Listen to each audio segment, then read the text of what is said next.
Look at these prisoners. Which of them is going to escape? A small hint. Try to think outside the box.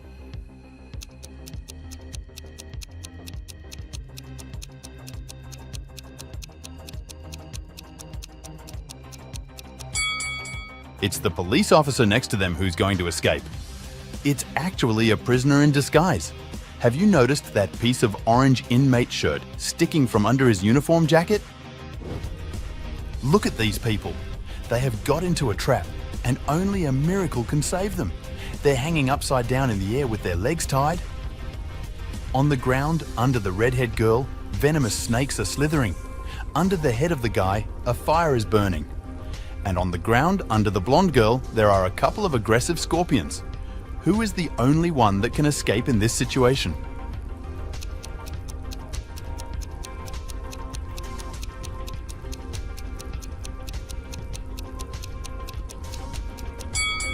The only one that can escape is the person filming all this situation. The rest seem to be doomed without some extra help. Maria works as a teaching assistant at a college. One day, she is assigned the task of looking after a group of students who are writing an exam. Maria is sure some of them are going to cheat, so she's extra attentive. And her effort pays off in the middle of the exam. She notices a student who's cheating. Can you figure out who it is too?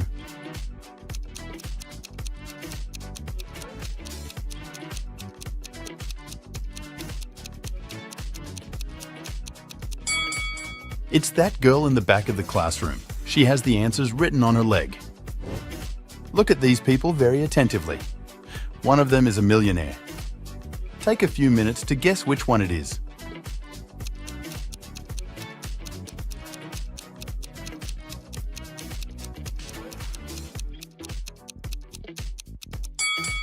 While the person on the right appears to be enjoying a luxurious lifestyle, he might simply be pretending to be wealthy. The person on the left, with his tattered clothing and sad expression, is unlikely to be a millionaire. The person in the middle, wearing a nice suit and holding a briefcase, might be a millionaire or at least a successful businessman or entrepreneur. But look at the barista. In his pocket, there's a car key to one of the most expensive cars in the world, McLaren. He must be that millionaire, and this beach club is likely to be just a hobby. Look at these two watches very attentively. Can you figure out which of them is real and which is just a toy?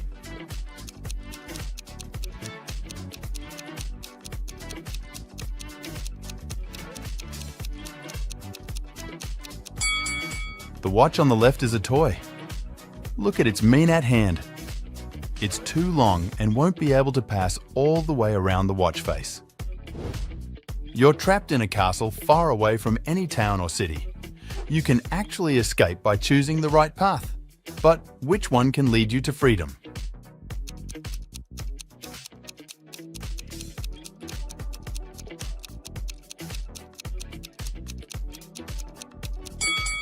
These three paths look extremely dangerous. Spikes, lava, and even crocodiles. Ugh, scary! But have you noticed that fourth, almost unnoticeable path on the left? It's covered with grass almost completely, but it doesn't mean you can't follow it and get out of that creepy neighborhood. In a small village, there were 3 people who were suspected of being werewolves. One night, the village held a meeting to decide which one of them was a monster. Suspect A had long, sharp fingernails and was known for being able to run extremely fast. Suspect B had long, sharp teeth and was famous for being able to see in the dark. And Suspect C had wild, unkempt hair and could jump extremely high. Can you figure out which of the suspects is the werewolf?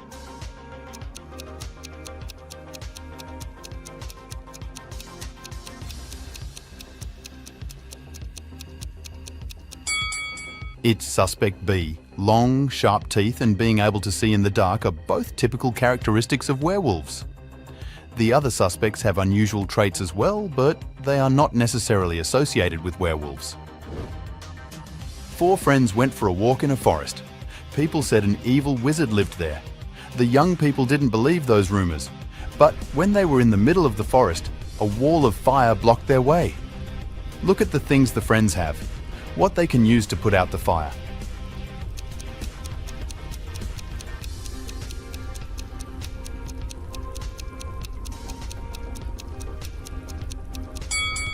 Well, they could probably use their water bottles to get some water from that puddle. But even combined, their efforts wouldn't be enough to put out such a large fire. The hose is useless since it's not attached to anything. The friends should opt for this spade and use soil to put the fire out. Look at these three girls washing off sea salt after swimming in the ocean. All of them look pretty normal, but one of them is actually a mermaid. Which one is it?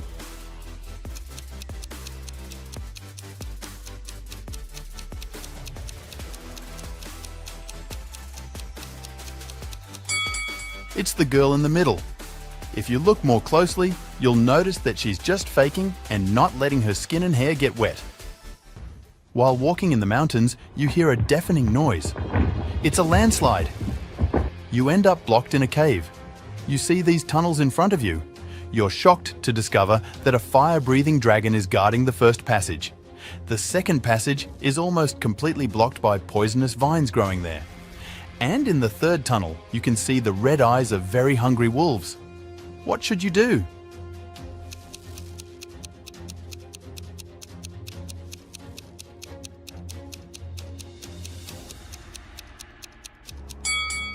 Have you spotted that little opening in the wall of the cave? Over there, on the left. You can see a tiny part of a starry sky through it. Avoid the tunnels altogether and try to squeeze through this hole. Jacob and Mark decided to go on a camping trip. Look at the things they're going to take with them and try to figure out what they should leave at home. To crack this riddle, you need to think outside the box.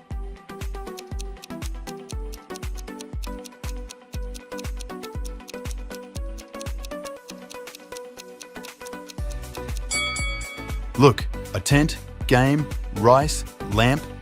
All these words consist of 4 letters. But a chair? This word has 5 letters. The friends should leave it at home. Mark came to visit his girlfriend, who lived on the other side of the town. While he was inside her house having dinner, his bike got stolen. Mark called the police. He said that he'd seen that his bike had been taken by Larry, his girlfriend's ex. The police arrived and questioned Larry. The guy answered that he couldn't have taken the bike since he'd been busy painting his fence and had just finished. The detectives believed him. Can you figure out why?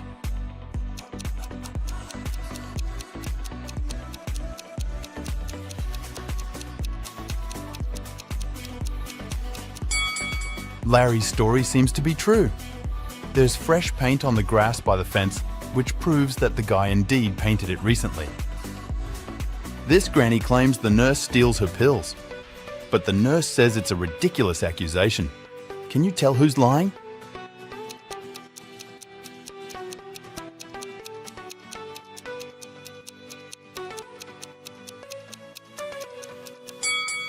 Pay attention to the nurse's head.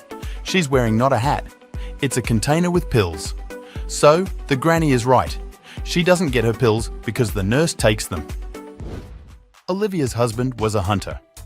Once, he went on a hunting trip for 3 days. But when he came back home, he brought nothing. The next day, Olivia went to a cafe with several friends. They shared their latest news. Donna said, "I've just bought a new apartment. I'm looking for a designer now to help me decorate it." Sarah boasted, "My boyfriend gave me this bracelet for my birthday."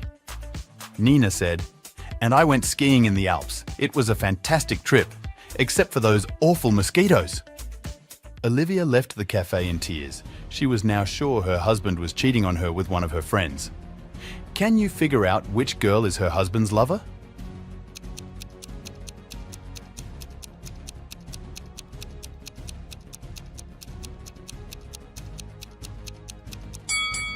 Nina. For one thing, getting bitten by mosquitoes in the Alps while skiing is highly unlikely. Plus, the bites on her face and body match those Olivia's husband has. They must have been together. Miss Maple met her friend Louisa, and the woman told her she'd seen her daughter, who was supposed to be getting ready for an important exam, in the mall with her boyfriend. Miss Maple came home and asked her daughter whether she had gone to the mall. The girl claimed she had spent the whole day at home, studying. Miss Maple believed her. Why?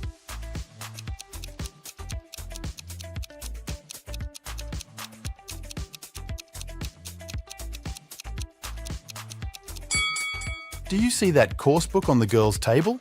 It's open in the middle. Plus, there are lots of notes next to the book. And look at those bags under the student's eyes. She must have indeed been studying. Cora gets a new job and moves into a luxury apartment in Manhattan. Her condo has 13 floors. 5 people are living on the ground floor, and each floor has 2 more people on it compared to the previous one. Which floor calls the elevator the most?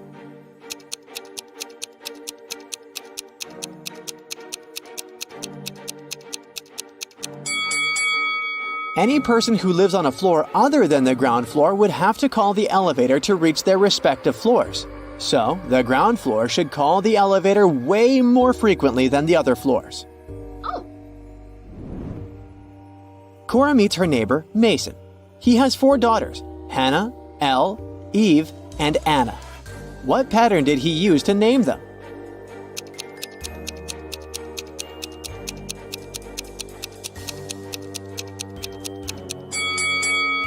His daughters have palindromic names. You can read them from left to right and from right to left, but they'll remain the same. Oh. Cora takes the elevator to the 13th floor where she lives. The elevator takes her to the desired floor. She comes out and freaks out right away. Why?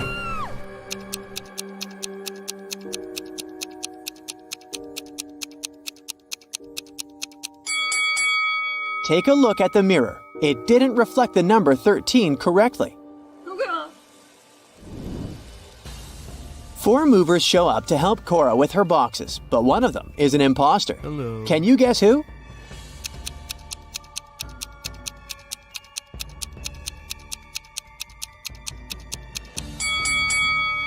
The third guy carries the only box that doesn't have Cora's name on it. Also, one of his arms is in a cast. He hid it under his gloves and sleeves, but Cora cannot be tricked so easily. Oh, no. The next day, Cora receives 4 welcome baskets from her neighbors. One of them isn't safe. Can you guess which one?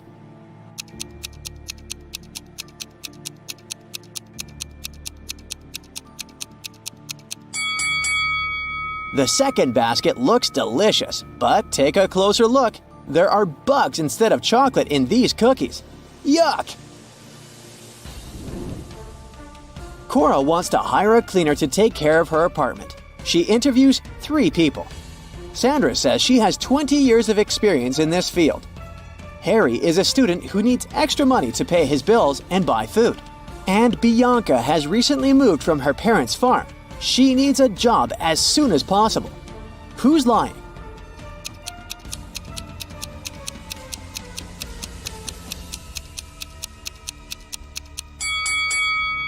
Harry, take a closer look.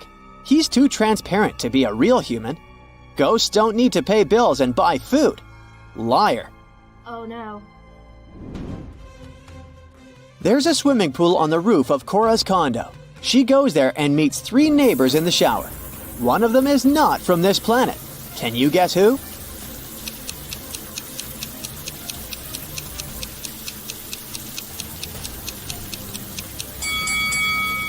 The third lady is a visitor from outer space. She has 7 toes instead of 5. Also, she lacks a belly button. And it seems like the shower steam goes through her body.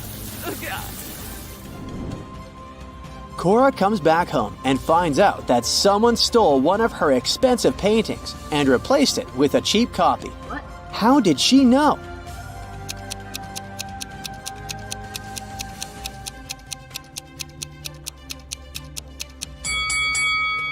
The third painting has a slightly thinner frame than the others. That's because it's a fake. Cora decides to question her neighbors. She knocks on 2 doors just next to hers. Ashley and Megan live in separate apartments just next to Cora. These 2 ladies have partners, but one of them dates 3 people at once. Can you guess who?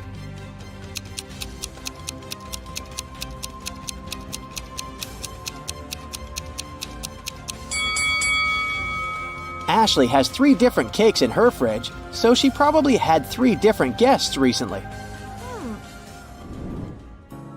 Cora wants to find the thief who stole her painting, so she calls the police. Officers examine the crime scene and arrest 3 suspects right away. Can you tell who's guilty by just looking at this picture?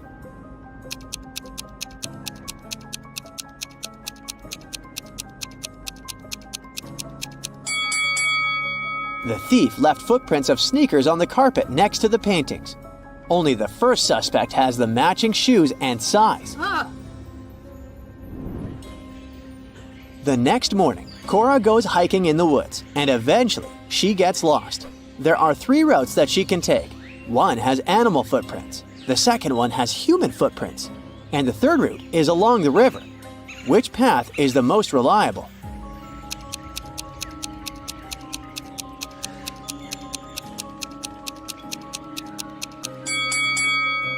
Cora should choose the third route.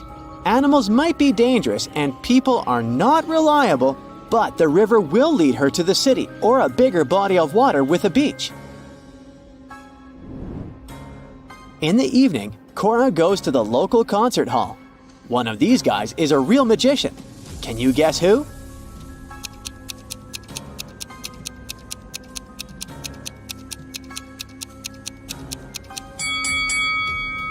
The first guy is hiding a card under his sleeve. The second one makes his card levitate with the help of teeny tiny strings. But the third magician's hat levitates on its own. So he's the real one. Cora is watching an opera set in ancient Egypt, so the actors are dressed in appropriate costumes. After the show, Cora goes backstage to meet them. But one of these people is not an actor. This person is a time traveler from the past. Can you spot the imposter?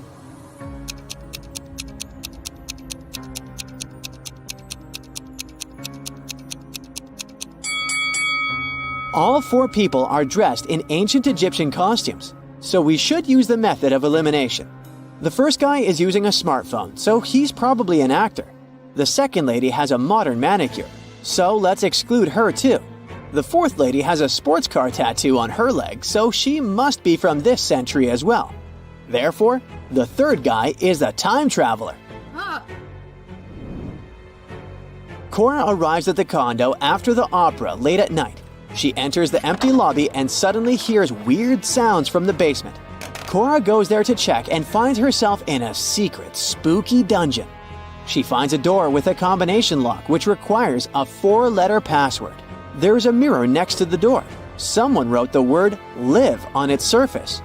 Cora tries to enter this word, but it doesn't work. Can you help her crack the code?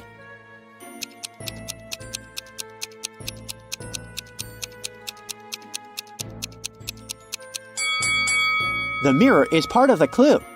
Cora should reflect this word, and the password is evil.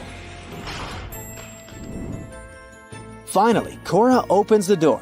She sees a secret meeting taking place in a creepy hallway. All participants are dressed in robes and masks. They catch Cora and offer her a deal. If she manages to crack their riddles, she'll become part of the club. But if not, she'll remain locked in the dungeon forever. Here's the riddle. My neighbor makes mistakes. I get rid of them. Who am I? Can you help Cora out?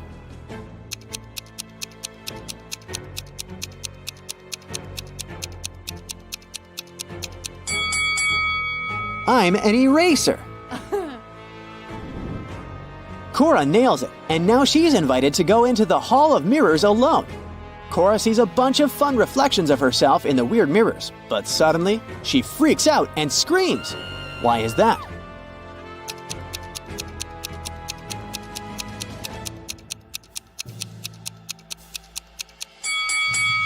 One of the reflections doesn't belong to Cora, so she's not alone in this room. Cora enters the next room and gets trapped in a spooky, abandoned public shower. She needs to choose one of these 3 doors to get out.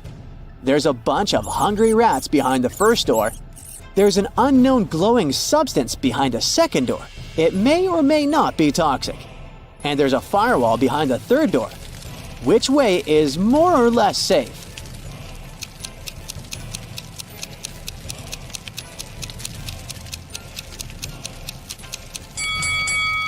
Cora should choose the third door.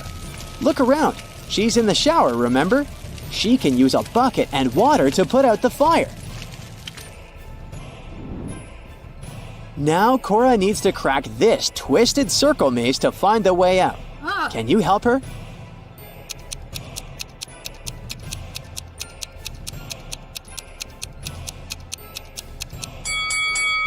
Here's the correct route. Cora enters the next room and finds herself in a huge, chic dining room. There are 3 figures in robes and masks staring at her, but one of them is just a statue. Can you guess who?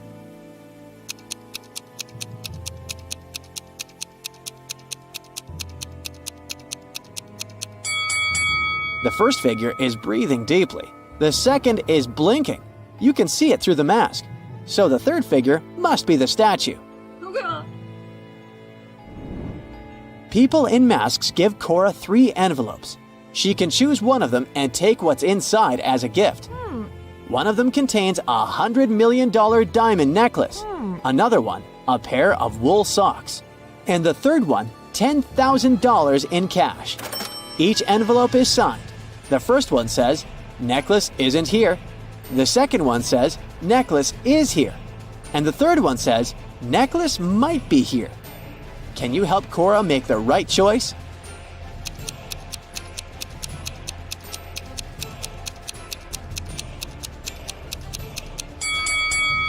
She should ignore the writings and simply weigh the envelopes.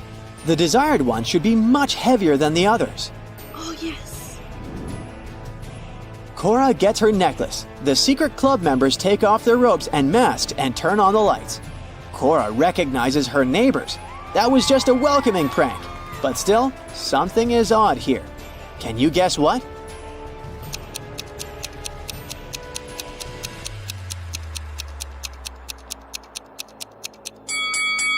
The lamp levitates. Oh my God. Look at this image. What is wrong here?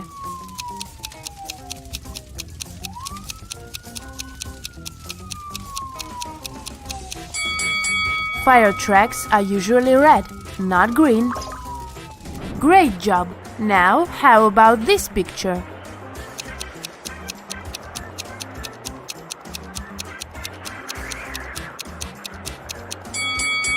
There are no butterflies in the winter.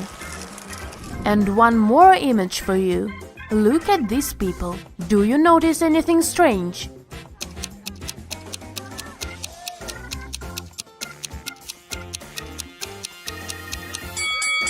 These guys seem to be playing tennis, but they are using a tiny football.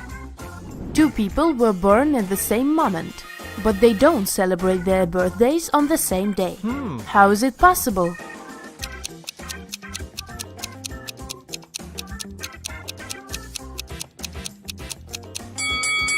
They were born in different time zones, and in one of these zones, it was already the next day. Captain Jack was an infamous and feared pirate who had robbed thousands of ships with the help of a small trick. It allowed him to approach any ship from any country easily and get close enough to grapple it without any problems. What was this trick?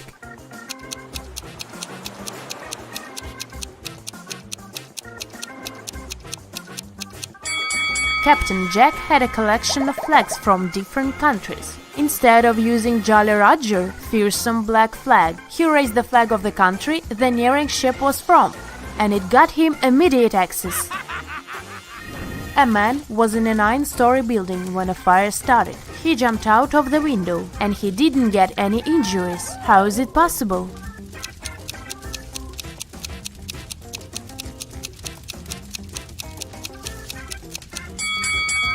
The man was on the first floor when he jumped out of the window. Look at these people. One of them is from the future. Can you figure out who it is? Be very attentive.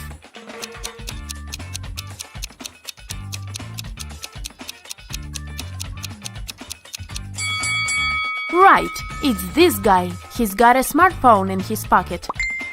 Now this looks like a regular picnic in the park, but one of these people is a time traveler. Who is it?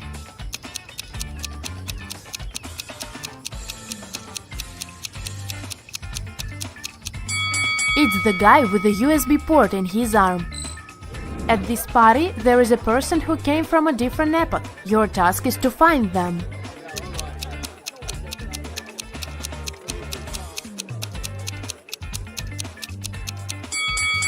It's this person wearing a chainmail armor. Poor thing, he must be sweating under all this metal. Mark got locked in a basement. There were no windows, only a door with a letter combination lock. What could probably give him some hint was a note he found in the corner. What is the code word?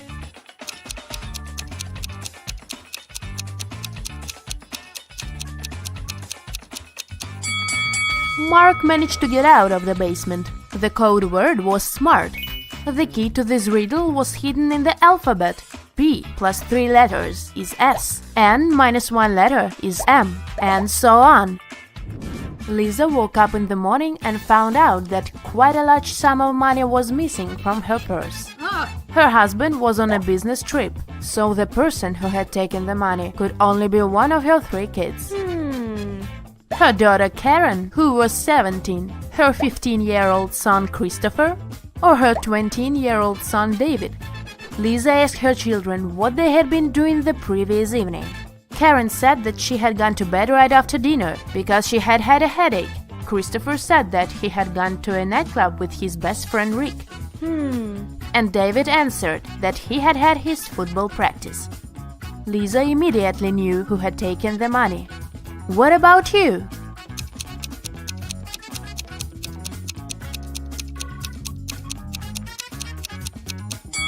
Christopher is lying. He is only 15, so he couldn't get into the club.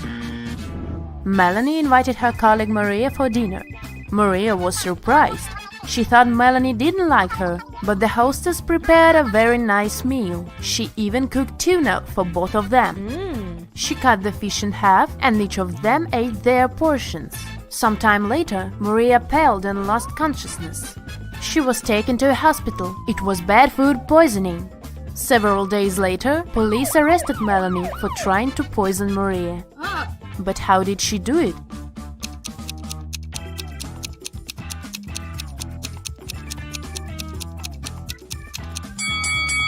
The women ate the same dishes. The poison was on one side of the knife Melanie used to cut the fish. This way, only the piece of tuna she gave Maria was poisoned. 5 costs $25 and 25 $50. If you buy 255, you'll pay $75. What is it that you buy, and how much does one item cost?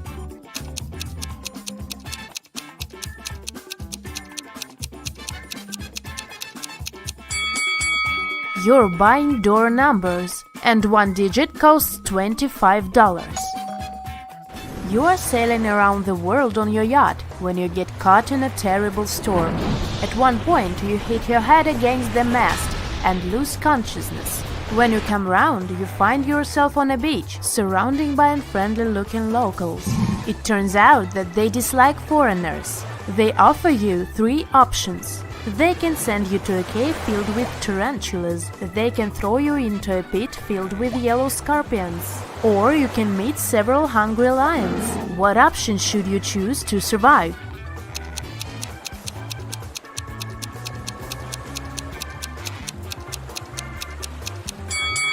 Opt for tarantulas. They are mostly harmless to people. Michelle received a message from the building security that a dangerous criminal had sneaked into the office where she worked. She needed to get out of there as soon as possible. She was running towards the elevators when both of them simultaneously opened their doors. Inside, there were suspicious-looking guys. Which elevator should Michelle opt for?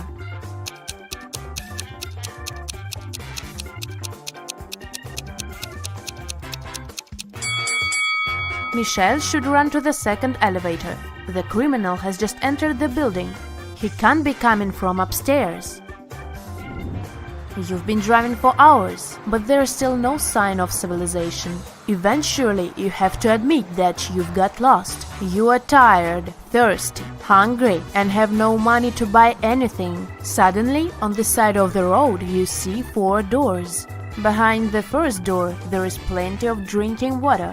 The second door hides a lot of tasty food. Behind the third door, there is a cozy hotel room with a comfortable bed. And if you open the fourth door, you'll see piles of cash. Which door will you choose to open first?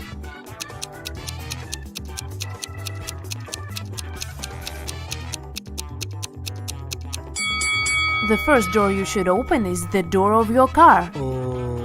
In the morning, Paul went out of his house and saw something strange in his garden. There were several pieces of coal, a carrot, and a scarf lying there. There was a fence around Paul's property, so nobody could put those objects there. How did they turn up in the middle of the lawn?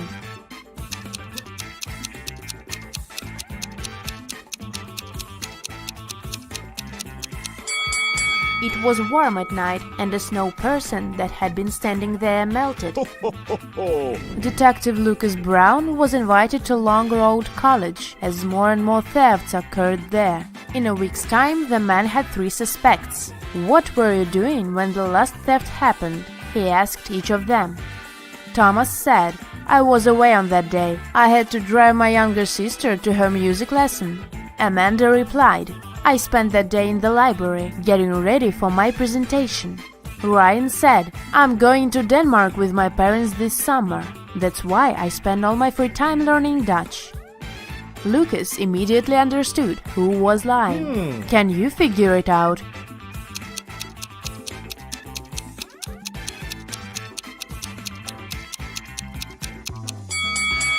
It was Ryan. They speak Danish in Denmark. Dutch is the official language of Netherlands. 4 prisoners took up art classes. They studied every Monday. Guards escorted them to the art room and searched the prisoners at the end of every lesson. All the prisoners had their own art supplies, which they kept inside their cells. The question is, which of them has more chances to escape?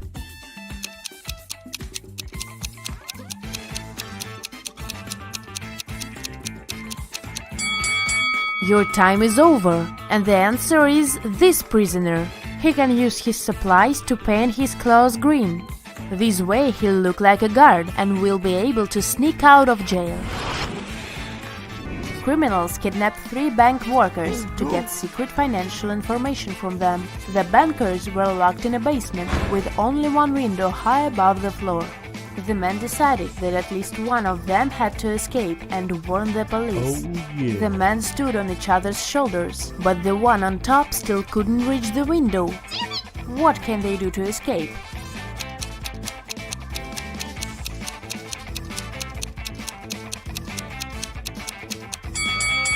The tallest of them should climb on top.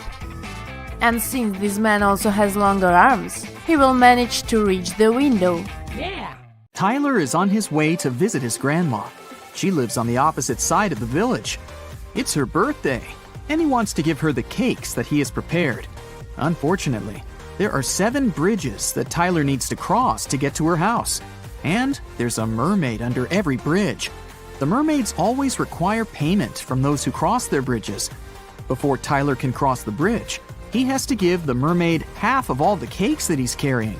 But since the mermaids are kind, each of them will give 1 cake back to Tyler. How many cakes should Tyler take from home to make sure that Grandma receives exactly 2 cakes?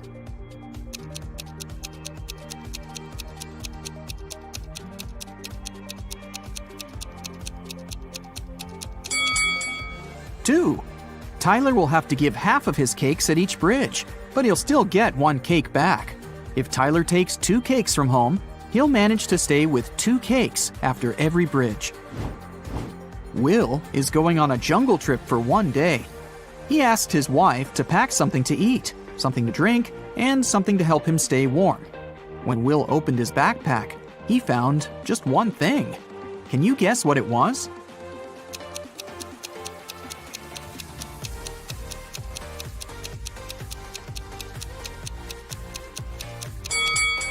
A coconut.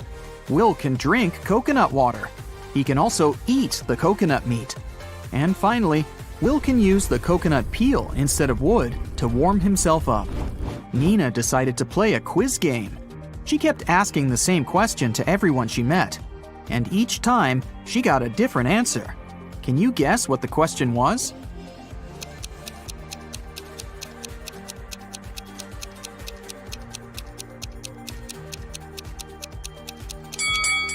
The question that Nina asked was, "What is the time?" Take a look at this picture. Can you predict which tank will fill first?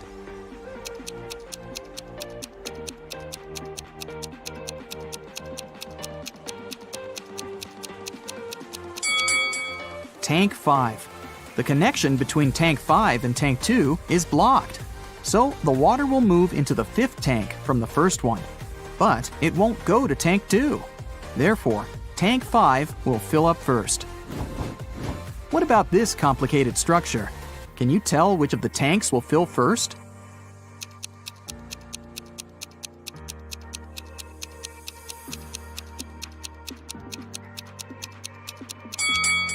Okay, here's the explanation. Tank C is pretty tricky because it's blocked on the right side. So, the water will move to Tank J. And now, it will move to the right and go through Tank L. At this point, it seems pretty obvious that Tank H will get filled first, but that's wrong. It's blocked as well. So, the correct answer is Tank F. There is a wide field of corn. A fox finds its way into the field and starts running. Can you find out to which point the fox can run into the field?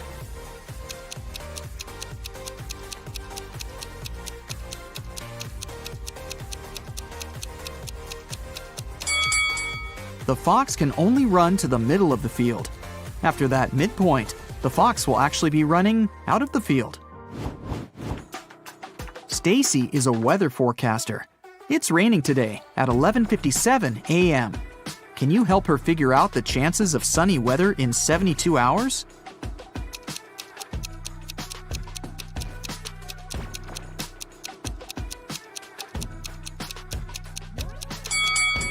The chances are 0. In 72 hours, it'll be nighttime. How is a fly different from a mosquito?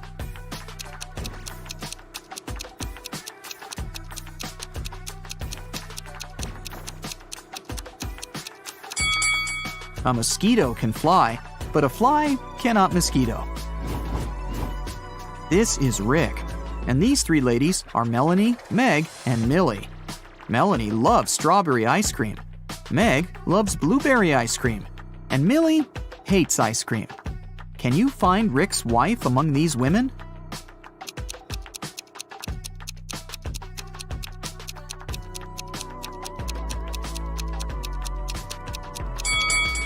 It's Meg. She has a matching ring on her finger. Ice cream preferences don't really matter here. 1.5 guys eat 1.5 burgers in 1.5 hours. How many burgers can 9 guys eat in 3 hours?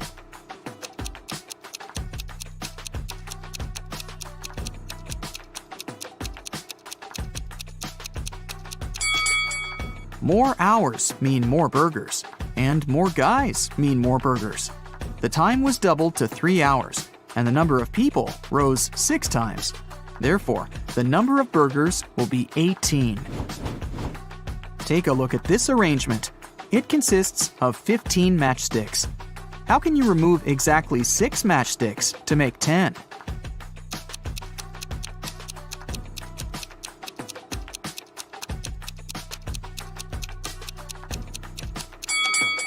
Here's the easiest way.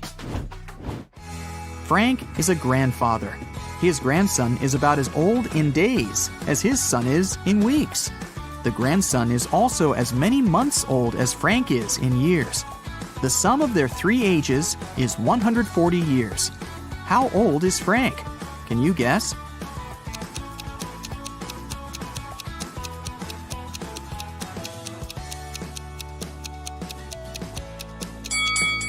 To solve this riddle, we need some calculations.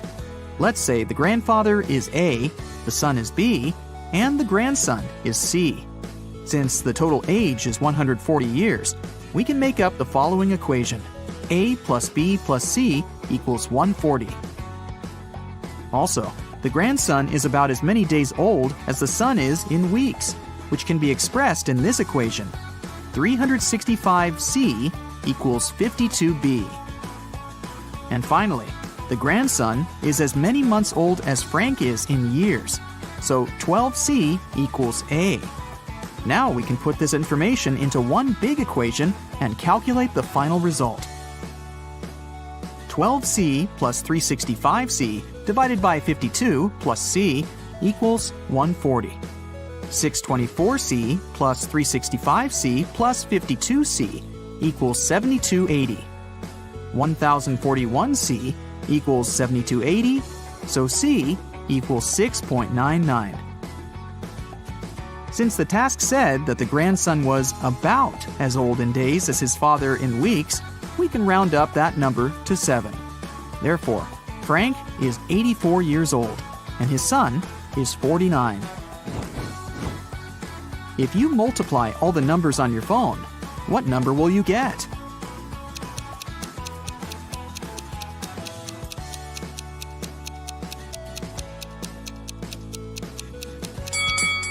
Zero. Remember that multiplying any number by 0 always results in 0. Jerry and Sarah went hiking to celebrate their anniversary, but only the wife returned from the vacation. She went to the local police office and said, "Jerry got lost in the woods while I was sleeping in our tent." The sheriff arrested her, saying, "I've talked to your travel agent. We suspect that you're involved in Jerry's disappearance." Sarah didn't inform anyone about the trip. Why did the agent and the sheriff decide that she was guilty?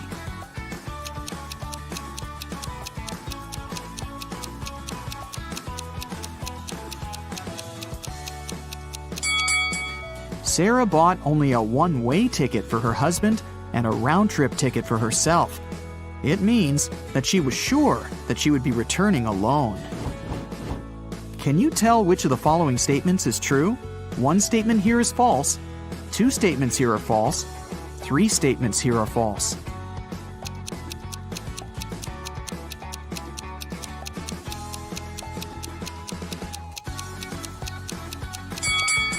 The second statement is true. 13 caves are arranged in a circle in an enchanted forest. Each of the 13 caves has treasures and gems. Every day, the cave's guards can move the treasure to an adjacent cave or can keep it in the same cave.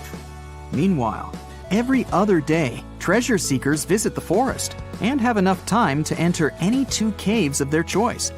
How can the treasure seekers make sure to find the treasure in the minimum possible days?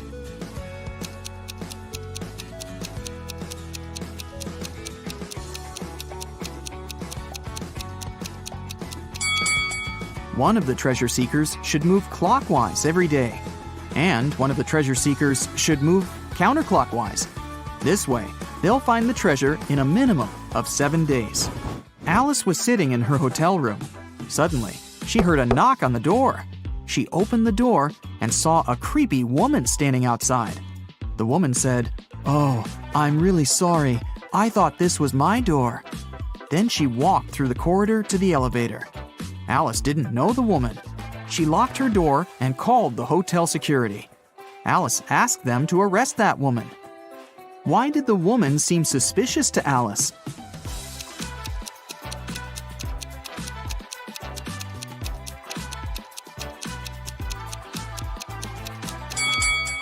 If the woman thought the room was hers, she would have used the keys, but she knocked on the door. Alex, Amy, Allie, and Austin got trapped in a jungle. There's a bridge that can lead them back to the city safely. But the bridge is very old and dark. It can handle only 2 people to pass through. Also, the family has only 1 flashlight to move through the dark. Alex takes 1 minute to cross. Amy takes 2 minutes, Allie takes 4, and Austin takes 5 minutes. How can they all get to the other side in the minimum possible time?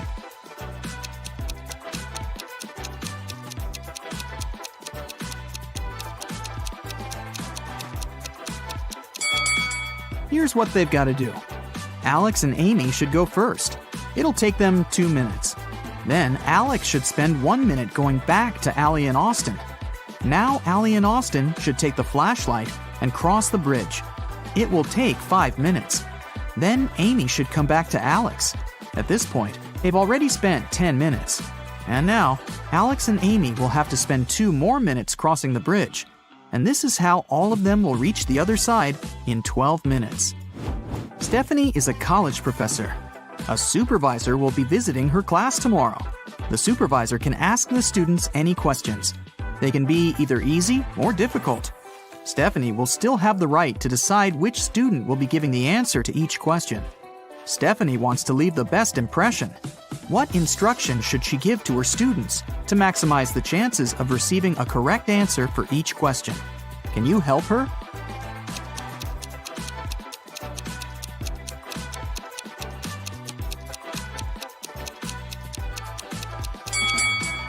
This task is pretty easy.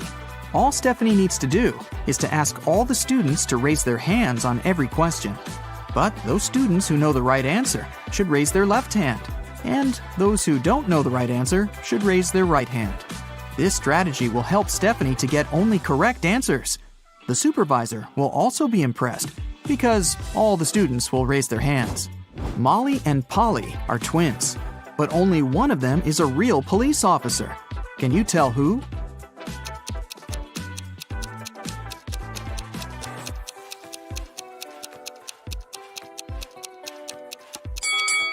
Molly. There's a camera filming Polly because she's an actress. Marcus is a lucky game show winner. He can choose one of 3 prizes: a brand new Mercedes, an expensive laptop, or a designer wallet. What do you think is the best choice? Comment below.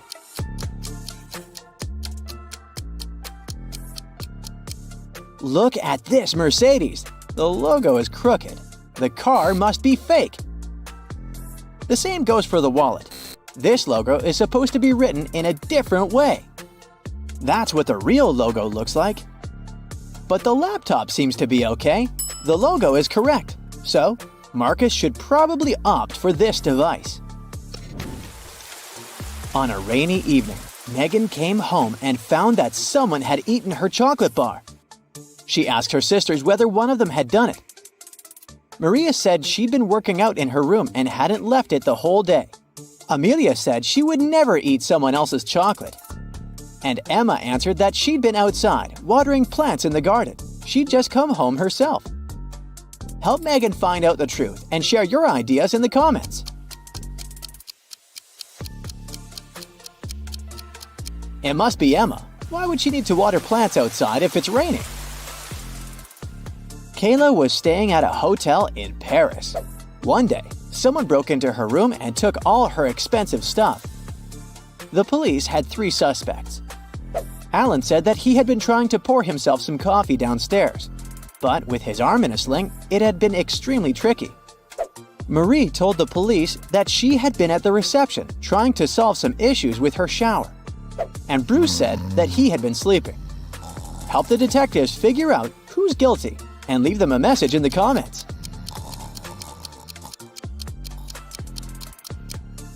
Alan broke into Kayla's room. Look at his cast. He's wearing it over his sweater. It must be fake. Detective Morton has received wedding pictures of 2 newlywed couples from a client. He knows that both couples got married on the same beach in the Maldives. It's famous for its beautiful sunsets. But one of these couples is indeed very rich, while the other is broke.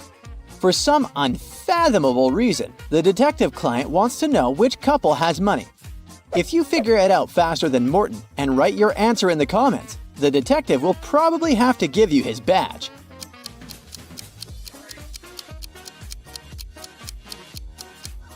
The guys on the right are wearing very simple wedding suits, but they're indeed celebrating their wedding on the beach. But if you take a closer look at the couple on the left, you'll soon realize the lighting on their fancy clothes and faces doesn't match the background.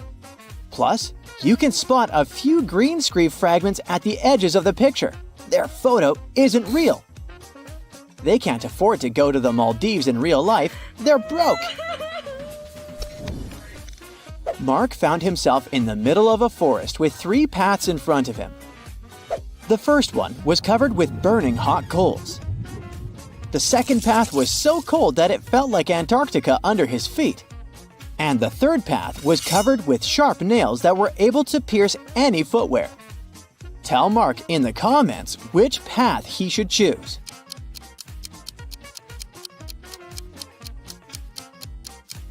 The guy should pick the third path. All that ice is bound to be gone soon since it's too close to hot coals.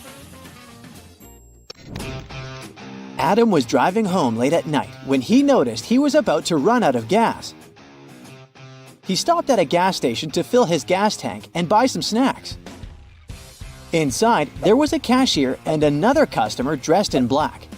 When Adam came up to the employee to pay, she told him $505. Adam paid, went outside, and called the police to report an emergency.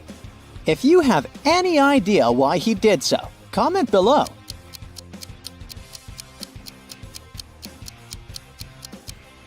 You probably noticed that the cash register actually showed $18.35, but the cashier said $505, which looks like SOS.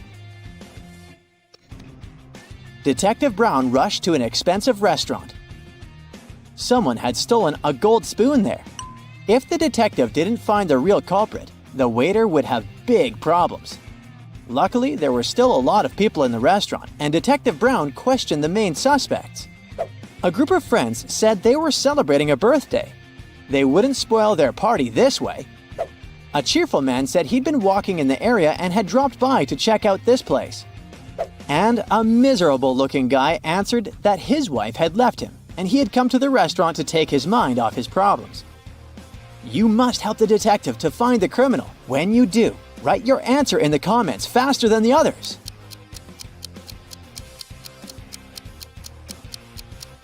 The second man lied.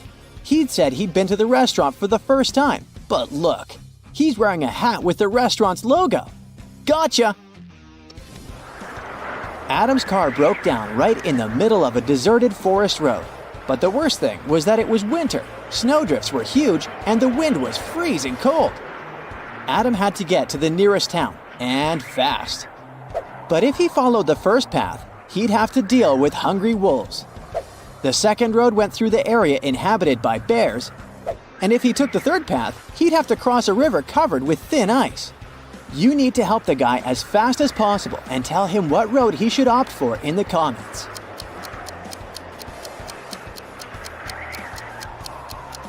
Adam should sneak through the bear's territory. These animals usually sleep in the winter. Liza was a millionaire's daughter. She was fed up with her father trying to control her life.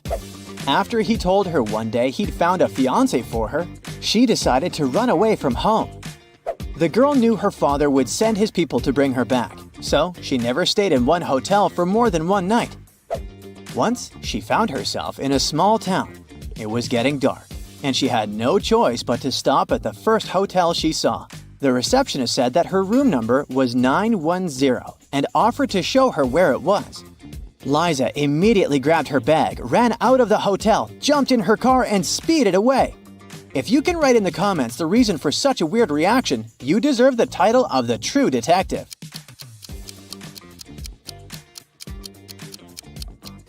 The first digit of a hotel room number usually means the floor it's on. Room 910 is supposed to be on the 9th floor, but look at the hotel. It only has 3 floors.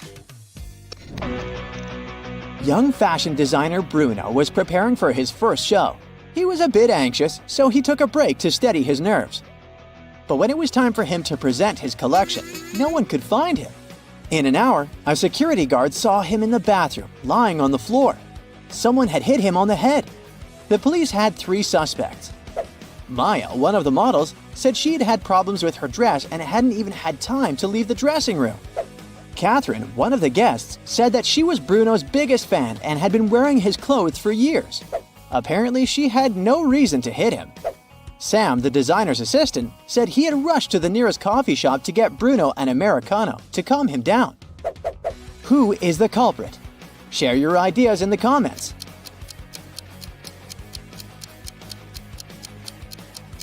It was Catherine. That day, it was Bruno's first show. Then how could she be wearing his clothes for years? Richard had a collection of beautiful paintings. One day, while he was away, his favorite one got stolen. The police suspected one of Richard's neighbors. Nicole said she'd been out of town. She returned home just an hour ago and was so tired after a long drive that she immediately went to bed. Dennis said he had been getting ready to paint his house, but since it didn't seem the rain would stop anytime soon, he went to the movies instead. Julie answered that her sister had been feeling unwell. That's why Julie was busy looking after her little nephew. Take that magnifying glass of yours and tell us the truth. Who's guilty?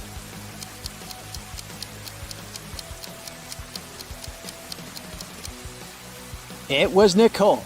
It had been raining for the whole day. If the woman had returned home just an hour before, the road under her car would be wet. Now, Anna had just graduated from college and was in the process of searching for a job. She was going to apply to a few companies, and she wanted her CV to be perfect to increase her chances. So she checked it once again before sending it. There were 3 mistakes in her CV, including typos. Can you help the girl spot them?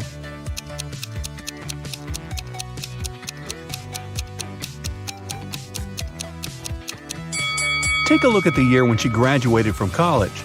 In her CV, it says 2922, but that's not possible. So she must have typed 9 instead of 0 here. Now look at the education section. She wrote university instead of university. That's the second typo. And the last typo is in the skills section. That's right, the word skills itself is misspelled. A week later, Anna was invited to stage 2 of the application process in 3 different companies. The first one was a packaged food company called Pact Inc. The second one was a tech company called Data Corp. And the third one was a media company called Watch TV. But only one of them is Anna's dream job. Can you tell which of these companies it is?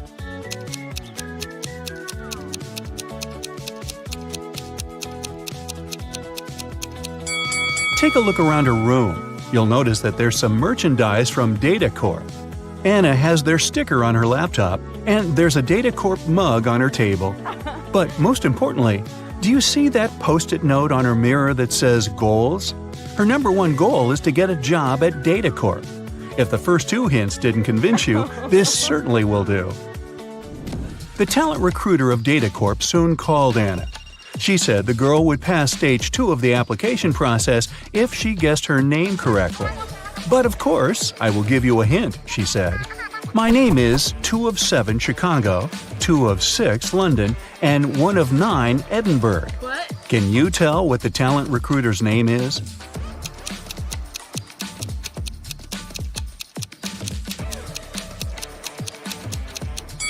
Two of 7 of the word Chicago gives you the letters C and H. 2 of 6 of the word London are the letters L and O. 1 of 9 of the word Edinburgh gives you the letter E. So, her name is Chloe.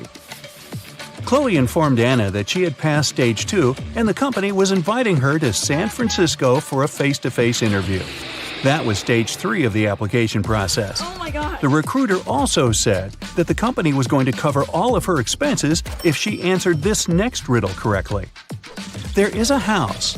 One enters it blind, one leaves it seeing. What is it?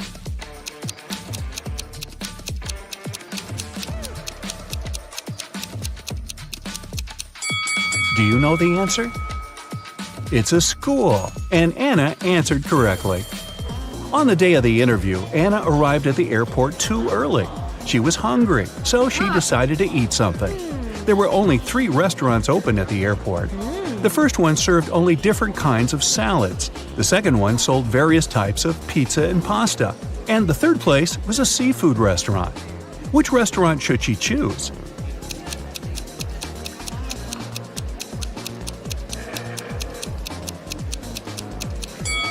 Take a look at their displays. There are ants inside one of the salad bowls that are on display in the first restaurant.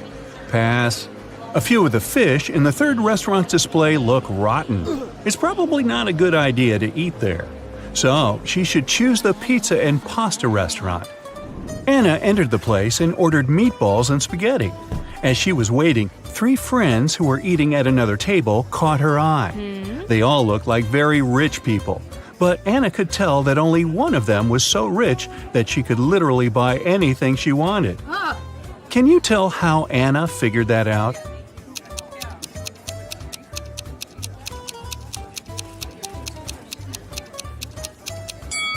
First, take a look at the menu board on the wall. All the prices are listed there. And now, look at what each girl is eating. The first one is munching on Neapolitan pizza. The price for this dish is listed as $25. The second girl is eating pineapple pizza, which costs $39.99. The third girl, though, is trying Pizza Royale, which is made with 24-karat gold topping. Look it up, it's a real thing. And its price is $4,000. That's a lot, even for an airport restaurant. So the third girl must be the richest one. It was time to board the plane. The company spared no expense to get Anna to San Francisco with comfort. So she was going to fly business class.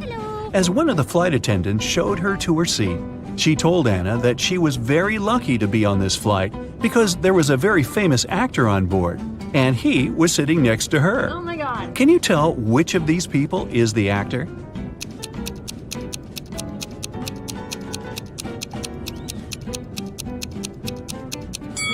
See that guy holding his cell phone? Take a closer look at the screen. He's on his social media sharing a selfie he took with that guy, who must be the famous actor. And now, put that cell phone on airplane mode. Time to go. After the plane landed in San Francisco, Anna headed directly to the Data Corp's headquarters for her interview. She told the security guard that Chloe was expecting her for a job interview. Hello. After checking the guest list to confirm her words, the security guard gave her a name tag. "Here, take this. All guests have to wear it," he said. Then he gave her a card. "You need to go to the 7th floor to meet her. This card has the passcode to call the elevator. Good luck with everything."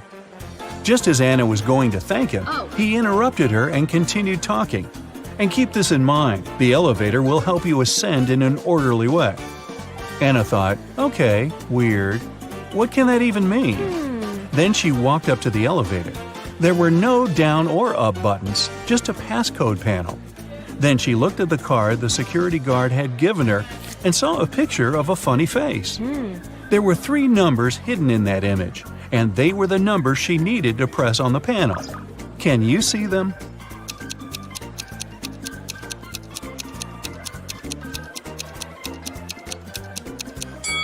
There's a 7 here, a 3 is here, and here's number 1. Okay. But in what order should she press them? Can you help her?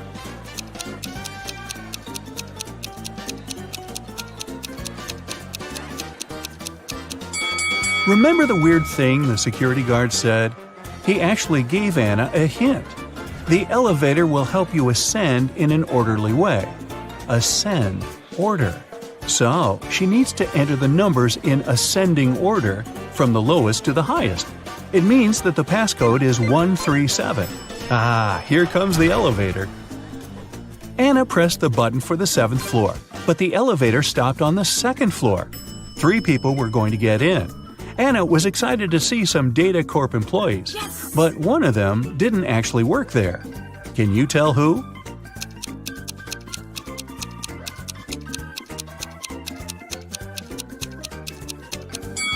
Remember what the security guard said about all guests having to wear name tags?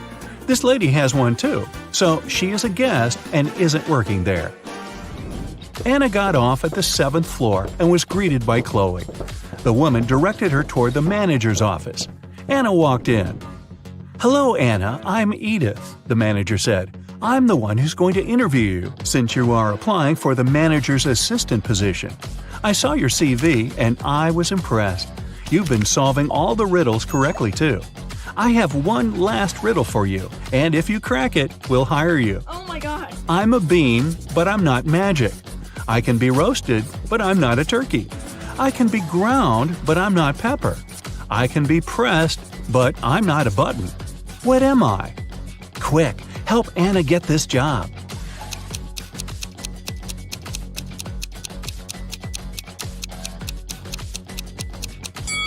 The answer is coffee. And you're going to be bringing me a lot of it. Welcome to Data Corp, Anna, Edith said. Wow, that's one weird job interview.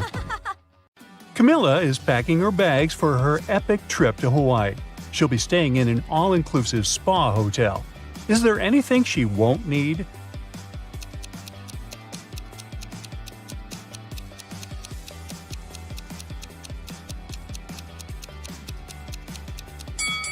This package of coffee beans doesn't belong here. You don't have to make your own coffee at an all-inclusive hotel. Camilla arrives at the airport and meets Noah. He's traveling with his cat, Fluffy. Camilla asks Noah how old the cat is. He replies with a riddle. In 2 years, Fluffy will be twice as old as she was 5 years ago. Can you figure out how old the animal is?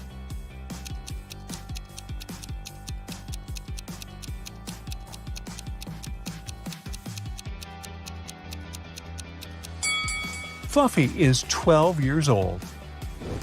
On the plane, Camilla sits next to Kai and Mia. After takeoff, the flight attendant brings them identical lunchboxes. Camilla leaves for the toilet. Then she returns and finds out that her bun is gone. One of her neighbors stole it. Can you guess who?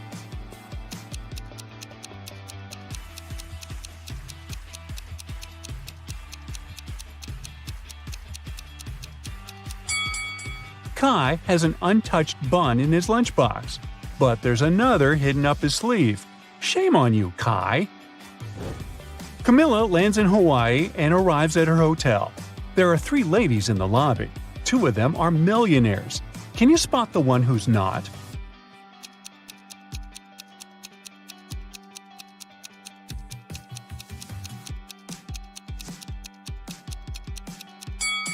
The second lady's phone is too outdated, so she can't be super rich. Camilla goes to the swimming pool area and meets 2 couples. One of them has 3 sons. Can you guess which couple?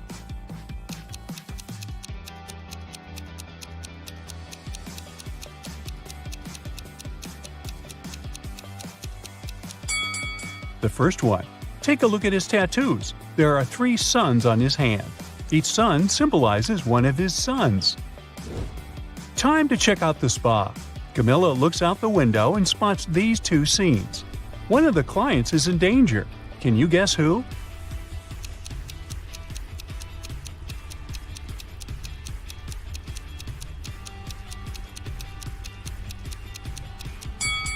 Although it looks weird, there's nothing wrong with the first scene. It's just the skin reacting to the heat. But take a look at the second scene. The size of the needles is too big. They should be way smaller. Camilla makes an appointment for a massage. She can be serviced by one of these 3 employees, but one of them is not a safe choice. Can you figure out who?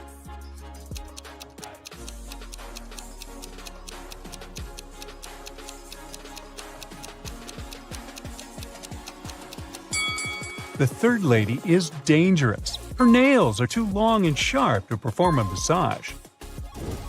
The massage session is over. Camilla goes to the pedicure room. She sees 3 innocent-looking clients chatting and laughing, but one of them is a werewolf. Can you guess who?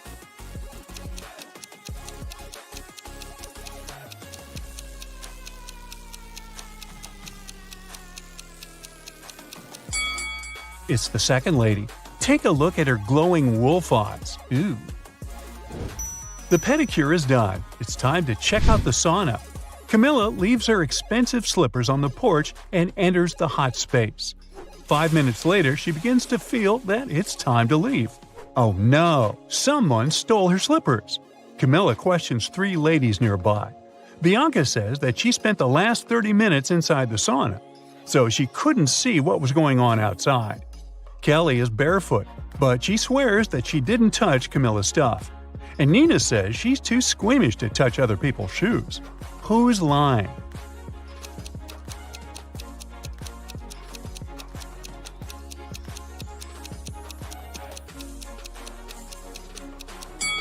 Bianca. Take a look at the sign. Guests are not allowed to spend more than 15 minutes in the sauna, so her story is fake. Camilla goes to the shower area, but she's facing another prank. Someone steals her towel while she's bathing. Camilla questions 3 people. Kelly says she was blow-drying her hair, so she didn't hear or see anything. Nina says she was on the phone with her boyfriend, and she didn't have time to steal other people's clothes. And Cindy is a cleaning lady. She was washing the floors, and she didn't touch the guest stuff. So, who's lying?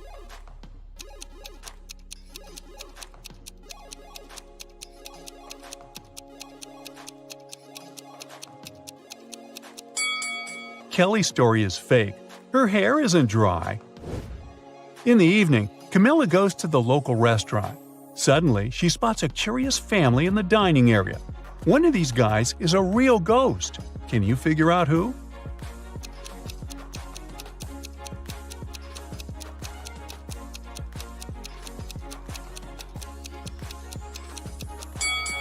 This spooky guy has a transparent arm.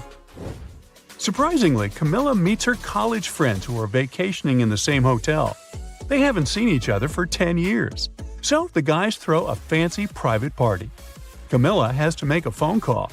She walks outside in the middle of the party. In a couple of minutes, she comes back and sees her friend Mike lying unconscious on the floor. He has a weird mark on his neck. It looks like a vampire's bite. One of Camilla's college fellows must have turned into a vampire. The next day, she invites everyone for a beach picnic to talk about Mike. How can Camilla figure out the vampire?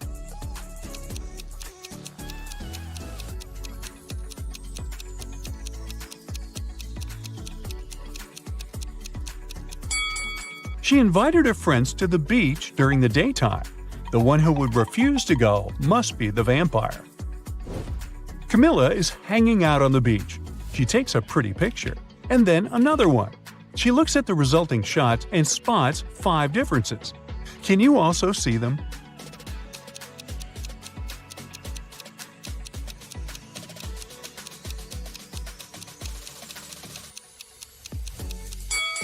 Here they are. Camilla builds a beautiful sandcastle. Suddenly, she smells a fresh smoothie from the beach cafe. She goes there to get a drink. 5 minutes later, Camilla returns to her castle spot. Oh no, someone ruined it. Camilla questions 3 people nearby. Bill says he was scrolling his phone, so he didn't look around. Rachel was taking pictures of her daughter Anna. She shows Camilla the pictures as evidence. And Anna confirms Rachel's words. They were too busy taking pictures. After hearing their stories, Camilla knows for sure who's guilty. What about you?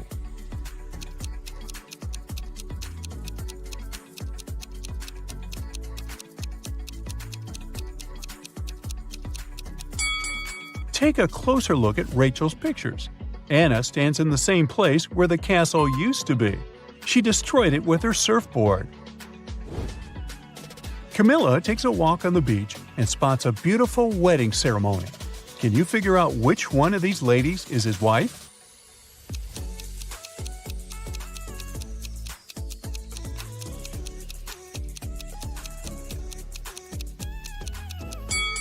It's the first lady.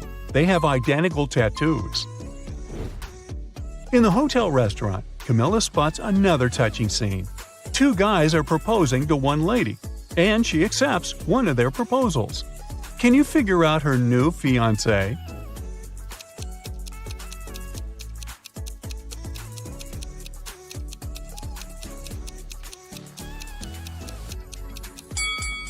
It's the first guy. Take a look at the wall poster. The second guy is a runaway criminal. Camilla returns to her room and finds a huge basket with flowers and candies. There's also a note with the following text. Camilla questions 3 possible witnesses. Her neighbor Kyle says that he spent all day by the pool. Andy, the janitor, says he cleaned her room in the morning and he didn't notice any gift baskets. Diego, the manager, says he didn't get any special deliveries for her room. Can you help Camilla figure out her secret admirer?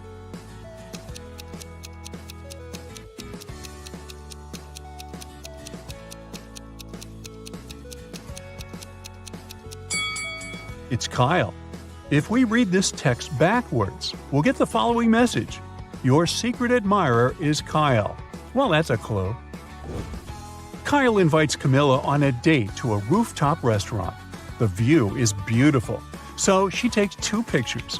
Can you spot 5 differences between them?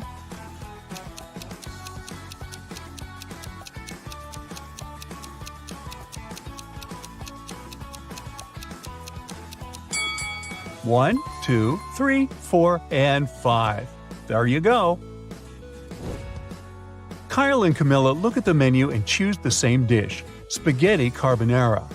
Soon the guys get their food and begin to eat. Suddenly, Kyle gets sick and faints, but Camilla feels fine. But they ate the same dish. Can you explain this mystery?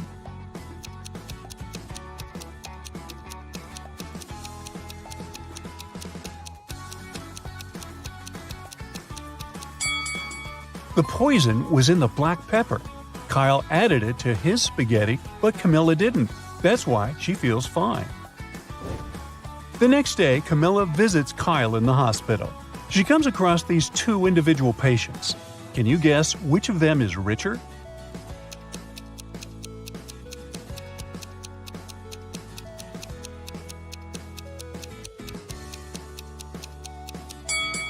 The second patient. He has an air conditioner, Wi-Fi, and an expensive laptop in his ward.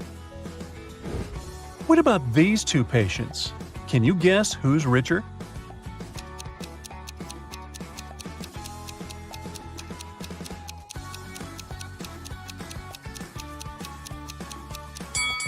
The first lady has a couple of really expensive brands on her shelf.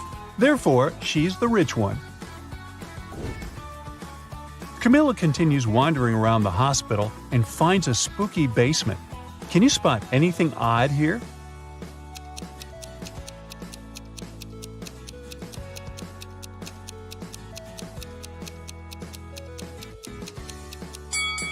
This place must be haunted. Look at this old mop. It moves on its own. She finds a door with a combination lock. Luckily, there's also a note with a hint. Camilla tries to enter this code, but it doesn't work. She needs a 6-digit combination. Can you help her crack this code?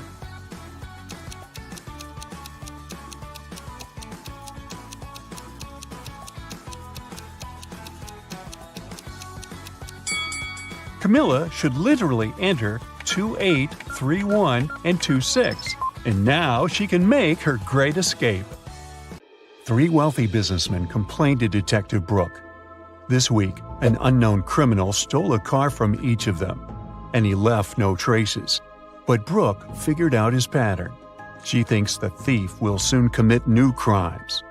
Mike, Colin, and Bill are at risk because they own very expensive cars. Whose car will the thief steal tonight? If you already know the answer, make sure to share it in the comments.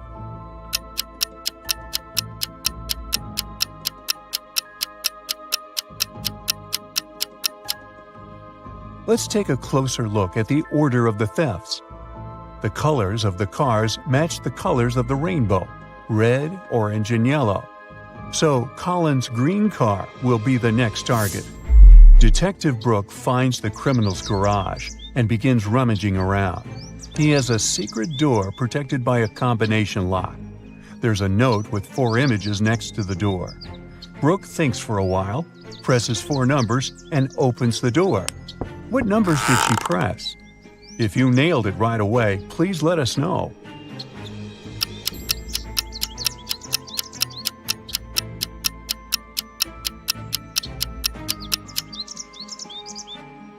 The code is 2731.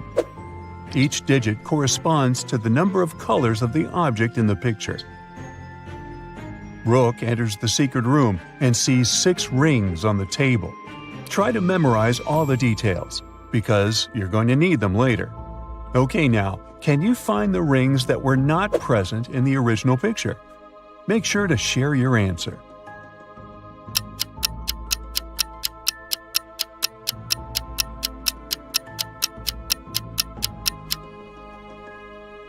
Rings A, C, and F don't belong here. After a long day of work, Brooke is starving. She wants to grab something sweet. so she goes to the candy shop. Brooke has 3 options to choose from: cotton candy, a candy cane, or a candy apple. Which food is dangerous? Let us know in the comments.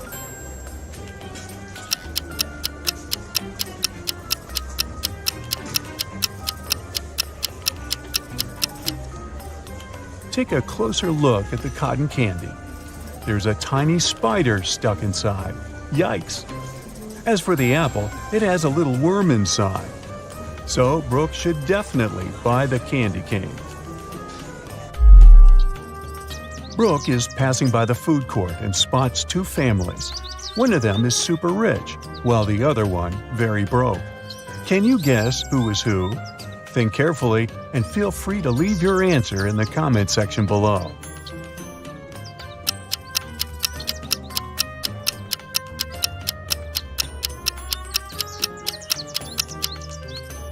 Take a look at the second family. They don't eat this rotten food. The son is just taking pictures. Meanwhile, the first family shares 1 pizza and drinks water, which is usually free. And the mother's phone looks very outdated. Therefore, the super rich family is on the right. Brooke walks up to the diner and sees 6 different burgers in the window. Try to memorize them. You're going to need the details later.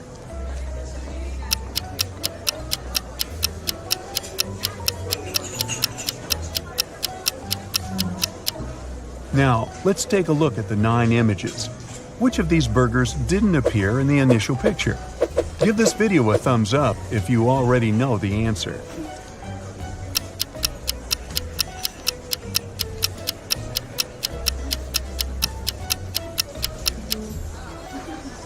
Burgers B, D, and E are all new. The next day, Detective Brooke receives a new mysterious case. Someone attacked Larry, the HR manager of a large international company. It happened about an hour ago. Brooke finds 3 suspects. The first one is Lily. She's an applicant who was a bit angry with Larry because he made her wait for ages. Lily stayed outside in the rain and probably caught a cold, but she says she didn't attack him. Kyle, the company's marketing director, attended meetings from early morning until lunchtime, so he claims he didn't see Larry at all. Jeff from the IT department tells Brooke that he rode his bike to a coffee shop to get his cappuccino. He returned just now. Who's the attacker? Hurry up to be the first to comment.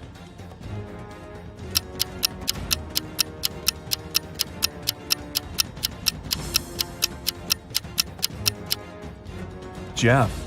Both his bike and his clothes are dry and clean. How is that possible if it's raining?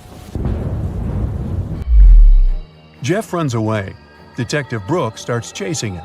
She ends up in a dusty basement. There are 3 tunnels leading outside. The first one is guarded by an invisible monster. This creature attacks anyone who dares to enter. The second tunnel is half flooded with poisoned water. Drinking it is fatal for any human.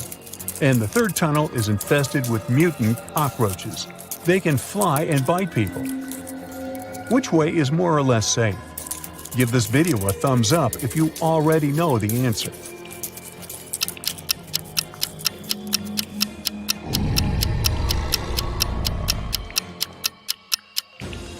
She should choose the second tunnel. The water's only dangerous if you drink it, so Brooke can just walk through the tunnel with her mouth closed and be safe. The next morning, Detective Brooke enjoys a day off at the beach. Suddenly, she hears a quarrel taking place nearby. This lady claims that someone has stolen her phone. Brooke spots the thief right away. Can you spot them?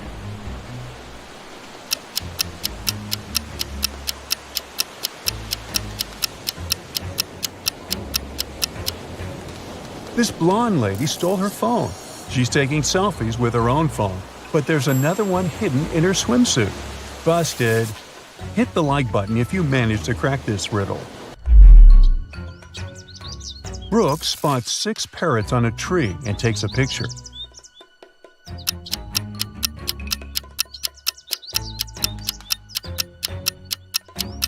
She visits the bathroom and then returns to the same tree. Can you find the parrots that were not present in her picture?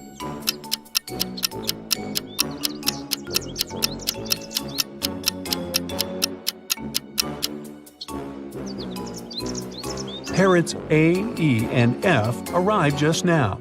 Was it difficult? Let us know in the comments. Detective Brooke receives an emergency call from work. There's a dangerous visitor from another planet hanging out at the beach. It can look like a human, so Brooke should be very careful. Can you help her spot anything suspicious? Don't forget to share your thoughts.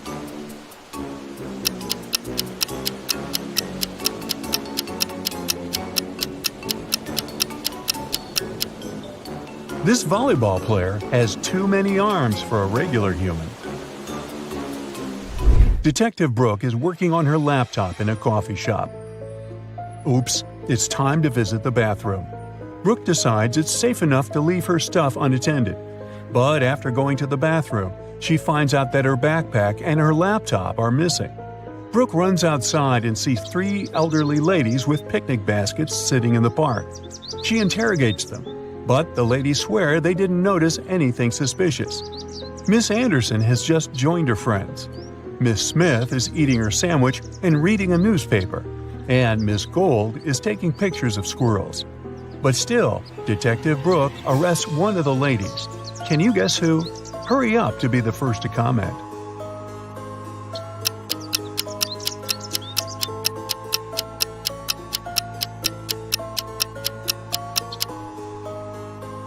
Brooke's backpack was red, remember?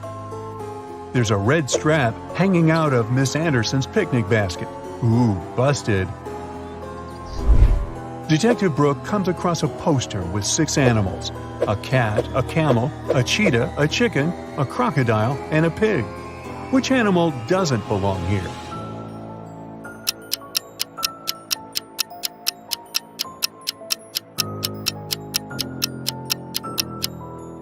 The pig. It's the only animal whose name doesn't start with the letter C. But if you have a different answer, let us know. Brooke receives a call from her best friend, Amanda.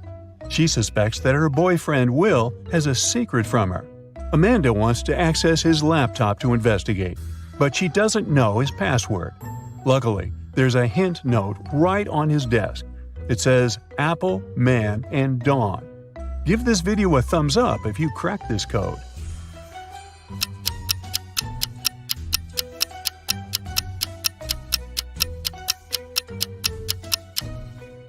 And the password is Amanda. Yep, her name is the code. Aww. Will was just preparing a surprise for Amanda's birthday. He took her on a romantic helicopter trip. But unfortunately, their vehicle broke down in the air, and they had to land on a tiny uninhabited island. The guys can't call for help. Their cell phones and radio don't work. There are no trees on the island, only sand and rocks around them, so they can't make a smoke signal. Suddenly, Amanda notices a plane circling the sky, but unfortunately, it's flying too high and the pilot can't see them. Will comes up with a bright idea, and soon after, the plane picks them up. What did they do? Think carefully and share your ideas.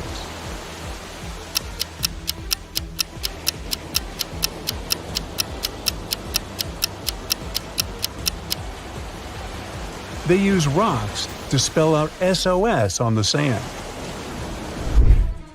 The plane takes Amanda and Will to the mainland, and now they need to take a bus to get home.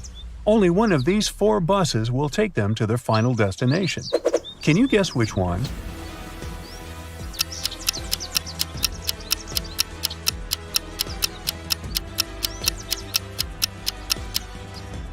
It's the second bus. Hit the like button if you nailed it.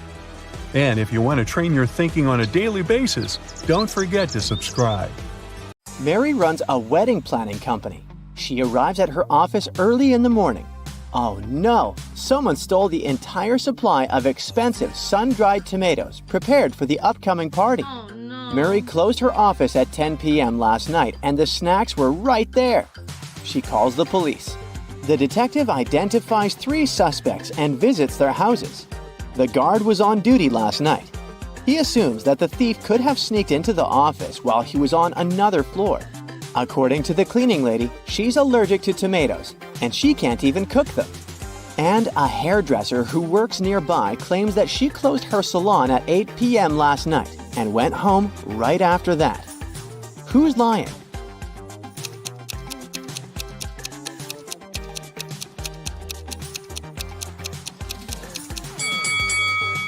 The cleaning lady.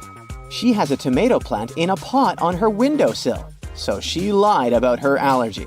Oh.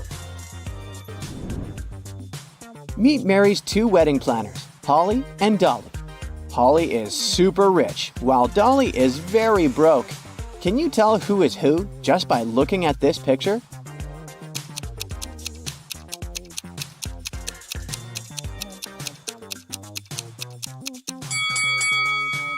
Take a look at the lady on the left. There's a lot of junk food in her fridge. Meanwhile, the one on the right has less food, but it's healthy and expensive. She chooses quality over quantity, so she must be a Holly. And the other one is Dolly. Oh. Mary is scrolling her social media and comes across these 2 pictures. One of these families are billionaires. Can you guess who?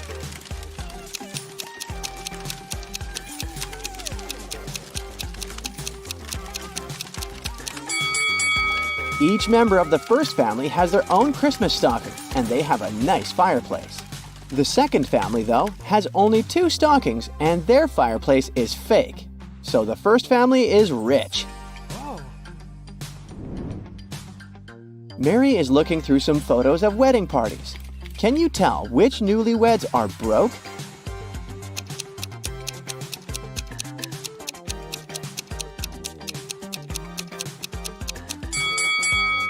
The second picture depicts some silky bows and expensive snacks. So the first couple is broke. They use cheap snacks and handmade garland for their wedding party. Take a look at these 2 wedding pictures of Mary's recent clients. One of these couples is very rich. Can you guess which one?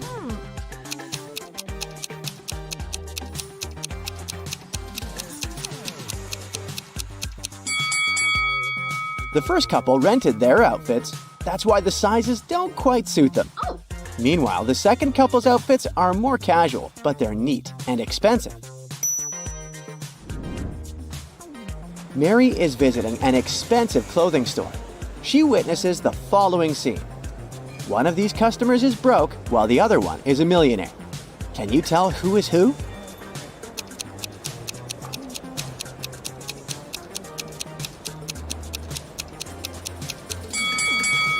The first guy is broke. That's why he hesitates and feels shy while asking about this expensive t-shirt. Meanwhile, the rich guy feels free to ask questions about prices because he can afford everything. But he still wants to know why it costs so much. Reasonable. Oh my god. Mary is having lunch at her favorite diner. At the next table, she spots 2 pretty ladies. One of them is super rich. Can you figure out who?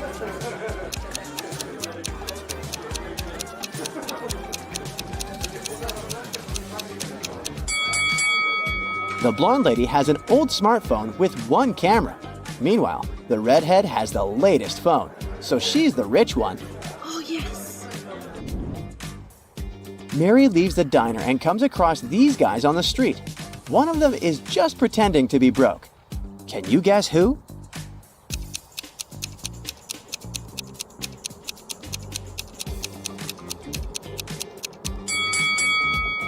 It's this guy. He's wearing an expensive smartwatch. Mary enters a supermarket. 3 pregnant women are standing in the line. Can you figure out who's super rich?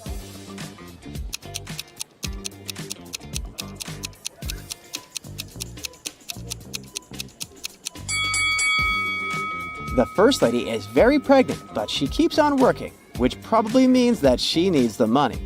And the third one has too many credit cards and coupons. So the second lady, who has a bunch of organic products in her cart, is the one we're looking for. Mary is walking around the city and comes across an open-air concert. One of these musicians is a secret millionaire. Any idea who?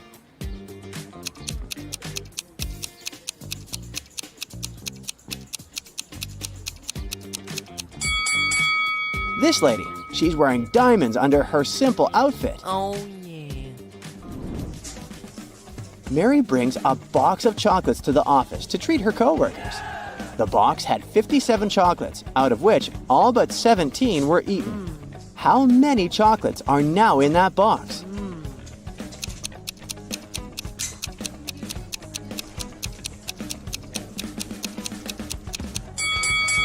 To solve this mystery, we should read the question carefully. The phrase, all but 17 were eaten, means that all except 17 were eaten. Therefore, 17 chocolates remain in the box. Mary attends a luxurious wedding ceremony. She meets these two guys in the parking lot. Can you guess who is a millionaire?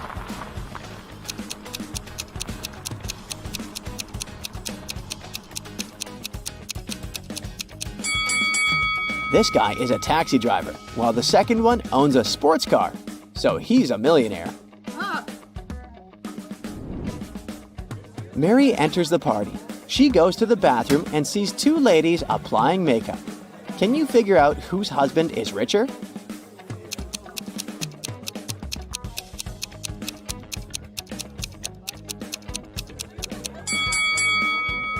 The woman on the right is using fake Gucci makeup. Therefore, the one on the left must have a richer husband. Oh my god. Mary takes a seat next to three guys. They want to impress her and start bragging about their money. Richard has just closed a six-figure deal, so he's planning to buy a new penthouse. Harold has just returned from a round-the-world trip. He invites Mary to join him next time. And Anthony claims that his family owns a huge corporation, so he has never worked a day in his entire life.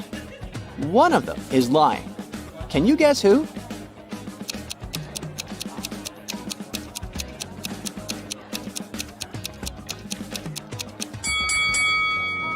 Richard. He stole a golden fork from the table and hid it in the pocket of his jacket. Why would he do that if he's rich? Oh no. Mary gets an emergency message from the kitchen. Someone ruined the wedding cake. She goes there and interrogates three suspects. The chef says, I left my workplace for 5 minutes to go to the toilet. When I left, everything was fine. When I returned, disaster. The cleaning lady says, I washed all the dishes in the kitchen. I had no time to even look at the cake. And the waiter says, I was dealing with one annoying guest, so I didn't pay attention to the cake. Sorry. Who's lying?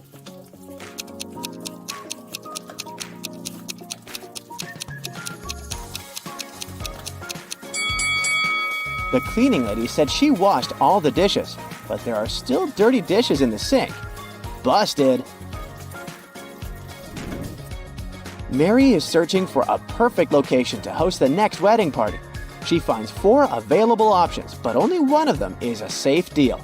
Can you help her make the right choice?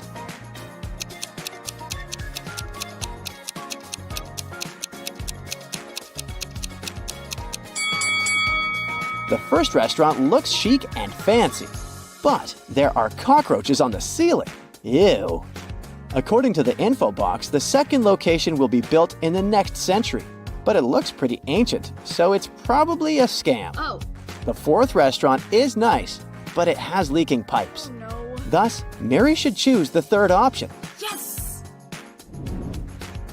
Mary goes to see the location. She explores the basement and gets lost. Oh my god. Mary finds herself locked in a room without windows or ceiling. Oh god. The room starts filling up with water pretty fast. The walls are 15 feet above the floor. But Mary can't swim. There are 3 objects in this room.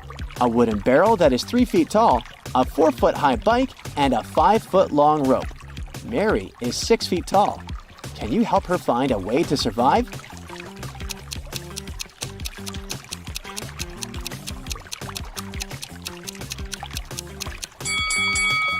She should hold on to the barrel, as it'll float. When the water rises enough, she'll be able to climb over the wall. Okay. The landlord offers Mary a huge discount if she cracks his riddle. A rich house and a poor house are both on fire. In which house will the police fight the fire first? Mary nailed it right away. What about you?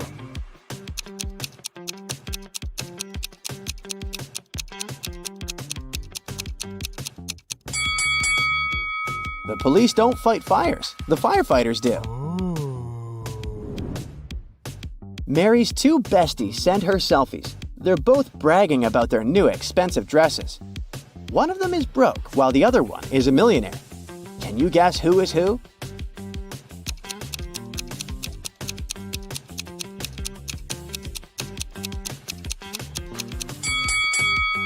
The second lady is broke. She has a Chanel logo on her clothes, but she didn't remove the price tag. So she probably just took this picture at the store and left without buying it. Oh. It's been a long day. Mary's finally heading home. Suddenly, she sees these guys on the way. Oh. Can you spot a rich guy among them?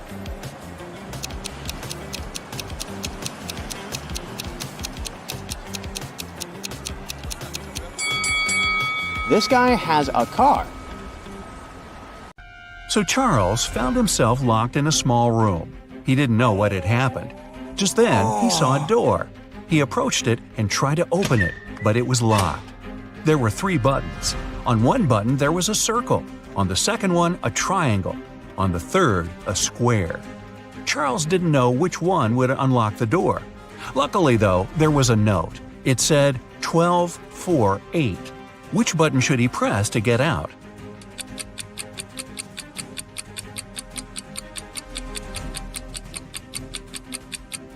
You might have noticed that there's a clock right above the door. It's there for a reason. If you draw lines connecting 12, 4, and 8, you get a triangle. So Charles should press the button with the triangle on it. Esme was having a regular walk in the forest and got lost. She wandered around all night in the dark. Just after sunrise, she came upon a witch's house. She had nowhere else to go, so she walked in and asked the witch to send her home. The witch agreed, but it wasn't going to be that easy. 3 magical doors appeared, and Esme had to decide which one to go through. Behind the first door, nothing but a deep pit.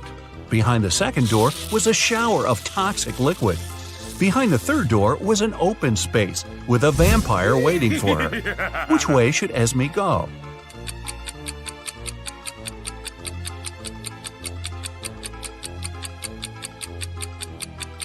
Well, it's already past sunrise. The vampire would be gone already, hiding out somewhere dark. Esme should pick the third door. Maybe Esme could have just jumped over the pit. What do you think? Take a look at these pictures. Which blogger is richer?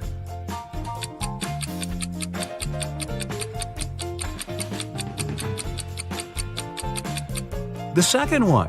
Look at the number of likes. She has 17,000, but the first one only has 7,000. One of Mr. Smith's sons, Jaden, was taken. Several hours later, Mr. Smith and his younger son David received a letter. The letter stated that if they wanted to see Jaden again, they should round up $1 million cash and take it to a little shack in the woods. Mr. Smith and David decided to do it, and David took the money into the woods alone. But it didn't go as planned. David said that halfway to the shack, someone approached him from behind, hit him, and stole the money. There was an investigation, and a detective asked David what the robber looked like. David said that he had dark hair and a red hoodie with a black logo on it. The detective immediately figured out who had taken Jaden. Can you?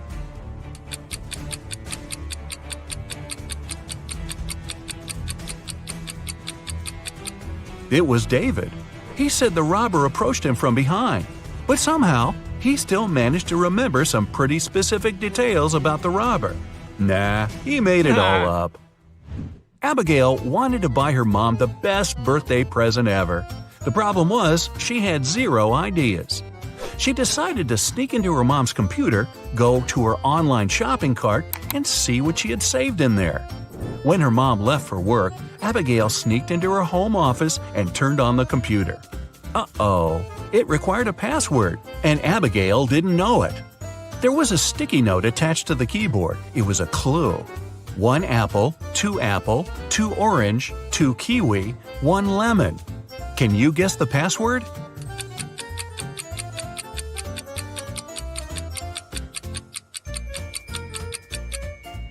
Each number represents one letter of the word. A apple means the first letter, so A. Then we get P, R, I, and L. The password is April. Wow, her mom is really into fruit. A lady was shopping and left the store right after paying. A couple of minutes later, she returned. She had forgotten her wallet at the checkout counter. But the wallet was already gone. She called the police and reported the robbery. A detective interrogated the people who were in the store at the time. Sophia, the cashier, said she didn't see the wallet after the lady paid. Robert, a pilot who happened to be shopping there, said he didn't even see the wallet. He didn't have his glasses on. Mark, a landscaper, said he was in a different part of the store, so he didn't see anything. So, who stole the wallet?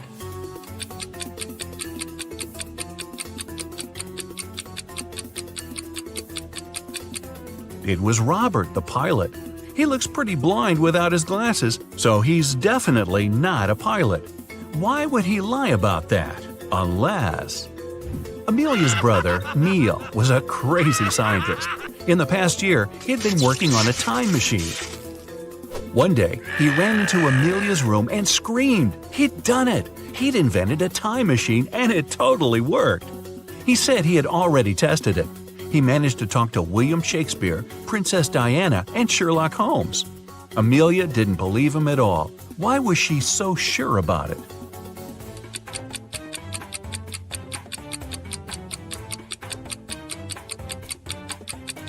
Even if Neil had actually invented a time machine, he'd only have been able to talk to people who actually existed in real life. He said he talked to Sherlock Holmes. That guy's a character from a book and a TV show and a movie. Hey, that guy's everywhere.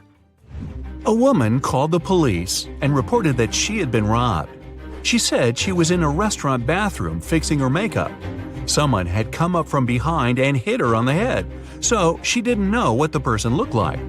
The police sent her home and refused to fill out the report. Why?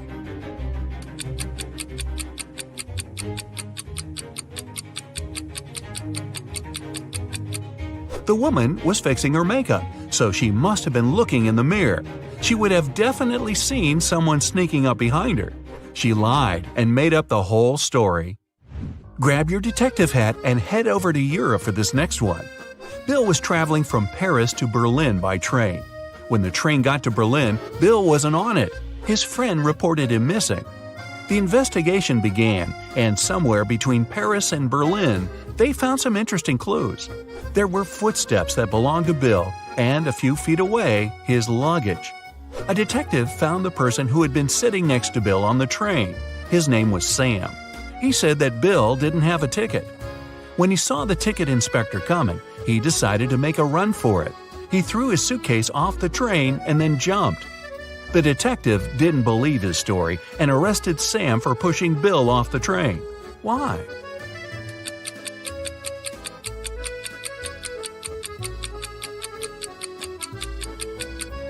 Look at the direction the train was going. If Sam's story was true, the suitcase should be behind Bill's footsteps, not in front. Sam pushed Bill off the train, then threw his luggage off after. Mrs. Anderson came home from work in the middle of the day because she'd forgotten some important documents. When she went to the bedroom, she saw her husband lying on the bed. There was a paramedic beside him. Mr. Anderson was unconscious, and the doctor explained that he had been poisoned. Luckily, he had had time to call a paramedic before passing out. Mrs. Anderson immediately blocked off the door and called the police. She said there was a fake paramedic in her house who had poisoned her husband. How did she know?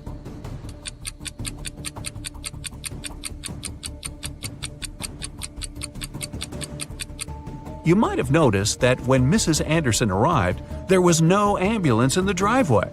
That's super suspicious. William was hit on the head and taken away. When he woke up, he found himself locked in a small room. He tried to open the door, but obviously it was locked. There was nothing in the room except for a wooden box with 12 bottles in it. There was an extra bottle on the floor next to it. William looked everywhere for the key but found nothing. After a bit of thinking, he noticed something. He managed to find the key. Where was it?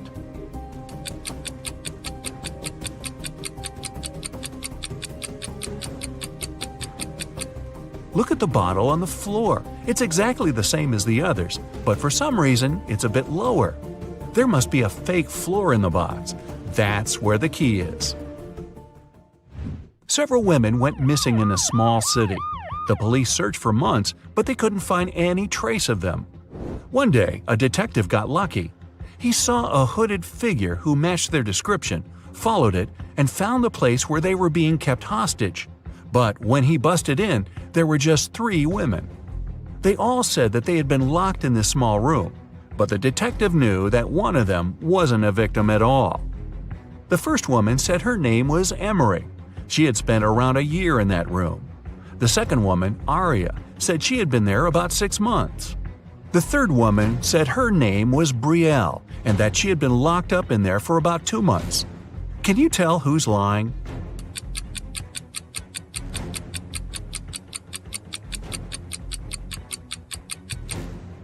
Emery's lying. Look at her hair. She just had it dyed, but she's been there a year. Aria's hair is also dyed, but you can see her natural dark roots growing out. After years in college, Stephen came back to his hometown. He met up with a couple of his old friends, Dylan and Harry. Both of them said they're successful bloggers now. To prove it, they showed him screenshots from their most popular videos. Steve took a look at them and could tell that one of his friends was lying. Who's lying and how did Steve know?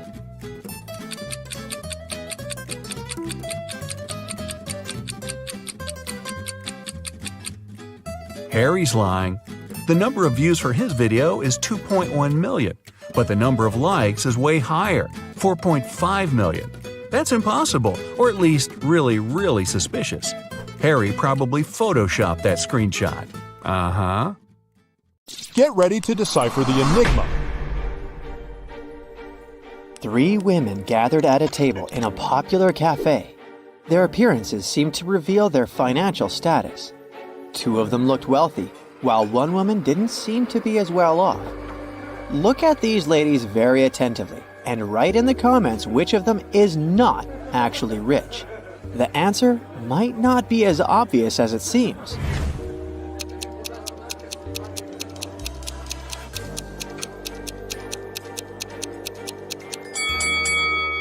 The woman wearing pearls is not trying to show off her wealth. She's content with her simple, sustainable life. This suggests that she's truly rich. The second woman has extremely expensive accessories. She doesn't need a car, since she will be picked up by her driver and notified of their arrival through her Apple Watch. But the third woman is not actually rich. She doesn't have any valuable possessions, and that money falling out of her bag is actually fake. Look at these 2 couples lounging on the beach. There are designer bags by their side, and they're dressed in fancy swimsuits. At first glance, both couples appear to be well off, but only one of them possesses true richness. If you have already figured out which couple it is, share your ideas in the comments.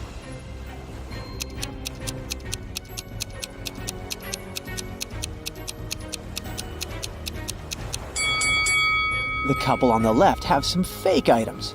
If you look at them attentively, you'll notice that the logos are written incorrectly. They're also pale. Can it be because they have to work all the time and go on vacation just once a year? As for the couple on the right, their seemingly simpler yet well-maintained belongings suggest that they value quality over extravagance. And their worn luggage speaks of their many trips. Plus, they have tanned skin, which means that they can vacation much more often. A suspected criminal, Doug the Evil Man, had been bouncing around various places in the world. Interpol had been trailing him, expecting to catch him with large amounts of unaccountable cash.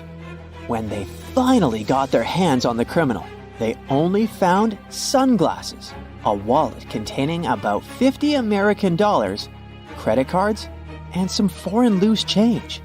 They had nothing to do but let the guy go.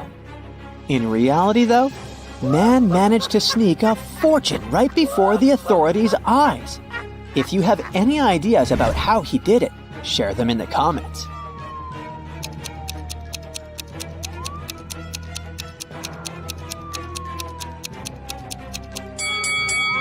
These foreign coins were actually extremely rare and incredibly expensive ancient coins. Detective Stanwyck came to Mr. Pennyroll's house to investigate a crime. Mr. Pennyroll claimed he had been kidnapped by bank robbers when he had arrived to open up the bank where he was the assistant manager. They made him open the safe and give them the money. They told the man to drive them to his house. They wanted to get his wife's jewelry too. Oh my God! While they were on the way, one of the criminals moved the money into a paper bag and threw the bank bag out of the window. When the car stopped at the red light 2 blocks later, the banker managed to escape. The detective decided to follow the route back to the bank to look for clues. At one point, Mr. Pennyroll shouted that he saw the empty bank bag, and a few minutes later, he pointed at the red light where he managed to escape. When they arrived at the bank, Detective Stanwyck arrested Mr. Pennyroll for a false report. Have you noticed a problem with the banker's story? Then tell us in the comments below.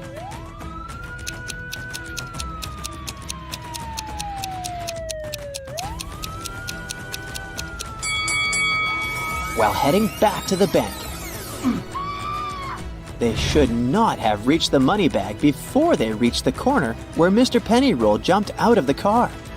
He supposedly did that after the criminal had tossed the bag out. If this story was true, the detective and banker would have passed the corner first and the money bag next on the way back to the bank. Now, there's a truly mysterious case for you. Chelsea walked up to a parked taxi, handed the taxi driver a $20 note, and walked away. Here are the things you need to know. She's not very good with directions. $20 is too big of a tip for giving directions. The girl also has a car of her own, and it's not broken. Can you solve this mystery faster than the other Brightsiders? Leave your answer in the comments.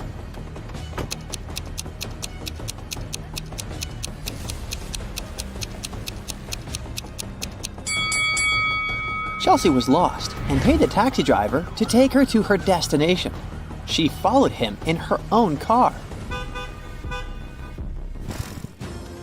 Look at this picture very attentively.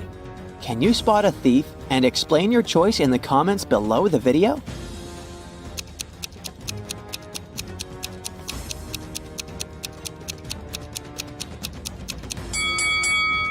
It's the woman in the brown coat with white lapels. She stands out among the crowd, as everyone else is either wearing sleeveless or short-sleeved outfits. Stephen called the police to report that his valuables were missing.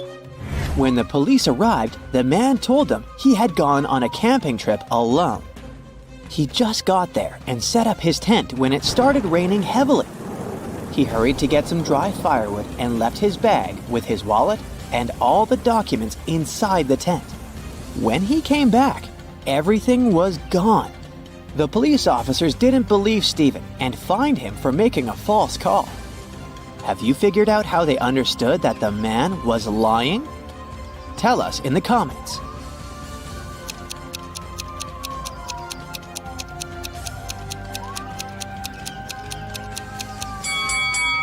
Stephen said he had set up the tent before it started to rain. But then, why is there a big puddle inside?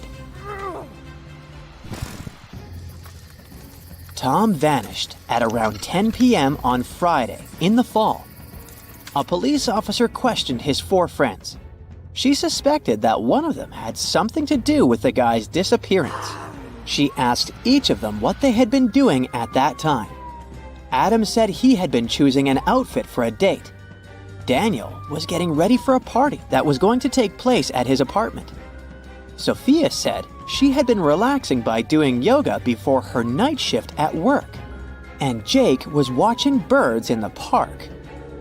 After questioning the suspects, the police officer arrested one of Tom's friends. If you know who she detained, write it in the comments.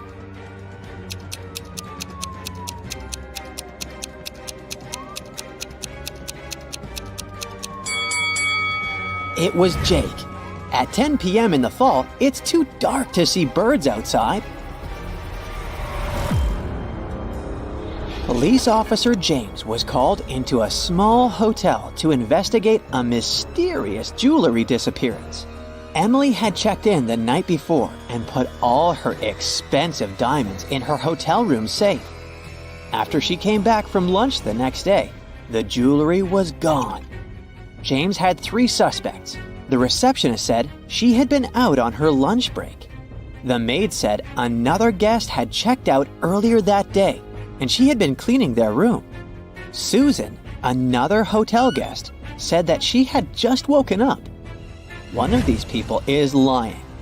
If you figure out who it is, write your guess in the comments as fast as possible.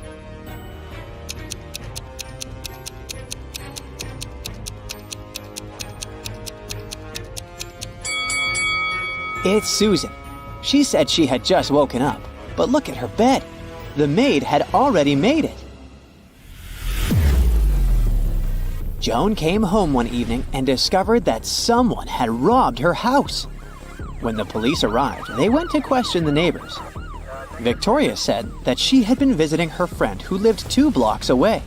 She came home a couple of minutes ago. Peter said that he had been ill. He only made a short trip to the pharmacy and stayed in bed after that. Nathan said that he and his wife had been preparing for a barbecue party with their friends.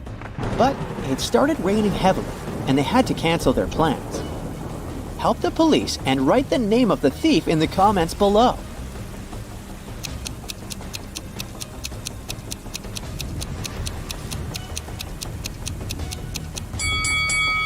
It was Victoria. It was raining, and she said she had just come home. But look! Her hair, clothes, and the umbrella, which is standing near the door, are absolutely dry. Tyler was going to his friend's place in the evening when a stranger in a black mask captured him. The next thing the guy knew, he was in a large room, locked in a cage. There were 3 levers in the wall next to the cage. If he pulled the first lever, he would let hungry lions into the cage. The second lever would flood the cage with water. And the third lever would activate a special mechanism that would make the top of the cage move down towards the bottom, crushing everyone and everything inside. Which lever should Tyler pull to survive? Share your choice in the comments.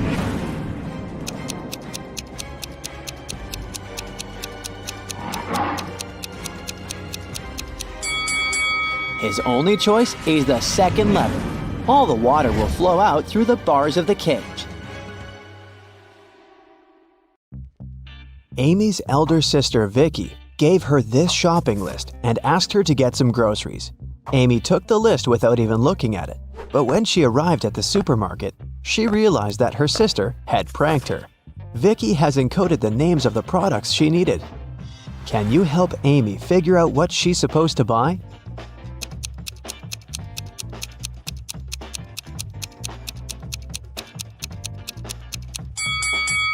Here's the first product. It's blueberry. What about this one?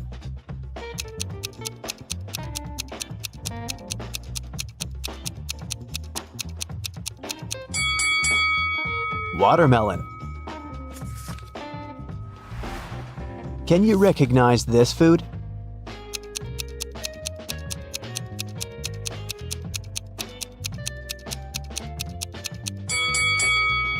That's right, it's kiwi.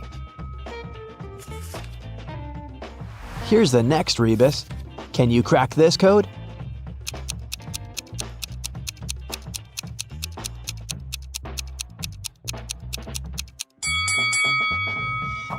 Grape. What about this one?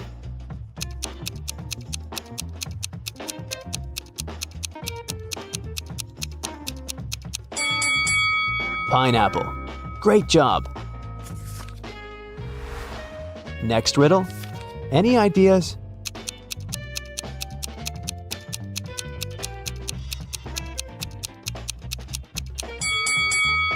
Vicky needs some bananas. And how about this food?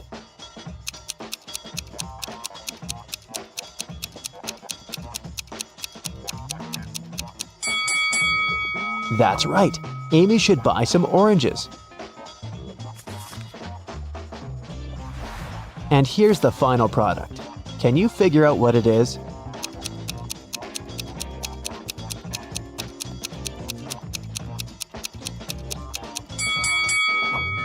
Lemon.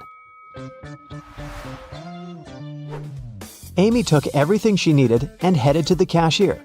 He said, I'll give you a 90% discount if you manage to solve my riddle. Amy agreed. Here's the riddle. If you had 3 apples and 4 oranges in one hand, and 4 apples and 3 oranges in the other hand, what would you have? Can you help Amy crack this riddle to save some money? Try to think outside the box.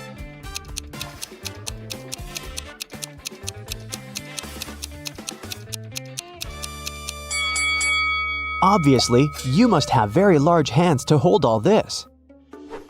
Amy left the supermarket and headed home, but suddenly she realized that she'd left her wallet at the checkout.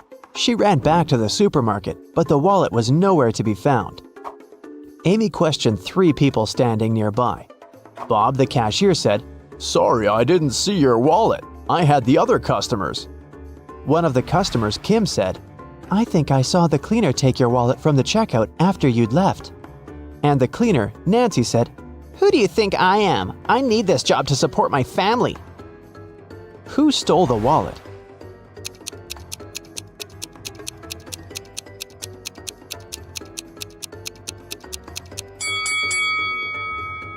It was Kim. She's holding her own wallet in her hand.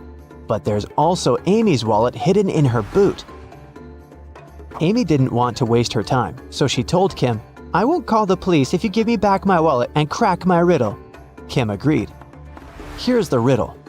Can you name 4 days which start with the letter T? It was Kim's lucky day because she managed to solve this riddle. What was her reply?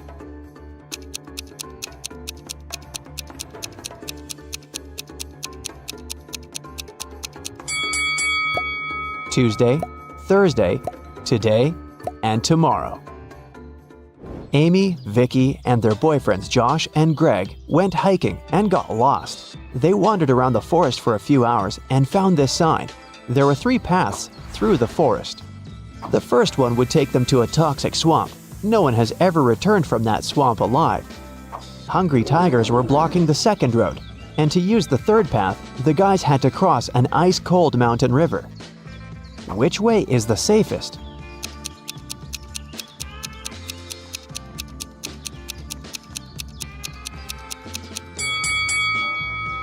The third one. See this sign? It says the river is only 20 inches deep. They can easily cross it. It got dark very fast. While the friends were still trying to find a way to cross the river, their phones had run out of battery, and they only had 1 torch. The river is too risky to cross without any lighting. If all 4 people started crossing the river at the same time, the torchlight wouldn't be enough. Plus, each person would be crossing the river at a different speed. Amy would need only 1 minute. Vicky would do it in 2 minutes. Josh would need 7 minutes, and Greg, 10 minutes. What's the shortest time needed for all friends to cross the river?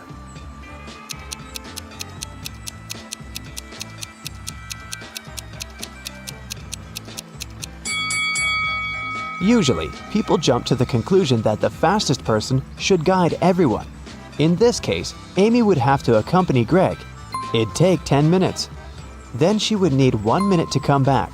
She'd guide Josh across the river. It'd take 7 minutes.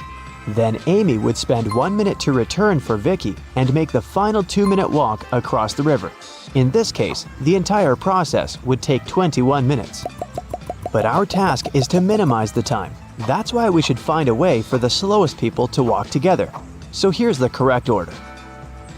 Amy and Vicky cross the river, which takes them 2 minutes. Then Vicky comes back. That's another 2 minutes. Greg and Josh take the torch from Vicky and go across the river. It takes them 10 minutes. Then Amy comes back with the torch, takes Vicky, and they cross the river together. That's 3 minutes. In this case, the total time will be 17 minutes. After crossing the river, the guys meet a woodsman. He promises to guide them out of the forest if they solved his riddle. What do an island and the letter T have in common? After the friends answered, the woodsman explained to them how to find the bus stop and disappeared. What did they say?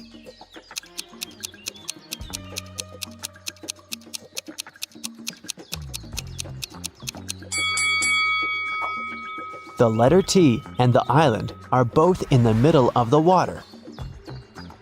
It took a while to find the bus station, and the guys got hungry. That's why they decided to buy some food. But only one of these vending machines is safe to use. Can you tell which one?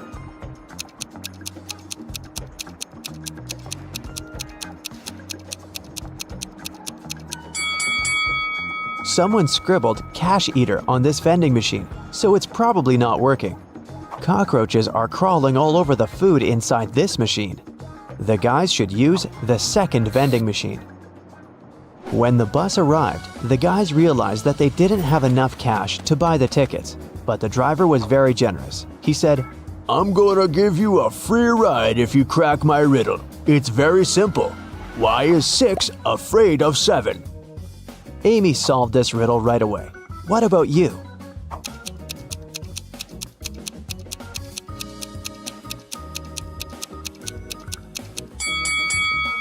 Because when it was hungry, 7 ate 9.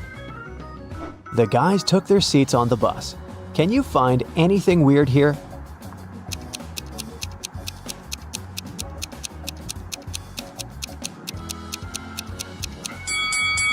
This elderly lady is transparent. She's a ghost. When Amy and Vicky returned home, they discovered that someone had robbed their house.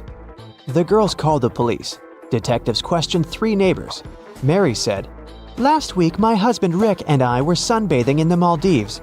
Rick got sunburned, and we had to go back home earlier. We've just come from the airport." Love said, "I think I saw a suspicious guy in a hoodie near your house a few hours ago." Joanna said, "My boyfriend and I celebrated our anniversary in a restaurant. We've just returned home." Who's lying?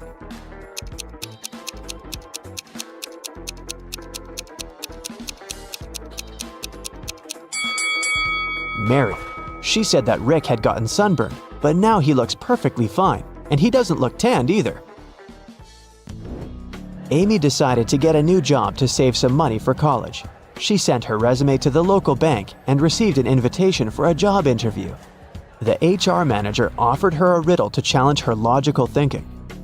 Imagine you have an unlimited number of coins in your wallet. What's the minimum number of coins you'll need to make sure that each of these coins will touch exactly 3 others? Can you help Amy get the job?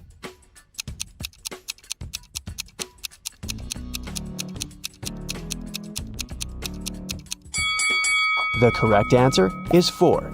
She should place 3 coins flat on the table so that they form a triangle and their edges touch each other. And then she can put the 4th coin in the middle on top of the rest. Amy got the job in the bank. After her first day at work was over, she went home. But on her way home, she realized she'd forgotten her phone in the bank. So she went back and took her phone. Suddenly, the girl heard some weird noise coming from the bank vault. She went there and saw these 3 men inside the room. She noticed that one of them was an imposter right away. What about you? Can you spot him?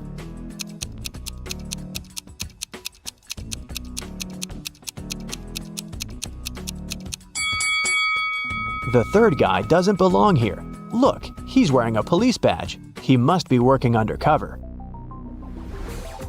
The robbers ran away and locked Amy and the police officers inside the vault. Now they have to solve this riddle to unlock the door. They have to find a way to connect these 9 stars by using just 4 lines, all without lifting their hand even once. Can you help them find the right way?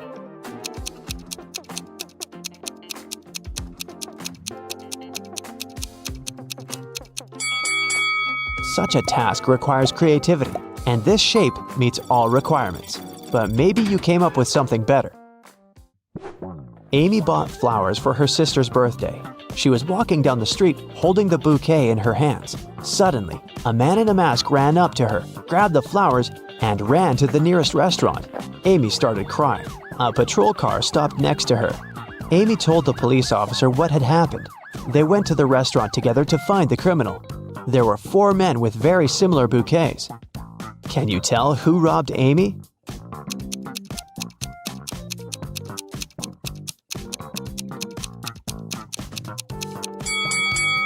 This guy. Amy's bouquet was tied with purple ribbon. Vicky organized a birthday party. To avoid uninvited guests, she asked the security guard to set a special password, but her boyfriend Harry, who was most definitely not invited, developed a plan that could help him enter the party. He hid near the door and started to listen attentively. When the first guest arrived, the guard said 12. The guest answered with 6. Then the second guest arrived, and the guard said 6. The guest replied with 3. Harry thought he'd heard enough and walked up to the guard. The man said 8, and Harry replied with 4. After hearing this answer, the guard asked Harry to leave. Why?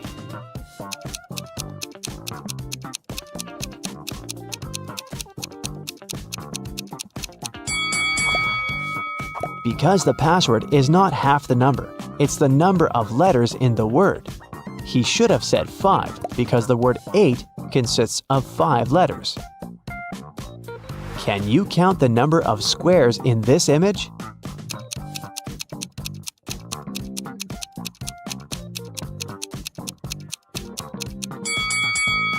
The correct answer is 40.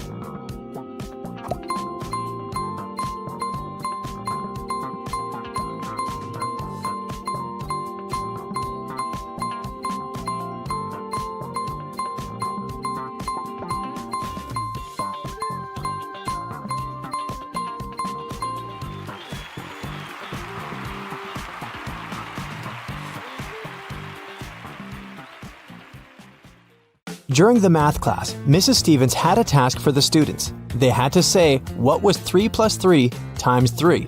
2 people raised their hands, and she asked both.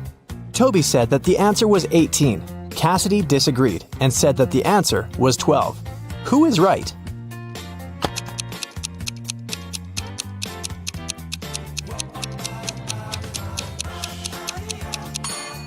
Cassidy. The multiplication is always done first, so we multiply 3 by 3, that's 9. Then we add another 3 and get 12. It takes Genevieve 12 seconds to cut 1 loaf of bread into 5 pieces. How much time does she need to cut the same loaf into 6 pieces?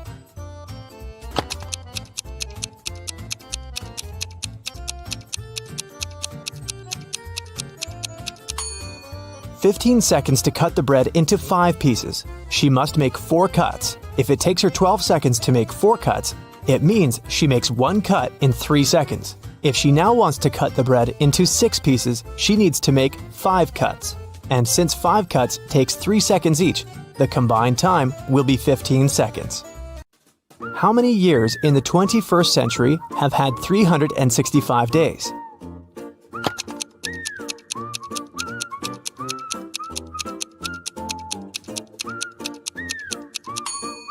Some of the years did have 366 days, and still, all of the years have had 365. So starting with 2001, it's been 20 years by now. No time to explain, but Tim needs to break into his mom's computer.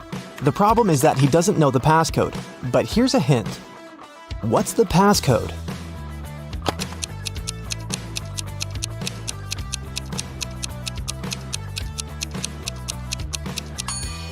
Each consonant in the word equals 200 points, and each vowel takes away 100 points. In the word kiwi, there are 2 consonants that make 400 points. 2 vowels take away 200 points, so the passcode is 200. Lucas and Liam went for a walk. They found a cool tree and decided to climb up to the top of it. Who is less smart?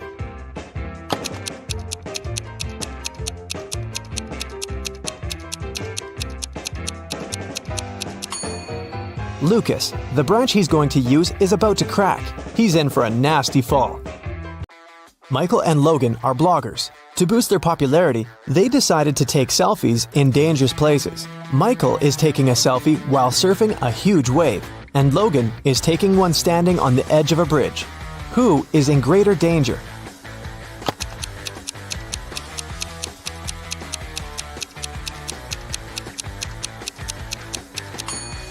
Michael. Logan at least has some people around. They'll notice if something happens and call the emergency services. Michael is alone.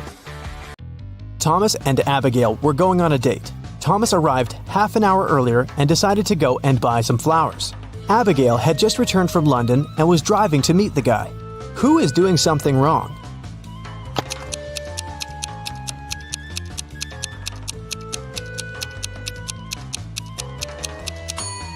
Abigail. She's driving on the left side of the road. Elizabeth and Melanie are getting ready for a barbecue party in the garden. Elizabeth is cooking and Melanie is decorating the garden. Who is not smart?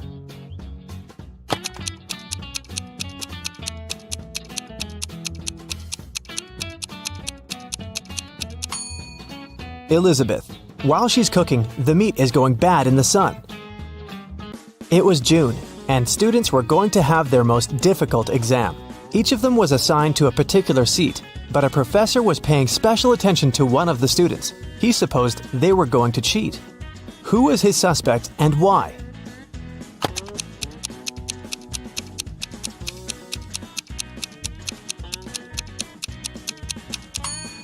It's this blonde girl. In June, the weather is great and all students are lightly dressed. And still, this girl is wearing high boots and a sweater with long sleeves. Ella got a new motorbike. She locked it in her garage and left for work. When she came back home and opened the garage, the motorbike was missing. The woman called the police. The officer interrogated 3 of her neighbors.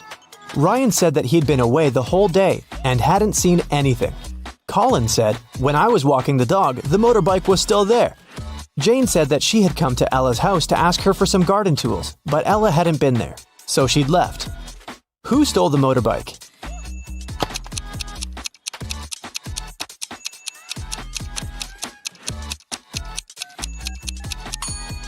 It was Colin. He said he'd seen the motorbike in the garage, but the door was closed, so he couldn't possibly spot the bike. Look at the sequence of letters. What should be the next one?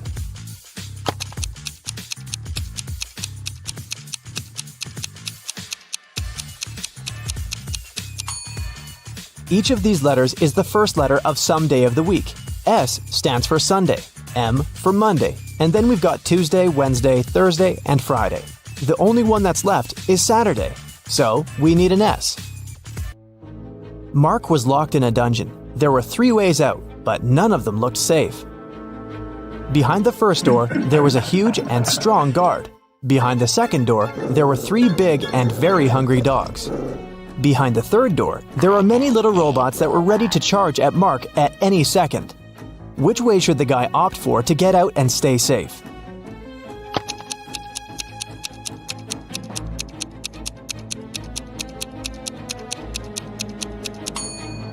I'd say the third one.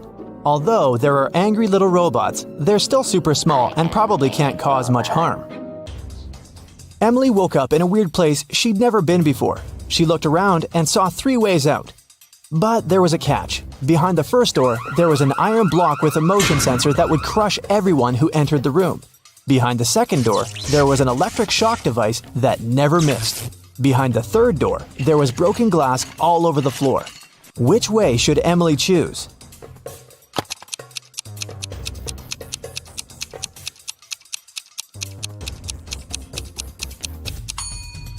She should pick the third door. She's wearing boots, so walking on the glass is definitely not going to be too hard of a task for her. Stella called the police and said that her friend had been poisoned. She told them what happened. I was supposed to meet with Alice, but I arrived too early. So I went to pick her up at her house. I knocked, but no one answered the door. The light was on, so I knew Alice must be at home. I had a spare key, so I opened the door myself. I found her in the room unconscious with an empty glass by her side. The police officer asked if Stella had touched anything. The girl said she had only touched the door, the glass, and her friend. After that, she got arrested. Why?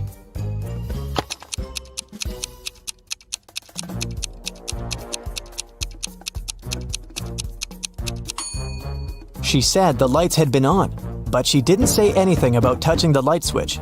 But when the police entered the house, the lights were off. Mrs. Donnell reported that she'd been robbed. She said, "I was in the restaurant's bathroom fixing my makeup when someone approached me from behind and hit me on the head. I didn't see what this person looked like." The police sent the woman home and refused to fill the report. Why?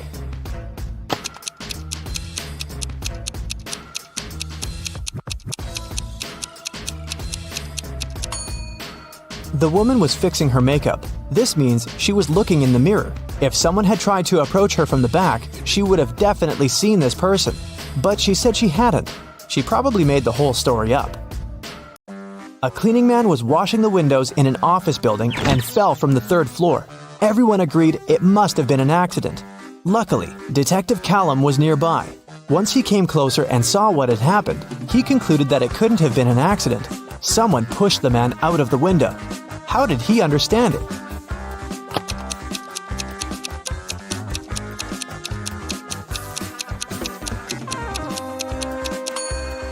Look, the window the guy fell out of is now closed. If it had been just an accident, the window would still remain open. Sophia and Brooke went camping in the forest. Who is less smart?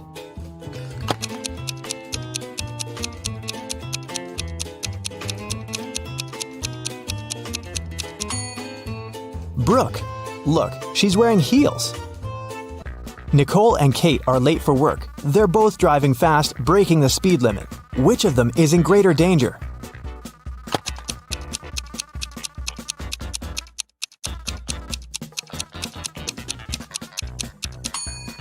Kate. She has many things lying around in her car. In case of an accident, something is likely to hit her. Jessica and Margot are jaywalking.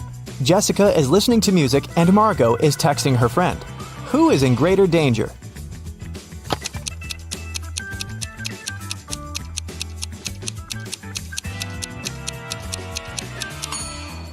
Jessica. Although they're both breaking the rules, Margot is doing it in a place where she can be easily noticed by drivers. And Jessica is jaywalking right where the road takes a turn. Drivers might not have enough time to react and stop. Allison and Maddie are doing housework. Allison is hanging the laundry outside, and Maddie is vacuum cleaning the basement. Who is less smart?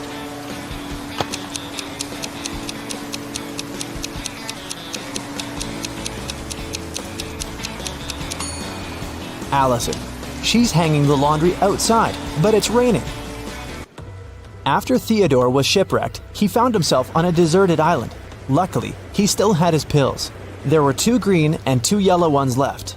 He needed to take 1 green and 1 yellow pill every day. The problem was that the man couldn't see anything at all and couldn't tell the color of the pills. There wasn't a soul around to help him. How can he manage it?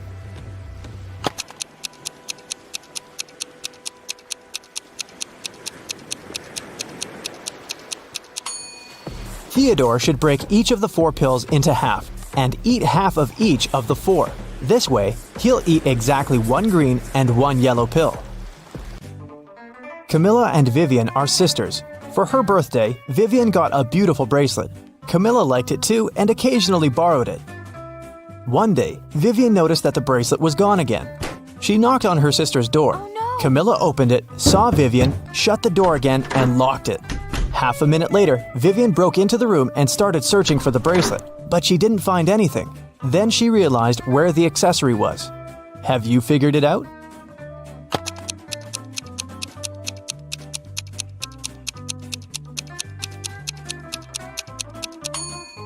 Vivian remembered that when Camilla first opened the door, she had her hair down. But now she has her hair up. She has put her hair in a bun and hid the bracelet there.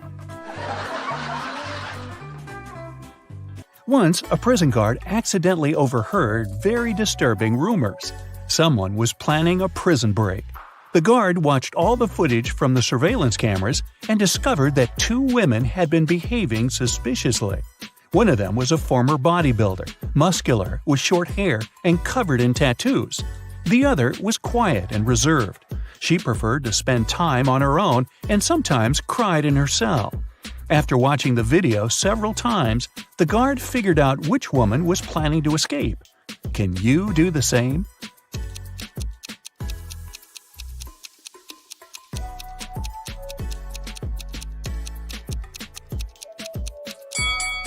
It's the second prisoner. There's a file in her bun. She can use it to get through the metal bars.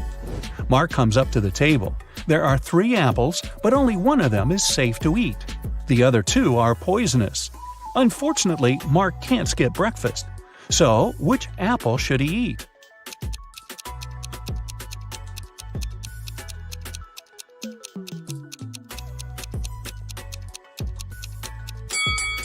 Look, this apple has a caterpillar in it. It means there's no poison in the fruit and it's safe to eat.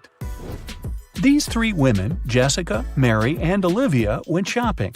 2 of them are pregnant and one is just trying to steal a watermelon. Can you tell which one is hiding a watermelon?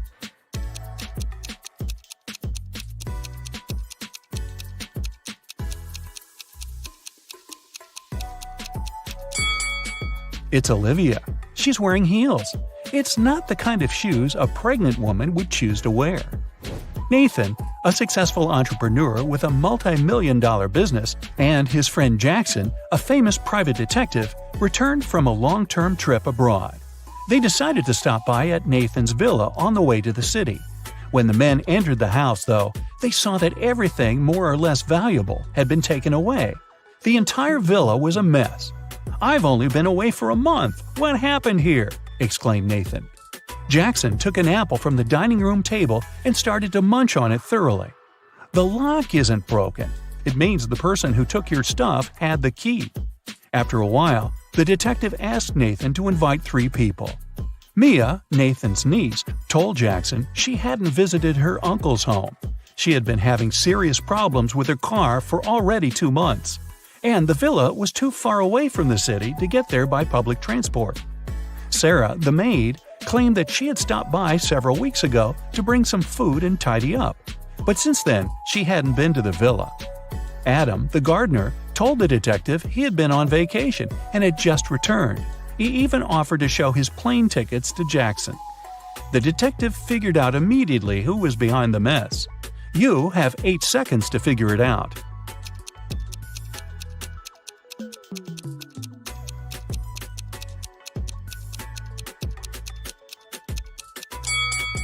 It was the maid.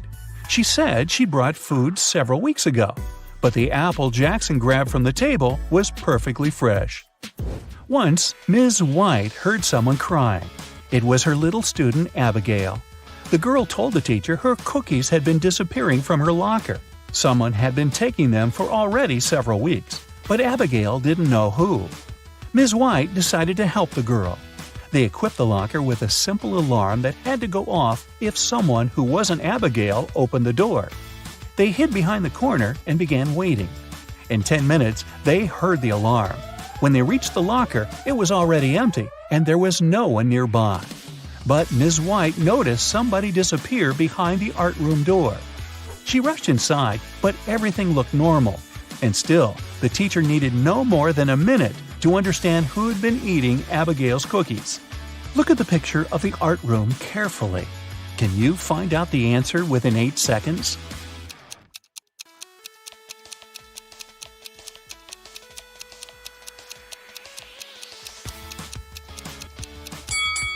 It's the girl on the left. Her painting's black and white, but there are only various shades of blue on her palette. And maybe the cookie crumbs are a giveaway too. I don't know. One perfume company hires new staff. They must swear an oath of loyalty to the company if they want to get a job. 10 people are saying the words of the corporate oath simultaneously, but some of them are cheating. Help the directors figure out who these people are.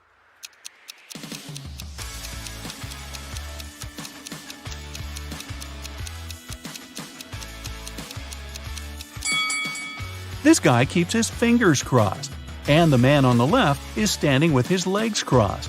They won't be loyal to the company, so the director doesn't hire them. Two influential media moguls are having lunch at an expensive restaurant. They're discussing the merger of their companies.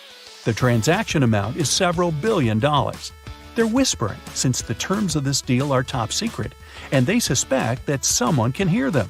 And they're right. Some curious people are eavesdropping on the conversation between the two businessmen. Try to find them.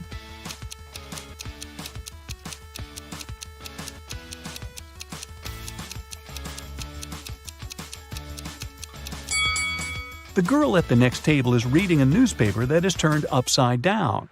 She's obviously trying to overhear what the billionaires are talking about. This guy over there is listening to music, but the headphone wire is not connected to anything. Another girl is sitting at the table in the corner with a cocktail, but instead of an umbrella, there's an antenna in her glass. She's recording the conversation.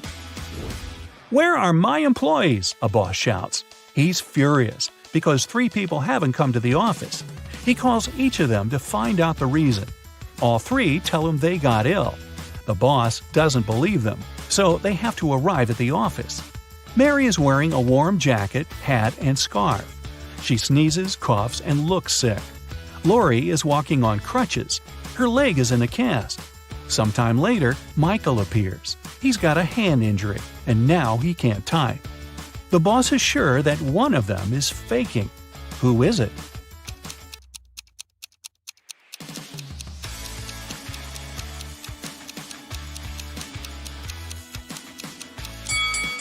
Mike's left arm is broken, but his phone is in his left pocket. He must have used his broken arm to put it there, which means he's pretending. Apparently, he just didn't want to come to work. Ice will melt if you heat it, but if you heat me, I'll become solid. What am I?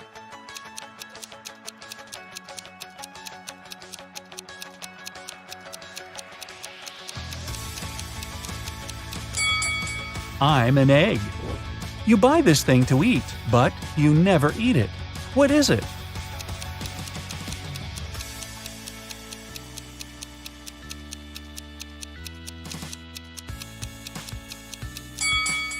It's a plate.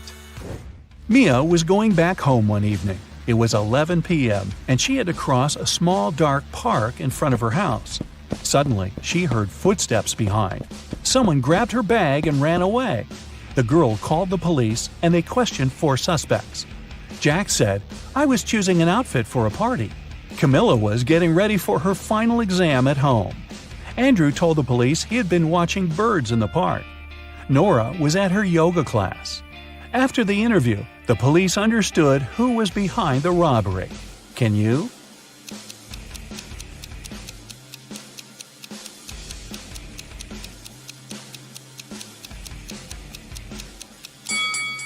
It was Andrew.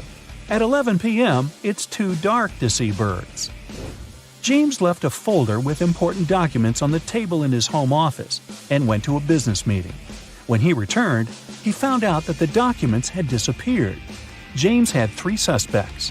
His brother said, "I've been swimming in the pool since you left. I haven't seen or heard anything." The cook replied, "Tomorrow we're having a party. I've been preparing the food."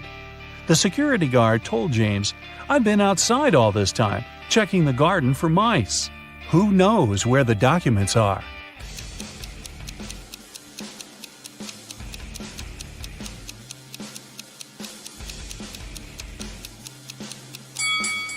It's the security guard. His job description doesn't include pest control. An accident happened at a busy crossroads in a small town. A driver who caused the crash left in a hurry. Luckily, several witnesses managed to describe the car. A police officer headed to the suspect's house. There, he saw a car that looked exactly like the one from the description, but its owner claimed that he had spent all day at home. The police officer knew the suspect was lying in no time. How?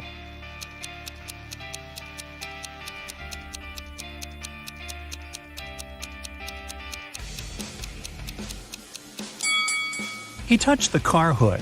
It was still hot from the engine that had worked not so long ago. You're walking along a railroad track. Suddenly, you see a speedy train approaching you. Instead of getting off the track immediately, you run toward the train. Why do you risk your life this way?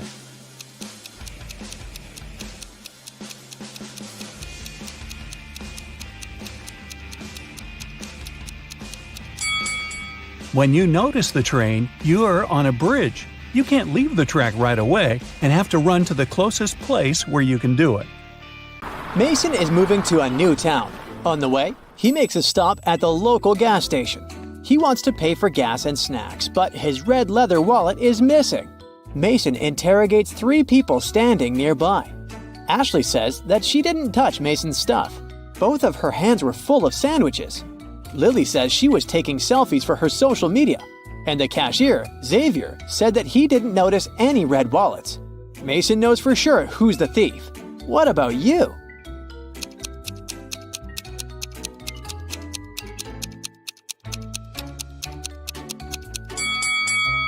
Take a look at Ashley's sandwiches. She hid Mason's wallet between 2 pieces of bread. Mason exposes the thief and continues on his journey. He gets hungry and goes to a diner. But immediately, Mason feels something off about this place. Something's completely wrong with one of these 3 waiters. Which one?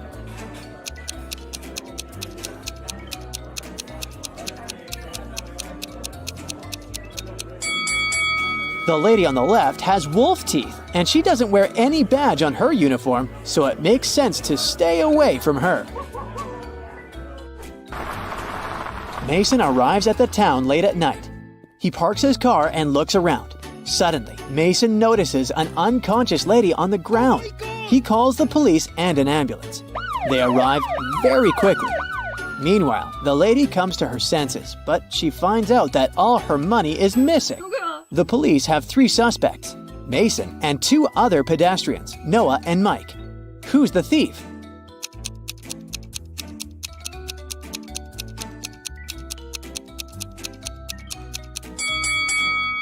Take a look at the ground. There are 2 types of footsteps leading to the place where the lady is lying.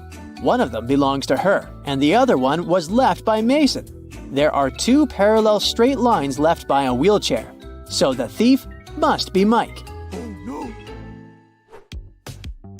The next day, Mason meets his neighbors. Hello. It's an elderly couple, Ralph and Glenda. They have just finished building a fancy new house. The house looks beautiful, and they invite their 3 grandchildren over to have a look at their work. It takes 1 day for one guy and 2 girls to break several windows, knock down the fence, remove the decorations, and ruin the roof. But the retired couple doesn't mind. They just smile looking at the teenagers. Can you figure out why?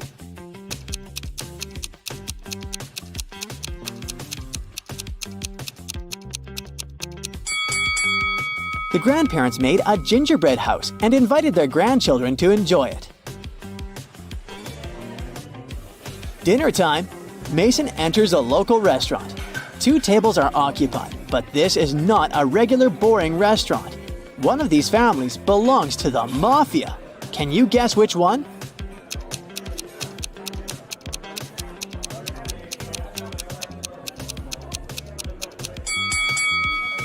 Take a closer look at the second family. The daughter holds a teddy bear that's stuffed with dollars. Mason decides to go to another place instead. He takes a look at these 2 tables and spots the mafia family right away. What about you?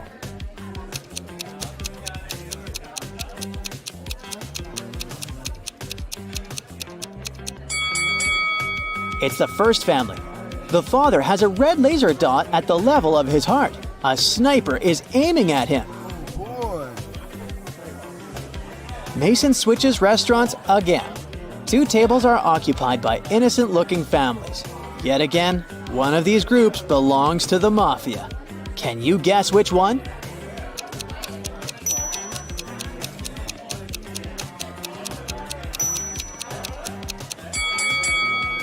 Take a look at the second table. The father is hiding a gold bar in his menu. Oh. The next morning, Mason goes to check out the local pool. Can you spot an undercover cop among these people?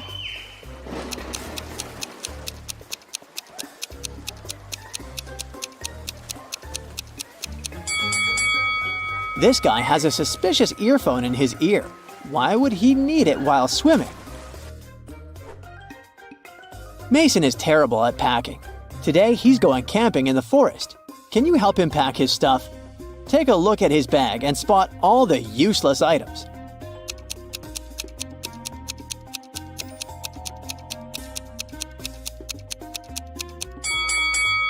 Oh, look! He has an electric hairdryer, but there's no electricity in the forest, so he can definitely leave it at home. Mason and his friend Bennett go hiking in the local forest. On the way, they meet two ladies, Anna and Alice. They hang out together, and both guys fall in love with Anna. They want to take her on a date. So the guys secretly ask Alice which of them Anna likes more. Alice doesn't want to share her bestie's secrets, but she gives the guys a hint. Anna loves pizza, but she can't stand burgers. She likes to go to the pool, but she never goes to the gym. Her favorite animal is the llama, but she's afraid of zebras. Which one of these guys does Anna like?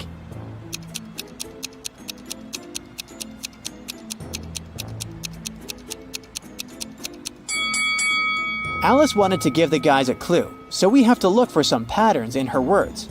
All the things Anna likes have double letters. Bennett has 2 double letters in his name, so he must be Anna's crush. The guys keep on hiking.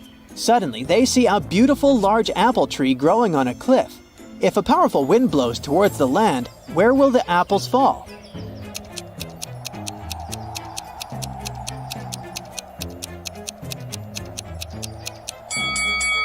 In any case, they'll fall down. Alice needs to leave for the city, but Mason, Bennett, and Anna decide to spend the night in the wild. The next day, they wake up in a terrible trap. They're hanging upside down in the air with their legs tied. There's a bunch of venomous snakes on the ground under Mason. There's fire and hot coals under Anna, and dangerous scorpions are crawling under Bennett. How can the guys survive?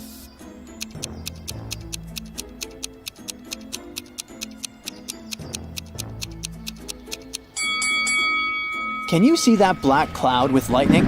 It's gonna start raining soon. The rainwater will put out the fire under Anna. This lady has a knife, so she can cut the rope and then help the others. Yes!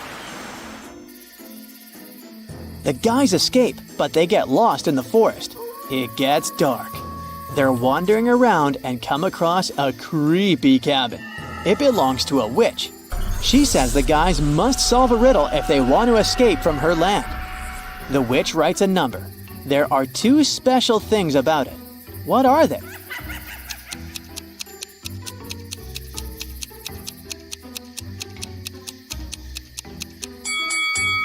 First, this number contains all existing digits. Second, they're put in alphabetical order. Oh.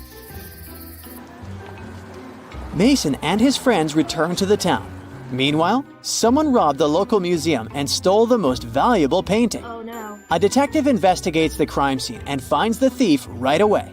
However, when asked to give it back, the criminal provides the police with 3 copies of the same painting. He refuses to tell which one is original. Can you find the real masterpiece?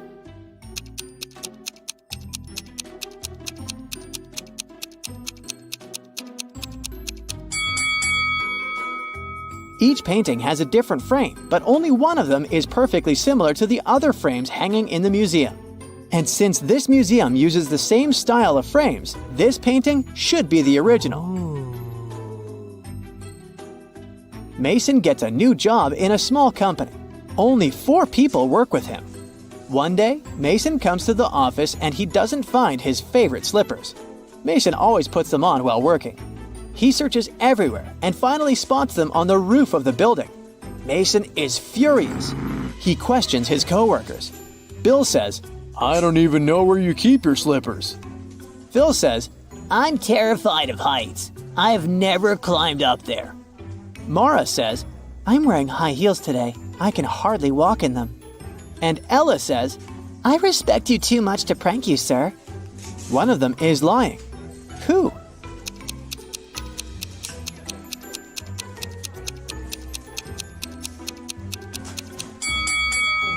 It's Phil. He said he was afraid of heights, but take a look at the photo on his table. He's skydiving with a parachute. Liar. After work, Mason returns to his condo. He enters the elevator with 3 people. One of them is a police officer working undercover. Can you guess who?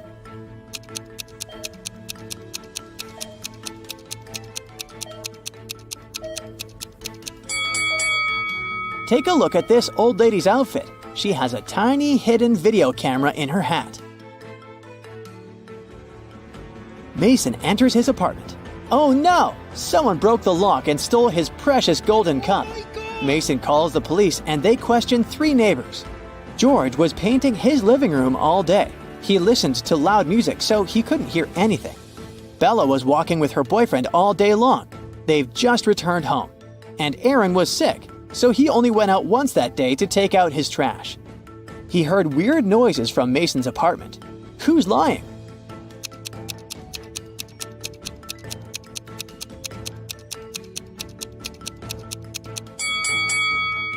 George. His living room doesn't look freshly painted. Martin wakes up locked in a basement. The man has no idea how he got there.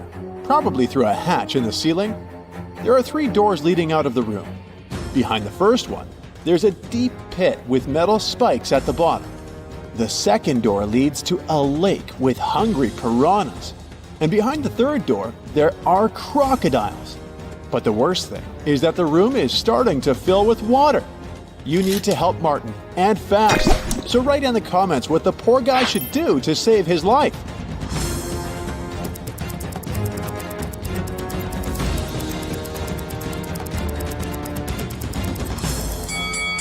Martin should open the first door. The pit will begin to fill up with water, and eventually the guy will be able to swim over the spikes. We've got one more person, Elisa, trapped in a room that's being filled with water, coming from a tap in the wall. There are no windows in the room, and the door is blocked. Elisa only has a mop and a big bucket. If you know how to save her life, comment below.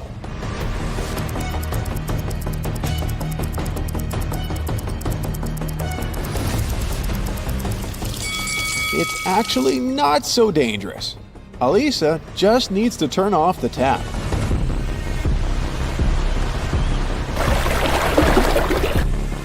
Nick was sailing around the world on his yacht when he got caught in a terrible storm. At one point, he hit his head against the mast and lost consciousness. When he came round, he found himself on the beach, surrounded by unfriendly-looking locals who definitely didn't like foreigners.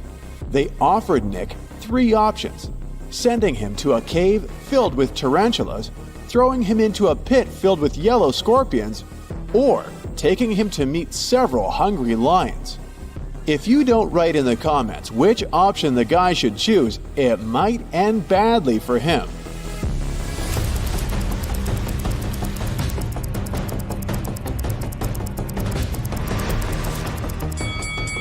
Nick should opt for the tarantulas, since they're mostly harmless to people. Look at this volcano. It's about to erupt. Unfortunately, Lauren has just 1 seat in her sports car, but there are 3 people who want to get as far away from the volcano as possible. Who should the girl save? A young, handsome guy? A rich woman? Or a granny?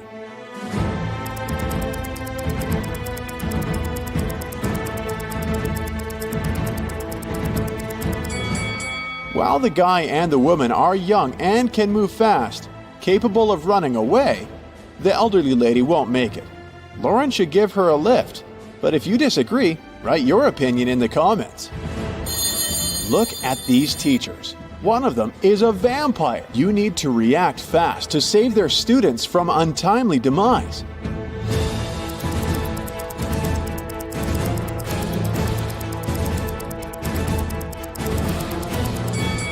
The teacher on the left has some tan lines, but vampires are afraid of sunlight.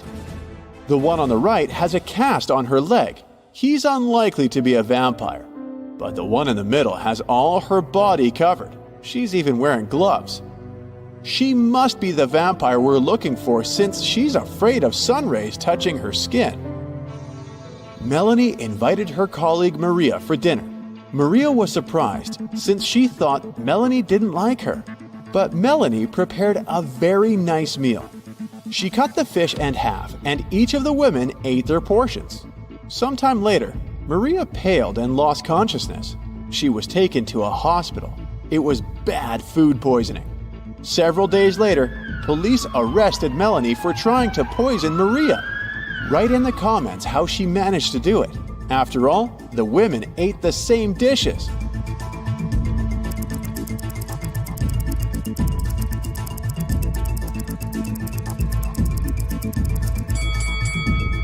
The poison was on one side of the knife Melanie used to cut the fish. This way, only the piece of tuna she gave Maria was poisoned. Look at this picture very attentively. One of these people has just stolen a penguin.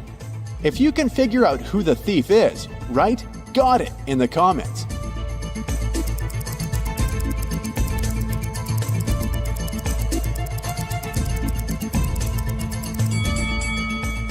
The first man has obviously come to feed the penguins.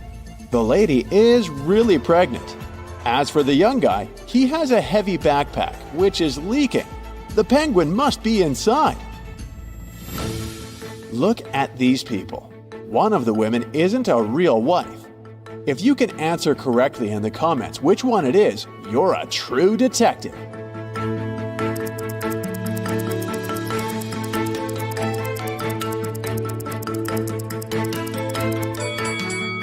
Both of these women have rings, but the blonde lady knows the exact size of her husband's briefcase, so the lunch she's prepared will definitely fit in. As for the second woman, she must be his sister. They have identical birthmarks. 4 friends went out for lunch. They ate the same food, but 2 of them got food poisoning.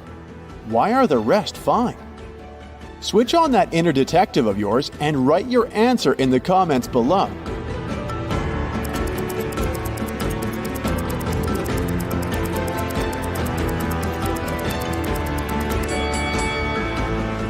Those 2 who were fine after the meal didn't drink coffee. The drinks were poisoned, not the food. These ladies went to enjoy some ice cream together, but after that, one of them got sick. Can you tell us why?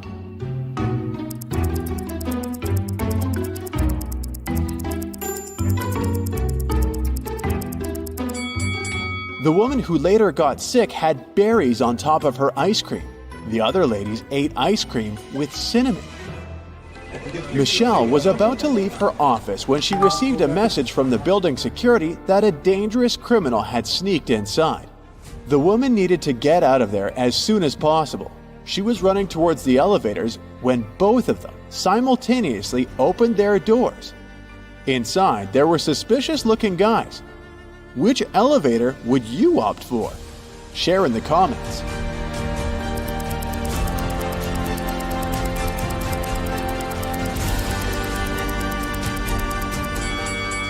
Michelle decided to run to the second elevator. The criminal had just entered the building, so he wouldn't be coming from upstairs. Criminals kidnapped 3 bank workers to get secret financial information from them. The bankers were locked in a basement with only one window high above the floor. The men decided that at least one of them had to escape and warn the police. The men stood on each other's shoulders, but the one on top still couldn't reach the window. Do you have a solution to this problem you could share with us?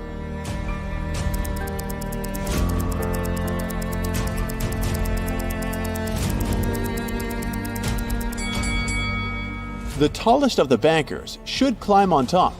This man most likely has the longest arms, so he will be able to manage to reach the window.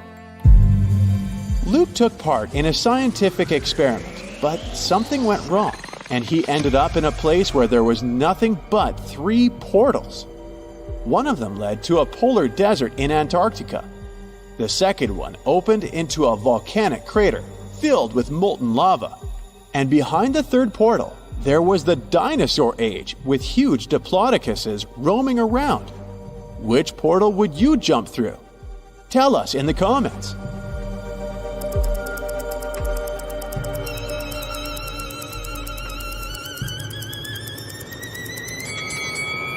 Luke would instantly freeze in a polar desert. Molten lava isn't even an option. But diplodocuses are totally harmless to people. They only eat plants. Once, a prison guard accidentally overheard very disturbing rumors. One of the most dangerous criminals was planning a prison break. The guard watched the footage from the surveillance cameras and discovered that two women had been behaving suspiciously. One of them was a former bodybuilder, muscular, with short hair and covered in tattoos. The other was quiet and reserved. She preferred to spend time on her own. After watching the video several times, the guard managed to figure out which woman was planning to escape. Are you as attentive as the guard? Prove it by writing your version in the comments.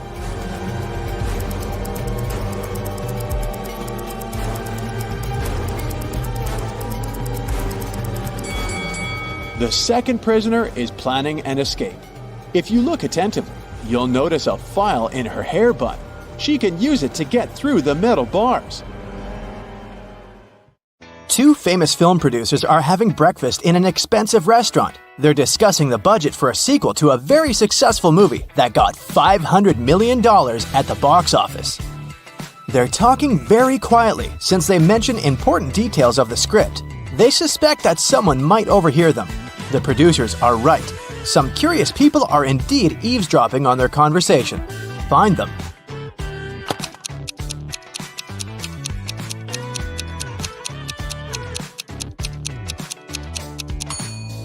There's a guy at the next table holding a magazine upside down.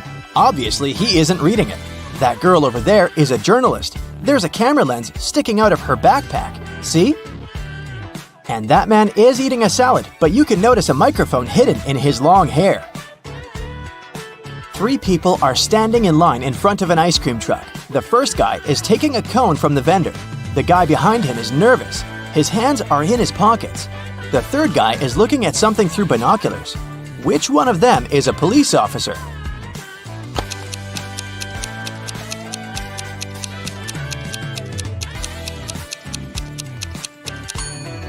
Look at the first guy. He's got a police radio in his pocket. A biker was traveling along a country road when he heard a scream. A woman was calling for help. She seemed to be in the forest. The biker rode in her direction and saw three girls among the trees. They were all begging him to save them from a vampire. "But which of you is the vampire?" the man asked. "It's her!" All the girls screamed and pointed at one another. How could the biker find out who was human?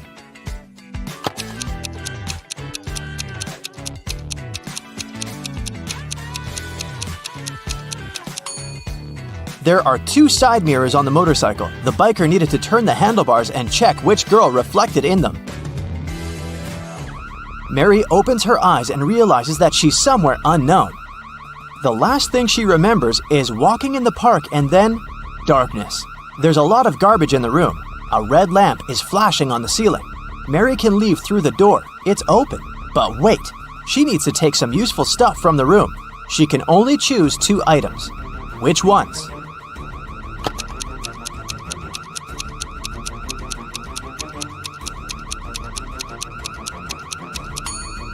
Mary needs to get scuba gear and a mask. Look at that small window. Fish are swimming by. Mary is underwater. There are 4 inmates in this prison cell, and they all look pretty hardened to me. Well, all but one. There's a newbie here. Can you guess who it is?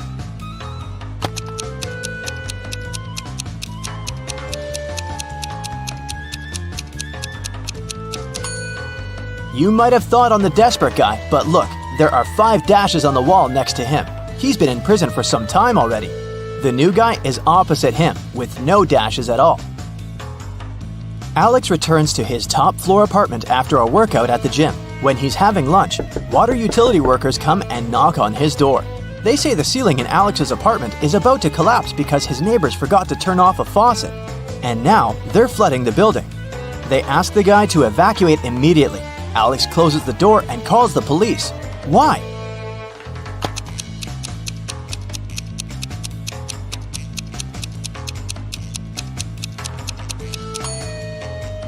He lives on the top floor. No one can flood him. Annie just got a new motorbike she's been dreaming about for years. In the morning, she polished it for her evening bike ride, closed the garage, and went to work. In the evening, she opened the garage and found that her motorbike was gone. She questioned 3 neighbors. Adrian said, "When I went grocery shopping at noon, the motorbike was still in your garage." Angela said that she'd left before sunrise and had just returned home. Kate said that she hadn't paid any attention to Annie's house. She'd been worried about her job interview. Who stole the bike?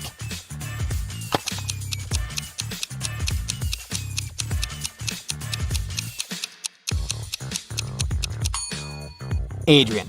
He said that he'd seen the bike in the garage, but it couldn't be true because it had been closed. There was a grand ball organized in honor of Miss Parsons' birthday, and half of the town was invited. Suddenly, the lights in the entire building went off for a couple of minutes.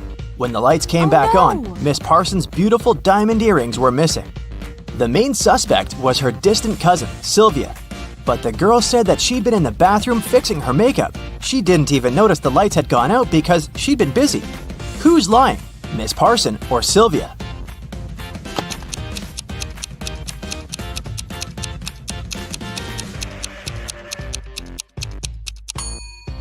The lights went out in the entire building. If Sylvia had been fixing her makeup, she would have definitely noticed that something was wrong. Adele found her friend Oliver on the floor in his studio in the attic. She called the police. The officer who came asked the girl to tell him what had happened. Adele said that she'd been walking past Oliver's house and noticed that the lights were on. She came up to the window, peeked inside, and saw him on the floor.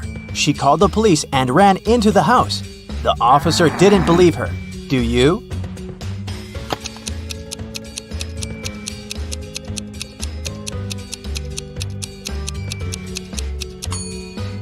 No, it doesn't sound right. The guy was in the attic. Adele couldn't possibly see him through the window. One rainy evening, Martha came home and found that someone had eaten her chocolate bar. She asked her siblings who had done that. Laura said that she'd been working out in her room and she didn't even eat sweets. Ashley said that she would never eat someone else's chocolate. Luna said that she'd been outside watering plants in the garden. She had just come home herself. Who lied?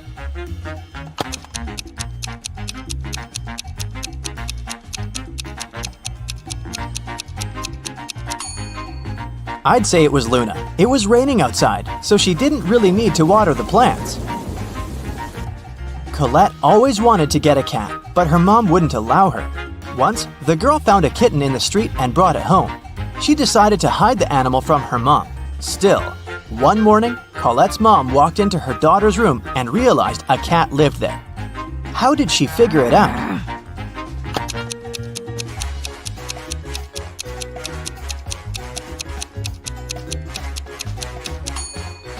Colette was wearing shorts and she had scratches on her legs. Jenny was locked in her room with 15 other people. Each of them could see the entire room with all the people inside without turning their head or body or moving in any other way. To get out of the room, Jenny had to place an apple in such a way that everyone but one person could see it. The girl managed to do it. But how?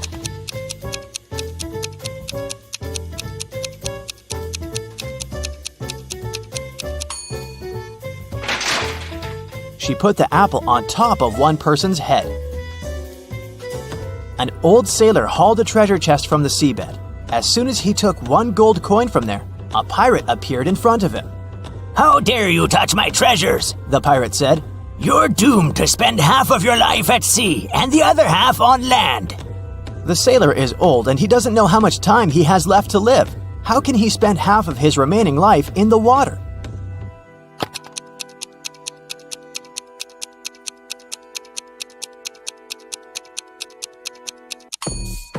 He can do it if he spends one day at sea and another day on land. A teacher informed his students that there was just one question they had to answer to pass the exam. He took a shiny billiard ball out of his briefcase and put it on the desk. Prove this ball doesn't exist, The teacher said. By the end of the exam, all students wrote their answers, yet none of them passed, but one. That only student who wrote 2 words on their sheet of paper and got the passing grade. What did they write?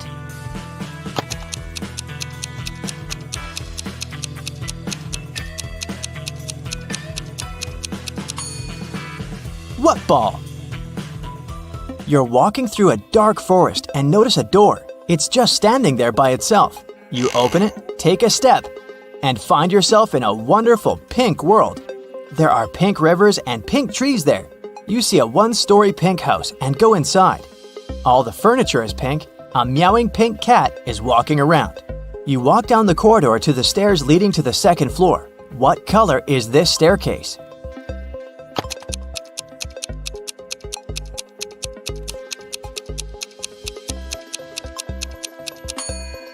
There are no stairs in the house. It's a 1-story building, remember? Oh boy, William got inside a cave during an archaeological expedition. There were 3 ways out, however, only one of them was safe. His map said that behind the first way out there was a pond that swallowed everything in. The second way out led to dangerous dinosaurs that would eat him alive. The third way out led to an erupting volcano. Which way was safe?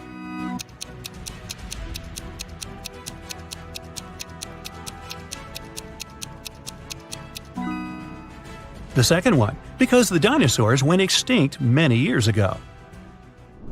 You're running away from a pack of zombies and come across 3 doors. Behind the first one, there's raging fire. Behind the second one, there's a lake of water. Behind the third one, there's a venomous snake. Which way would you choose?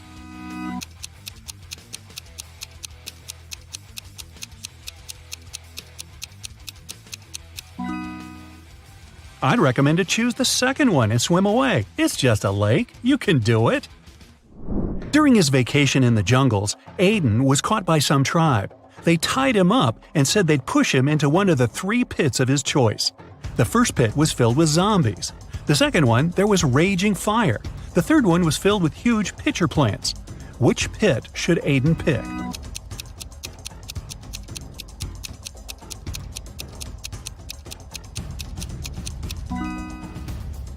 He should choose the third one. The pitcher plants only eat insects. They're not dangerous for people. Aston reported that someone had robbed his house. Detective Callum arrived and asked Aston to tell him what happened. He said that he walked into his room and saw someone getting out of his window. They must have heard him walking inside the house. Then he checked his desk and found that his money had been stolen. Detective Callum asked if Aston had touched anything else, and the man said he hadn't. Detective Callum closed the case and refused to proceed. Can you guess why?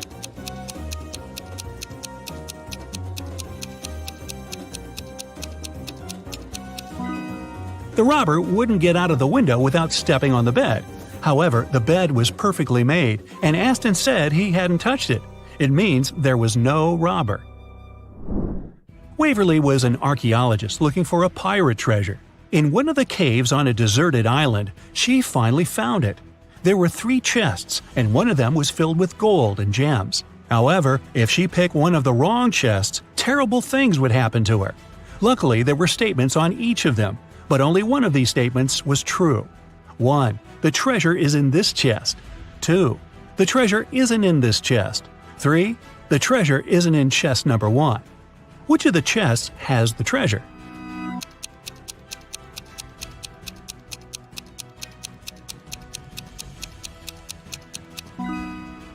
Let's solve it step by step. If the first statement is true, then the treasure must be in the first chest, and the other statements must be false. In this case, the second statement is also correct, so that was a wrong guess. If the second statement is true, then the treasure isn't in the first chest. The treasure isn't in the second chest either, just like it says. Then it must be in the third one. However, this makes the third statement correct too, although it shouldn't be. If the third statement is true, then from the first statement that is wrong, you can conclude that there's no treasure in the first chest. Since the second one is wrong too, then the treasure must be there. Now there's no contradictions, and the treasure is in the second chest. Whew. Does anybody else have chest pains? Just me?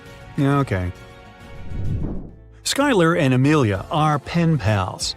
Skylar said that her birthday was in winter, and Amelia said that hers is in summer. However, a couple of months later, they both had their birthday on the same day. Still, none of them lied. How is it possible?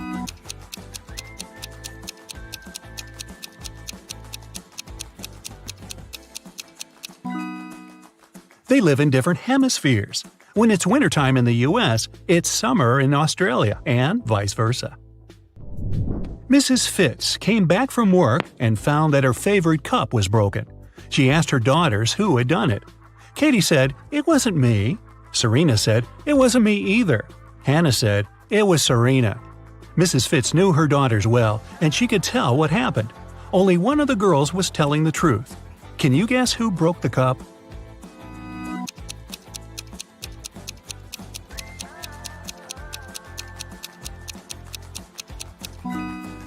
If Katie tells the truth, then firstly, it wasn't her who broke the cup. Secondly, the other two girls are lying. Serena is lying, so you can conclude it was her. But then Hannah is right, and that's a contradiction. Let's say Hannah is right. Then it was Serena who broke the cup, and Serena is lying. But then Katie is telling the truth too when she says it wasn't her. So Serena is telling the truth. She says it wasn't her, so you can trust her. And Katie and Hannah are lying. Katie says it wasn't her, so it was her. And Hannah says it's Serena, which is a lie. So Serena is the honest girl, and Katie is the guilty one. Hannah is just a liar. "Where are my employees?" a boss shouts. He's furious because 3 people haven't come to the office. He calls each of them to find out the reason. All 3 tell him they got ill. The boss doesn't believe them, so they have to arrive at the office. Mary is wearing a warm jacket, hat, and scarf. She sneezes, coughs, and looks sick. Lori is walking on crutches. Her leg is in a cast. Sometime later, Michael appears. He's got a hand injury, and now he can't type. The boss is sure that one of them is faking. Who is it?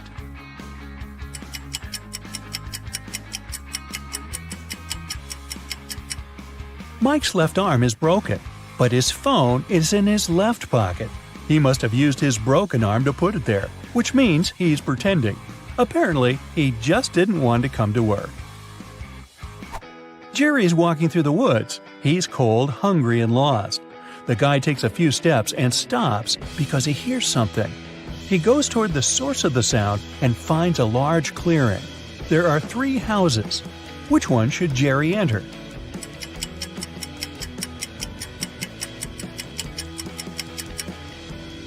The house on the left is closed from the outside. There's a lock on the door, see? The house on the right seems safe, but look at these footprints leading to the door. These are wolf paw prints. Jerry should choose the house in the middle. A wanderer has been walking through the desert for several hours. He doesn't have any water left, and he's losing strength. He climbs a low hill and sees 3 lakes. They're far from one another, and only one of them is real. Help the wanderer distinguish the reality from a mirage.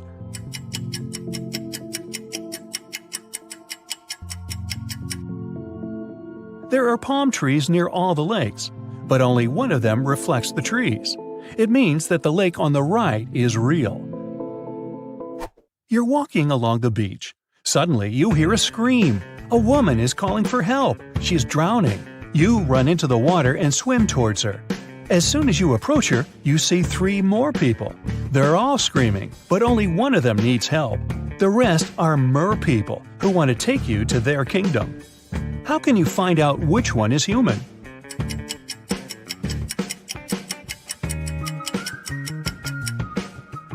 Dive under the water to see who has a fishtail. Richard likes abandoned buildings and old castles. Today he's going to check a huge house that belonged to a vampire a long time ago. Well, that's what the legends say.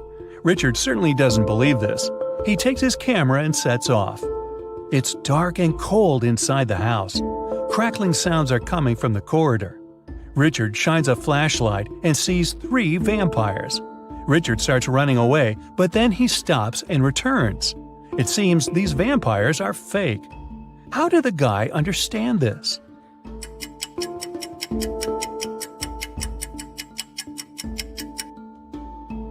There's a mirror on the ceiling above the first vampire, and he gets reflected there. The second vampire has no fangs, and the third one, he seems to be real. Run! Now Richard wants to visit an abandoned hospital. There are rumors that werewolves live there. Richard is sure it's a myth.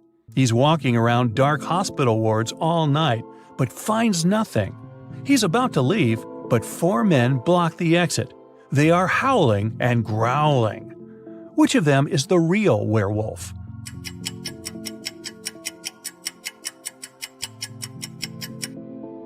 No one. The full moon is shining through the windows, but these people haven't turned into monsters. But still, Richard runs away. It seems these guys are really crazy. A rich man comes to an exhibition of modern art. He's going to buy a new painting for his collection. The owner of the exhibition shows him 3 works of different artists. In the first picture, there's a green triangle with a sunflower in the middle. The second painting is of a tiger taking a selfie on his phone. In the third picture, there's a flying house. The collector is sure that one of the paintings is fake. Which one?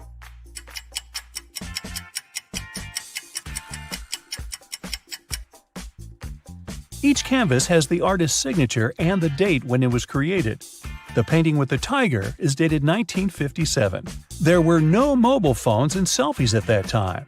This picture is fake. Martin's nervous because today is his first DJ performance at an electronic music festival. He goes on the stage. The crowd is cheering. Martin puts on his headphones and turns on the first track. Music is playing, but people aren't dancing.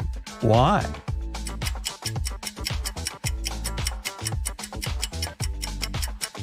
The music is only playing in the DJ's headphones. Martin hasn't connected the wire to the speaker, see? People are sitting in their seats. The lights turn off. Someone is chewing popcorn. Someone else is drinking soda. The movie starts. This is a horror. Someone screams. The ticket taker enters the hall. Several people haven't paid for their tickets. Guess who?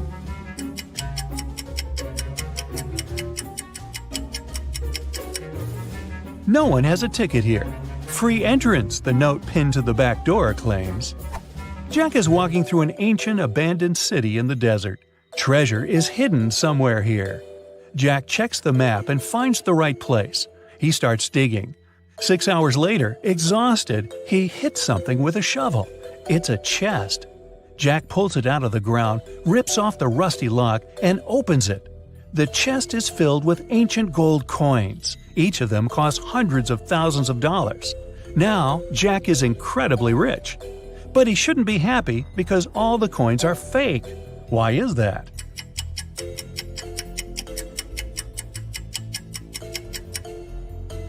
Each coin has a date, 145 BCE.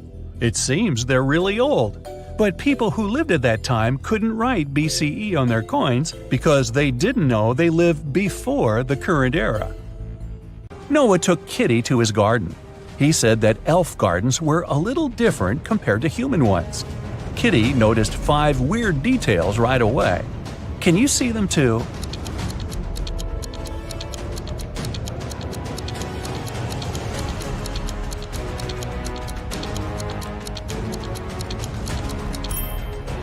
It's snowing, but the flowers are blooming. The trees don't cast any shadows, but Kitty does. The rainbow in the sky is upside down. All squirrels are wearing suits. They usually don't do that in human forests. And this butterfly is talking on the phone. Noah invited Kitty for dinner, but they gotta cook it first. He gave Kitty an old recipe and said she could find all the ingredients in the garden. But the recipe is coded with the help of these symbols. Can you help Kitty find all the ingredients?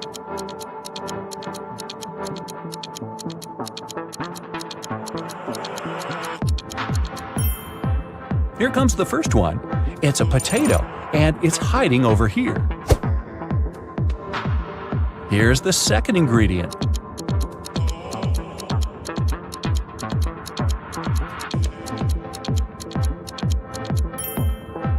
Olives. They're growing over there. What about this puzzle? Any ideas?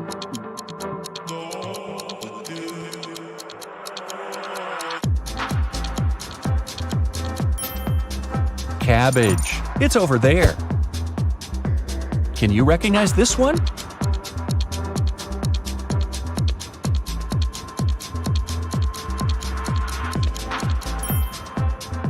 Coconut. Here it is. The next one. Can you crack it?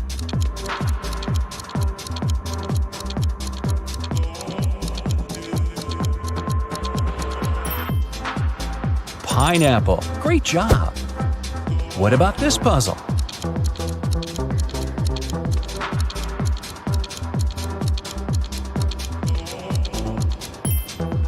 It's a carrot. And since it's an elf's garden, carrots are growing on trees. Can you crack this code?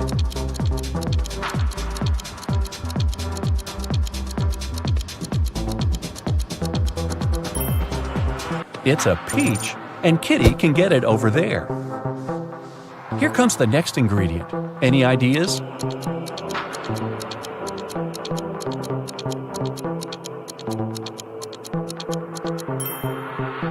Pepper. It's over there. And last but not least, can you crack it?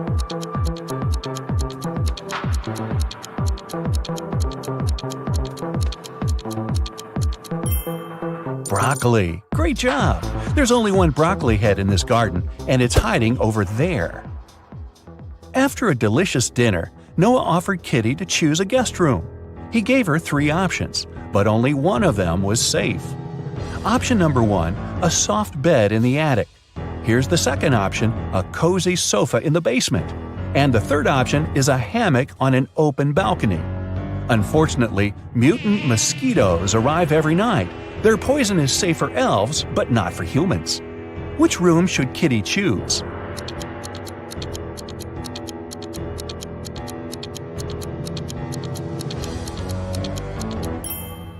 Springs stick out of the first bed. That doesn't look safe. And the sofa is full of bed bugs. Probably not the best company for a sleepover. So Kitty should choose the hammock.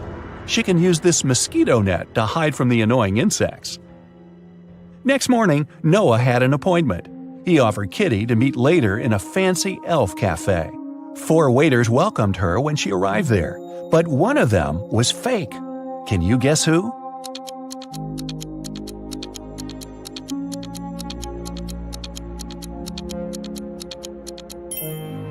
See, this guy is a criminal. Noah was late, so Kitty ordered breakfast without him and went to the bathroom. The girl left her bag and her wallet on the table. Don't ask me why. When she came back, Noah was sitting at the table. Her food had arrived and her bag was still there, but the money was missing from her wallet. The restaurant security found 3 suspects. Noah said that he had just arrived. He hadn't seen anything suspicious. The waitress said, "I brought the food, but I didn't touch the wallet." The cleaner said that she'd wiped the table but hadn't touched the wallet. The guard found some fingerprints on the wallet, but they all belonged to Kitty. So, who stole the money?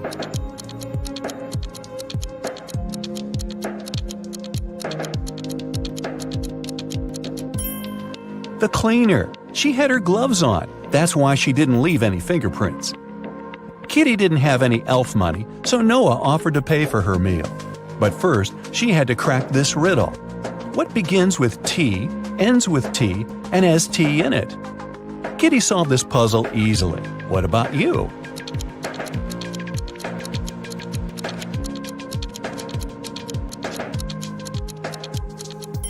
The correct answer is a teapot.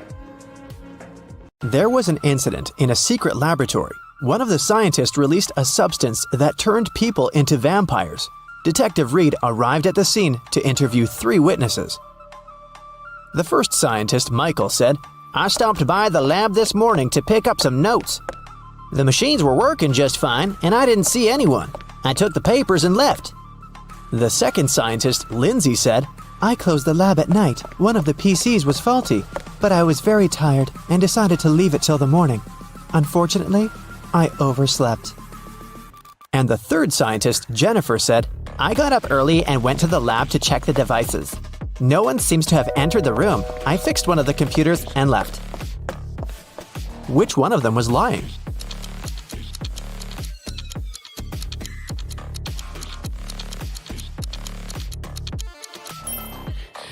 Michael is lying. One of the computers was actually faulty, and Jennifer spent the whole morning fixing it. If Michael had walked into the lab, he would have known about it, or Jennifer would have noticed him. So he must have entered the lab after the others had already left.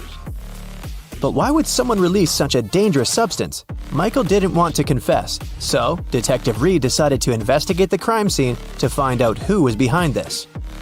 Take a look at this picture. Is there anything suspicious?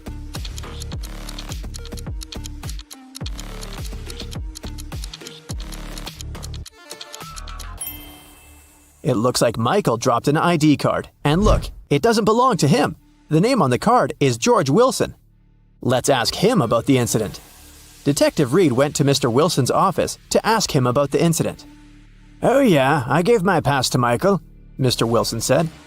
"But that's only because I had left something in the lab. My glasses. I didn't have time, so I asked Michael to pick them up." Well, that's not a very clever excuse, but how can you prove the man is lying?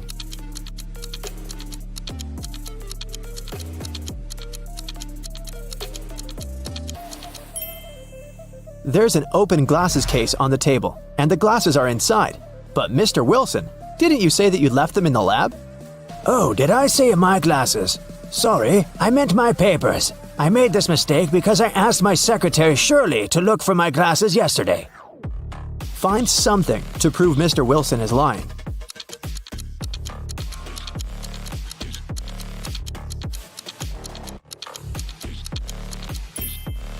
There's a calendar on Shirley's desk. Yesterday was her day off. It's marked red. Mr. Wilson is lying. Mr. Wilson was arrested, but people have already begun to turn into vampires. Can you guess who's actually a vampire?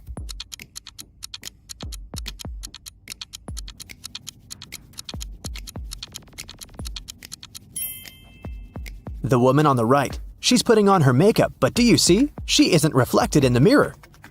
Meanwhile, those who haven't turned into vampires gather everything they might need to survive. Which of these people is more likely to stay alive?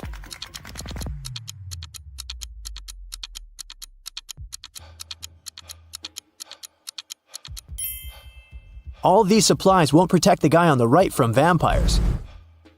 As for the girl on the left, she's stocked up on what she can to defeat the vampires. She has a higher chance of survival. Let's check out the subway. There are two women here. Which of them is not pregnant?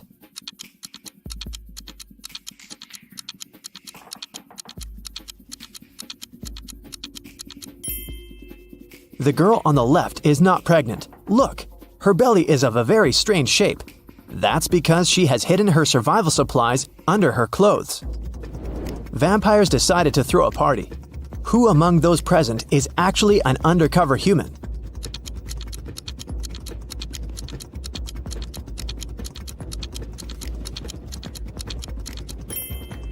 The guy on the left is a human. He's wearing makeup and false teeth.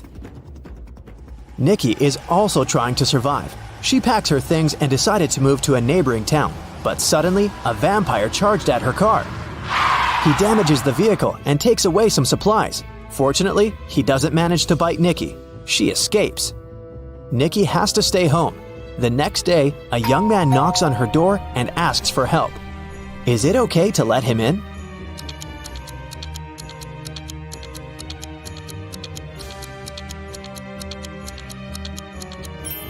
Nope. He has the same scar on his cheek like the vampire from the day before. Nikki continues to hide at home. One day, some girl starts knocking on her back door. Please help! A pack of vampires is chasing me! Nikki opens the door. The girl is out of breath, but she manages to say, They're almost here! Can I come in? Is it safe to let her in?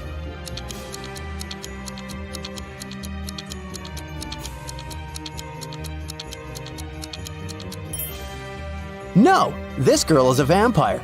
Anyone in this situation would immediately run inside the house, but vampires can't come in without an invitation. Nikki was checking her house and suddenly noticed that there was someone in the attic. She approached the shadows. It was a father and daughter. Please don't kick us out. Sorry, we snuck in without permission. We've been trying to hide from the vampires. The father said, "Is it safe to let them stay?"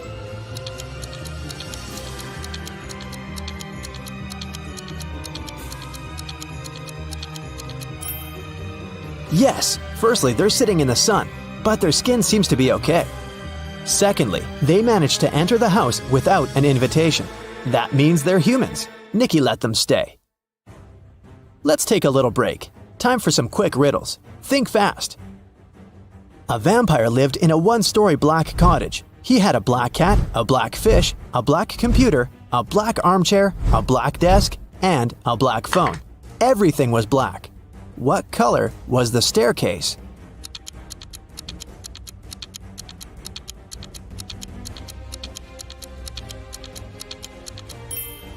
There was no staircase in that house because it was a one-story cottage. 3 vampires are walking fast. The first vampire says, "2 other vampires are walking behind me." The second one says, One vampire is walking behind me, and one is walking in front of me. and the third one says, "2 vampires are walking in front of me, and 2 are walking behind me." How is that possible?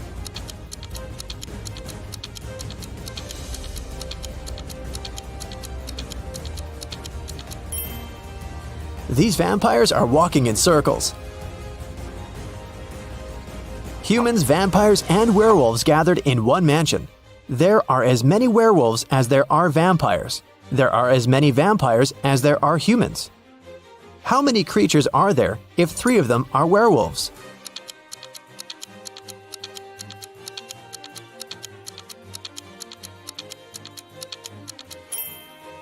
There are 9 creatures in the mansion, 3 werewolves, 3 vampires, and 3 humans. Now let's go back to Nikki and her adventures. Nikki, Peter, and his daughter Becky decided to go to another town together. It takes 2 days to get there. They drove all day until night fell. Now they have 3 options. First, they can continue driving until the morning, despite the fact that they may meet a lot of vampires along the way. Second, they can spend the night in the nearest cave with bats. And third, they can sleep in the car. Which option would be the safest for them?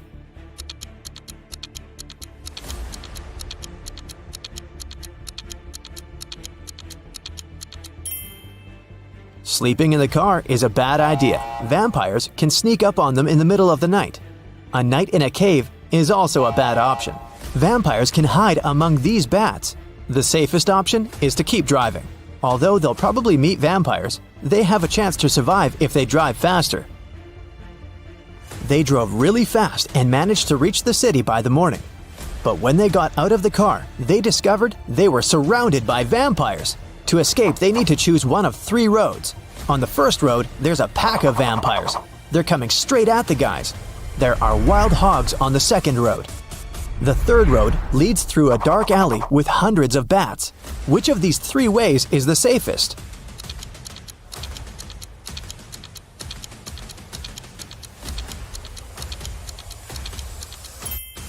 The second way is the best option because the sun illuminates it, so vampires can't follow Nikki and her new friends.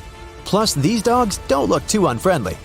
The guys reach 3 stores. Now they need to decide which of the stores is safe to enter.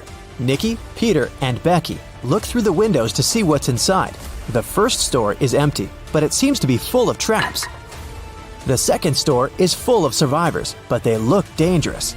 And the third store seems empty as well, but it's completely dark there, and you can't see anything except for dozens of bats. Where should Nikki lead her friends?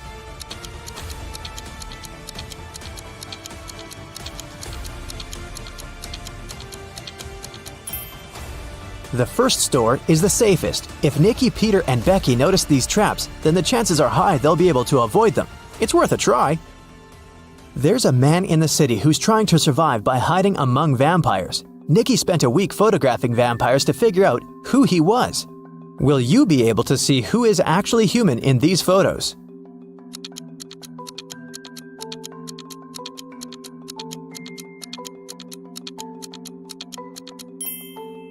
You can see this man has all 4 photos. In one of the photos, he's eating garlic bread, and in this one, his leg is exposed to the sun. He's only pretending to be a vampire. Nikki and the others decided to invite this man to join their group. The man was delighted and said that his name was Douglas. He was a journalist looking for safe places for people. He suggested creating a password that only humans could figure out. They came up with this one: HAWUH. Can you guess why?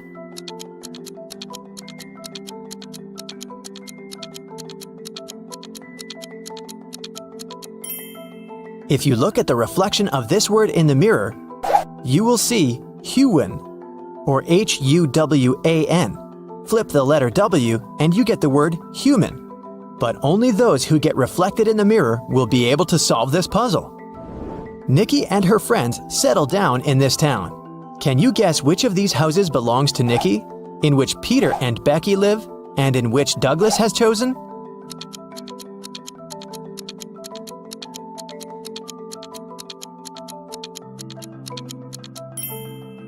House number 1 belongs to Peter and Becky. There are 2 bicycles next to it. House number 2 belongs to the journalist. Do you see his equipment? And the remaining house, house number 3, belongs to Nikki. Before the dinner, Kevin's brothers decided to prank Kevin and Jill and serve some snacks. There are 3 bowls with snacks, but only one of them contains edible snacks. Can you help Kevin and Jill choose the right bowl?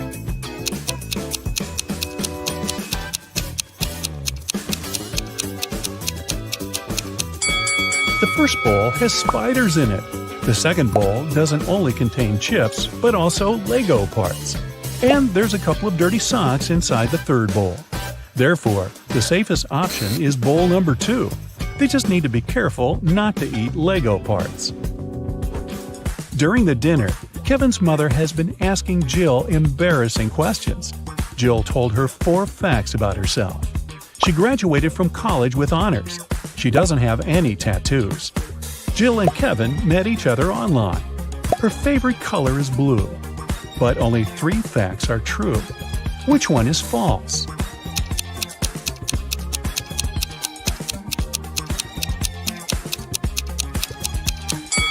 Jill does have a tattoo. Take a look at her ankle. Next morning, the entire family gathered in the living room to have breakfast and unpack Christmas gifts. Can you guess what gift is from Kevin's mother to Jill?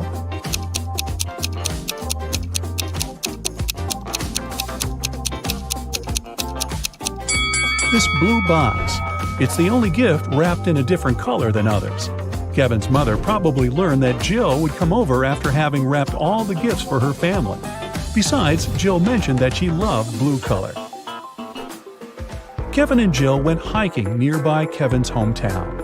It started to snow, and they decided to spend a romantic night in the woods. They rented a lovely cabin. Next morning, Jill got out of the bed and saw that their backpacks had disappeared. Hey! Take a look at this picture. Can you guess who stole their stuff?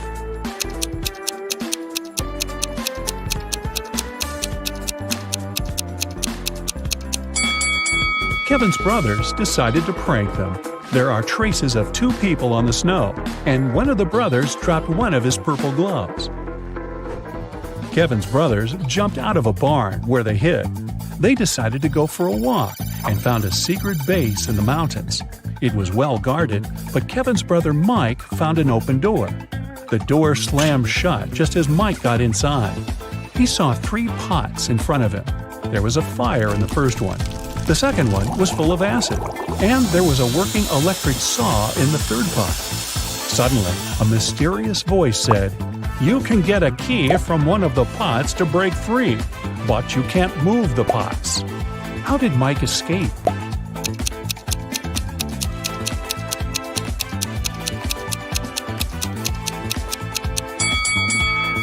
He pulled icicles from the ceiling and threw them into the first pot. The icicles melted and put the fire out. The guys continued their journey. Soon after, they decided to stop and have a quick snack.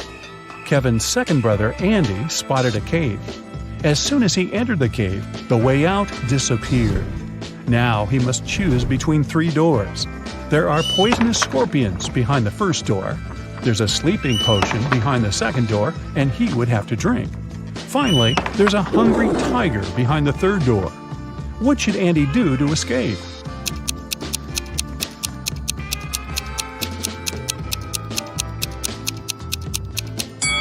He should grab the sleeping potion, pour it over his sandwich, and throw the food at the hungry tiger. When the tiger falls asleep, he'll be able to escape through the third door. Jill, Kevin, Andy, and Mike headed home when they noticed cougars moving toward them.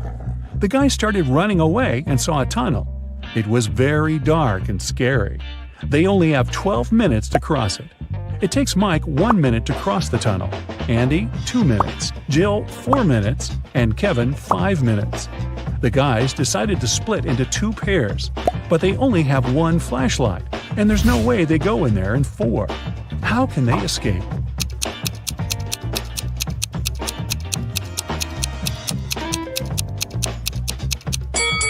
Andy and Mike should walk through the tunnel with the flashlight in 2 minutes. Then Mike returns. They still have 9 minutes. Kevin and Jill run through the tunnel with the flashlight and give it to Andy. It will take another 5 minutes. Then Andy should run to Mike, and they will escape together with the remaining 2 minutes. Kevin and Jill returned home, but the adventure continued. Someone robbed their apartment yesterday. They called the police and questioned the neighbors. Dan said that he had spent all holidays at work and didn't come home at all. Vicky was wearing headphones because she was making music, so she couldn't hear any suspicious sounds. And Emily spent the holidays at her sister's place because construction workers had to finish renovations in her apartment. Who is lying?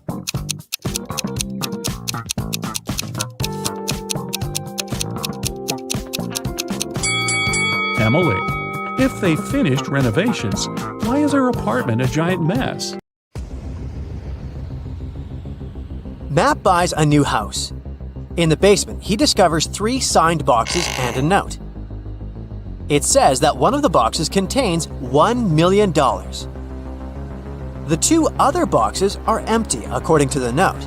Only one of the 3 messages written on the boxes is true. On the first box, it said that the cash is not there. The second box has a similar message: the cash is not here. And the third box says that the cash is in the second box. If you were Matt, which bag would you choose?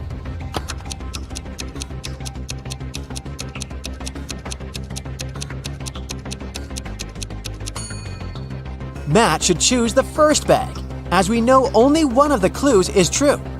So the money should be in the first bag. Matt walks out of his house and goes to the garden. He pulls out his right hand. Suddenly, a bee lands on it. What's in Matt's eye?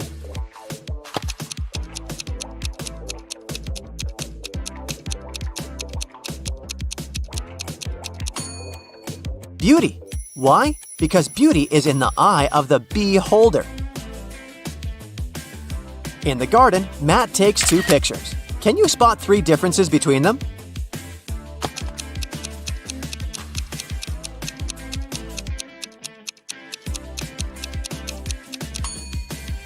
Here they are. Matt returns home and figures out that someone has broken into his house, and the thief has just left. How did Matt figure this out?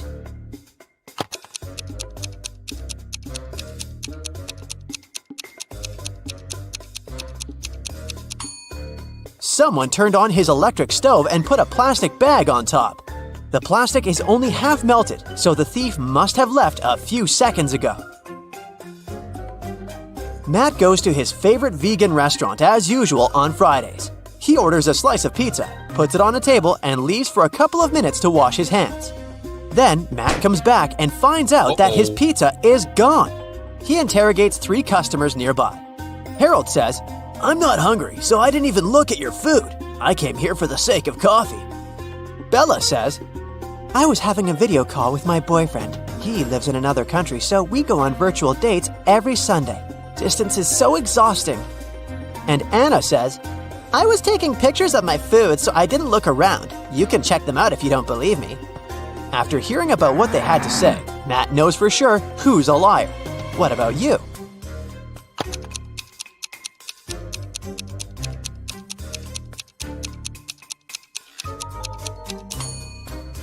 According to Bella, she goes on virtual dates every Sunday. But it's Friday. Liar! Matt's girlfriend Erica is visiting him in his lab. Suddenly, she faces two identical Matts. Can you help her figure out who's a clone?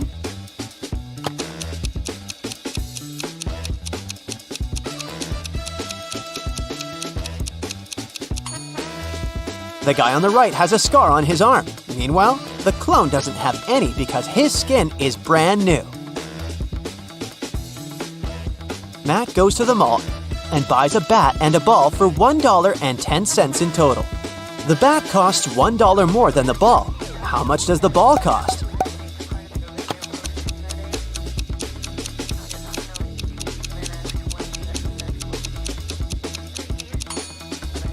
Nope, the correct answer is not 10 cents. It's actually a little less.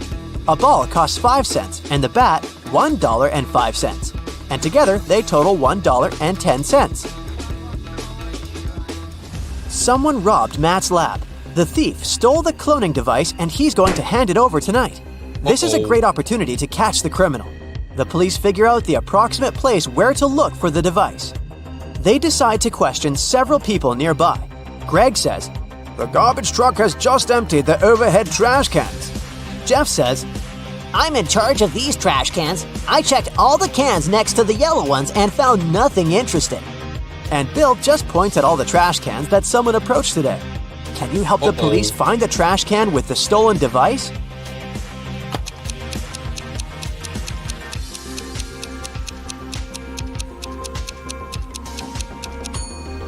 First of all, we need to calculate the top cans. And now let's check all the remaining trash cans which people were approaching. The next step is to remove those next to the yellow ones. And here it is, the trash can we've been looking for. After the robbery, Matt decides to lock his lab door with a password. There are 4 buttons with different images: orange, banana, apple, and tomato. Can you guess which button opens the door?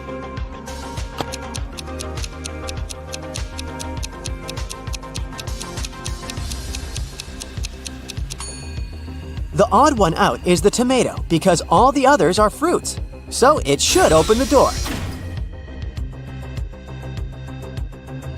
A priceless crystal disappeared from the local science museum. The thief left no trace behind. After analyzing the museum's security cameras, Matt invites 3 suspects for an interrogation. The security guard says, "I only left my post once during lunchtime. I can swear that the crystal was still there when I came back." The museum curator says, "I spent the day guiding a tour of foreign scientists. They came to see the crystal at the beginning of the tour. It was still shining bright in its place." One of the visitors says, "I only popped in for a quick visit. I didn't even pass through the room where the crystal was kept." After hearing their stories, Matt knows for sure who the thief is. What about you?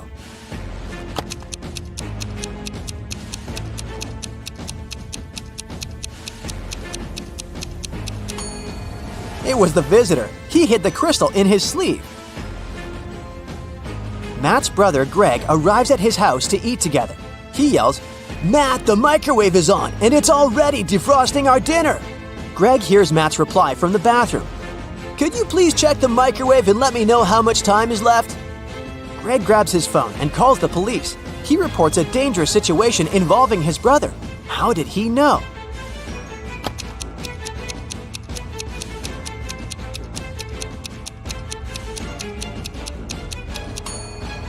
Greg is blind, so his brother would have asked him to look at the microwave because Matt knows that Greg can't see. This made Greg suspicious, and that's why he called the police. The next day, Matt wakes up in a secret abandoned lab. He wanders around and finds 3 doors leading to freedom, but each door is hiding an unpleasant surprise. Here's a creepy monster sitting in a cage behind the first door. It's very hungry and angry. There's a bunch of venomous snakes crawling behind the second door, and the lights are off, so Matt won't be able to see them. And behind the door, there's a huge fire. Which way is more or less safe?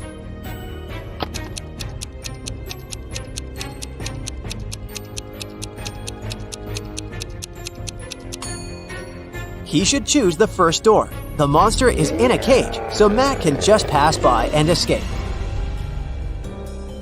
Matt manages to escape and enters the nearest gas station. He spots 3 odd things about this place right away. Can you see them too?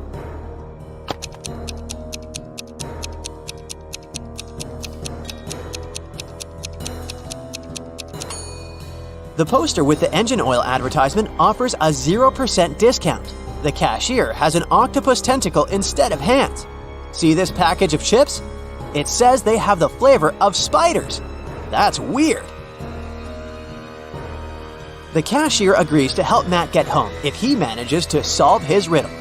I came first on Earth, but second in heaven. I also come twice a week, but I'm found just once a year. I stay away for months, but you can find me in February. What am I?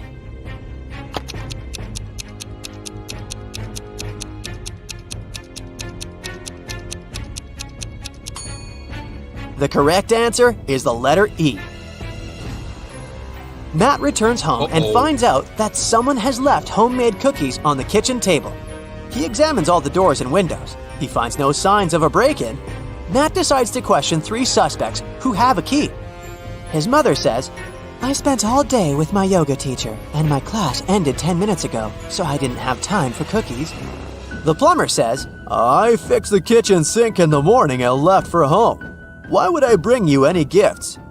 And Matt's girlfriend Erica says, "I visited your house a couple of hours ago to drop off some shopping bags and left for the gym. I didn't see any cookies." Who's lying?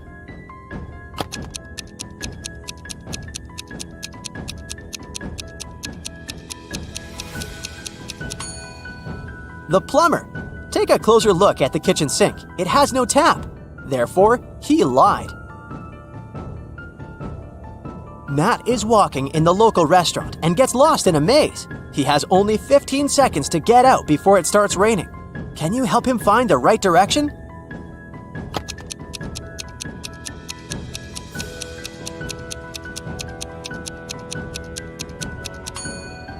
Ready to see the answer? Here's the correct route.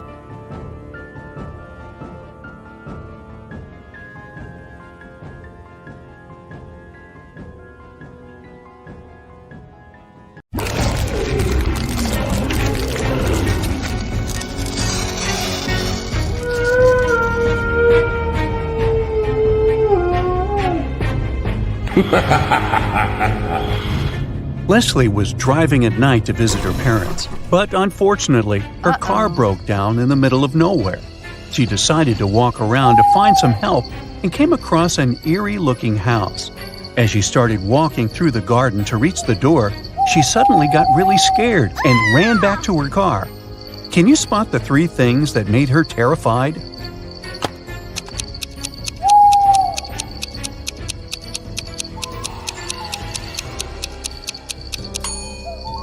Look at the statue at the center of the fountain.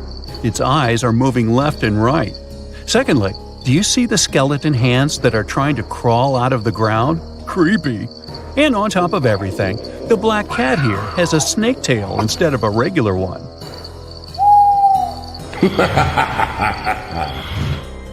Mrs. Blair thought, what better way to scare her students than with a pop quiz on Halloween?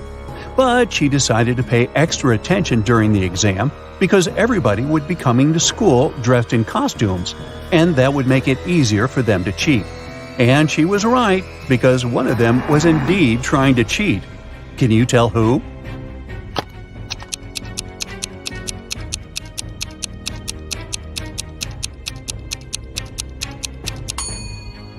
Look, this girl here is hiding a piece of paper with the answers under her witch's hat. On Halloween night, Amanda was playing Truth or Dare with her friends. When it was her turn, they challenged her to enter the old mansion, which not a single soul in town dared to enter before. She accepted the challenge and went inside. But suddenly, the door behind her closed on its own and got locked. Then a skeleton butler greeted her and said, "You're not welcome here, but you can leave if you know my riddle. In the darkest night, I come to life. My eerie gaze causes no strife. What am I that lights the way when monsters and goblins come out to play?" Can you help Amanda?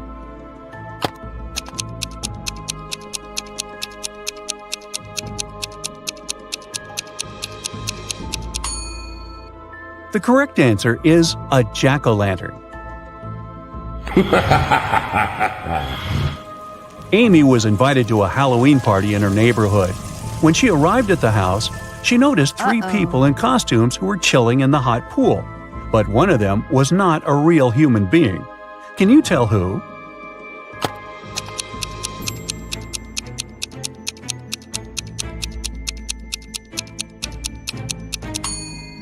Well, the first girl in the witch's costume and the second guy with fangs look scary, but they're only wearing makeup.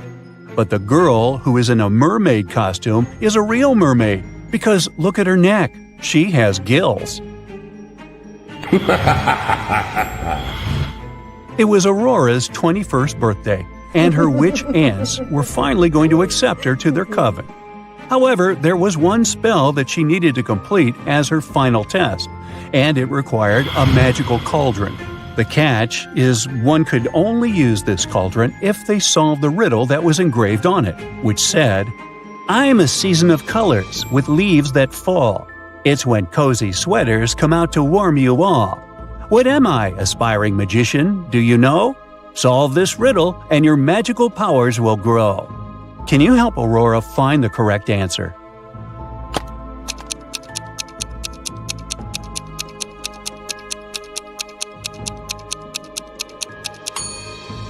The answer you're looking for is the season of autumn.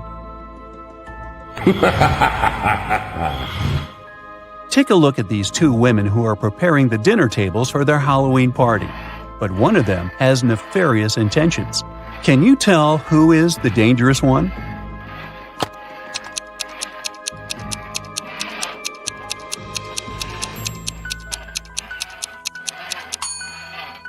If you take a closer look, you'll see that the lady on the left is more spooky than scary. The green cream on the brownies may look poisonous, but it's just food coloring. And those fingers on the tray are only finger-shaped cookies. So she is simply preparing for the holiday. But the lady on the right didn't even bother to wear a costume, even though she's throwing a Halloween dinner party. And why would anyone sharpen their knives before her guests arrive? That's suspicious. So she must be the dangerous one. The young witch, Elaine, who lived in a deep enchanted forest, was invited to her coven's Halloween gathering. Unfortunately, her broom was broken, and the only other way she could get to her destination was through drinking the teleportation potion. However, she had never cast it before, and the three main ingredients for it were hidden with a riddle in her spell book. The first one was, "In the shadows I quietly grow, not a plant nor an animal you know. After rain I might start to bloom, often found in a forest gloom." Can you tell what the first ingredient is?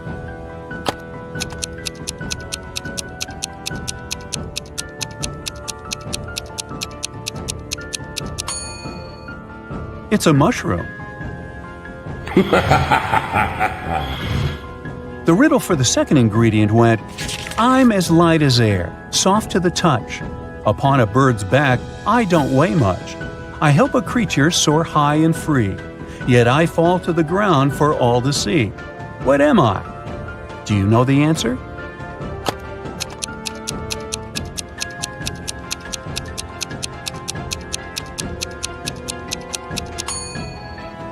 It's a feather.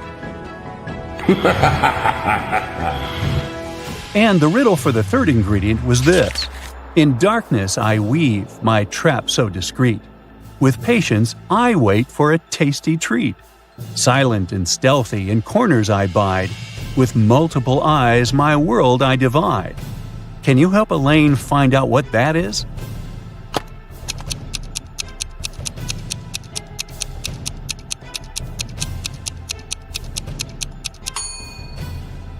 The answer is a spider. But now she needed to wander deeper into the woods to find those ingredients. Take a look around. Can you help her spot them?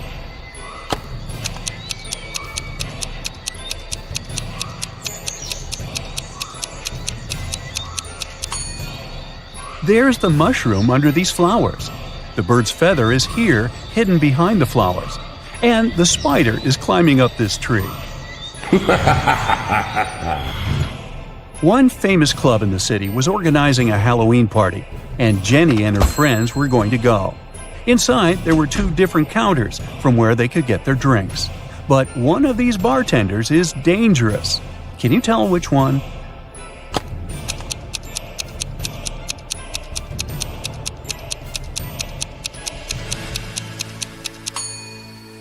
This bartender is dressed as a vampire for Halloween, and he is simply putting on a fire show.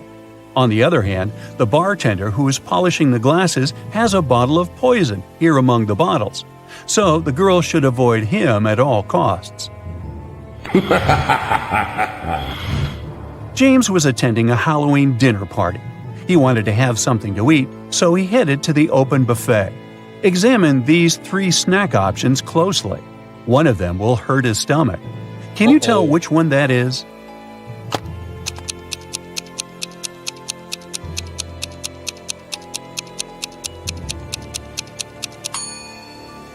The first cupcakes might look like they're dripped in blood, but it's just cherry-flavored glaze. And these worms on the pudding cups are just worm gummies. But look at this candy apple. It's glowing like fluorescence. That looks toxic. Monsters from all around the world were going to meet at their annual Halloween celebration. But the word was out that a human heard about it and was planning to crash their party. So they placed a monster security at the entrance of the venue. The security was suspicious of these 3 creatures. Can you help him figure out which one of them is actually a human?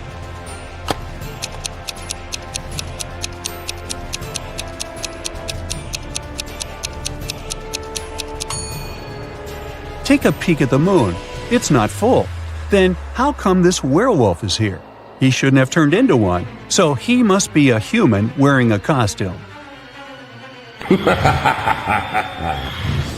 Amy and her friends went to the Halloween parade that was visiting their town. There was a scary maze, and Amy decided to try it herself. However, after a while, she got lost and started to panic. But she didn't notice that there were hints around the maze that would guide her to the exit. Can you spot them?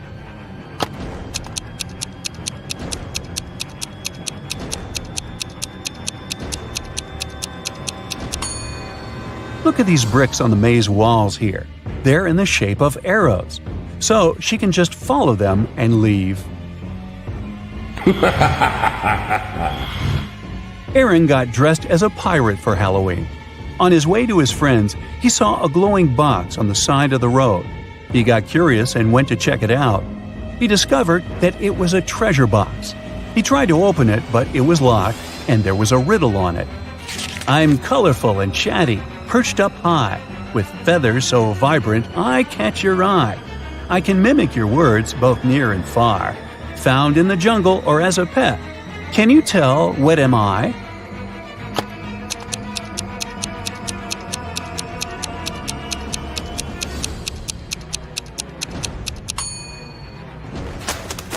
It's a parrot.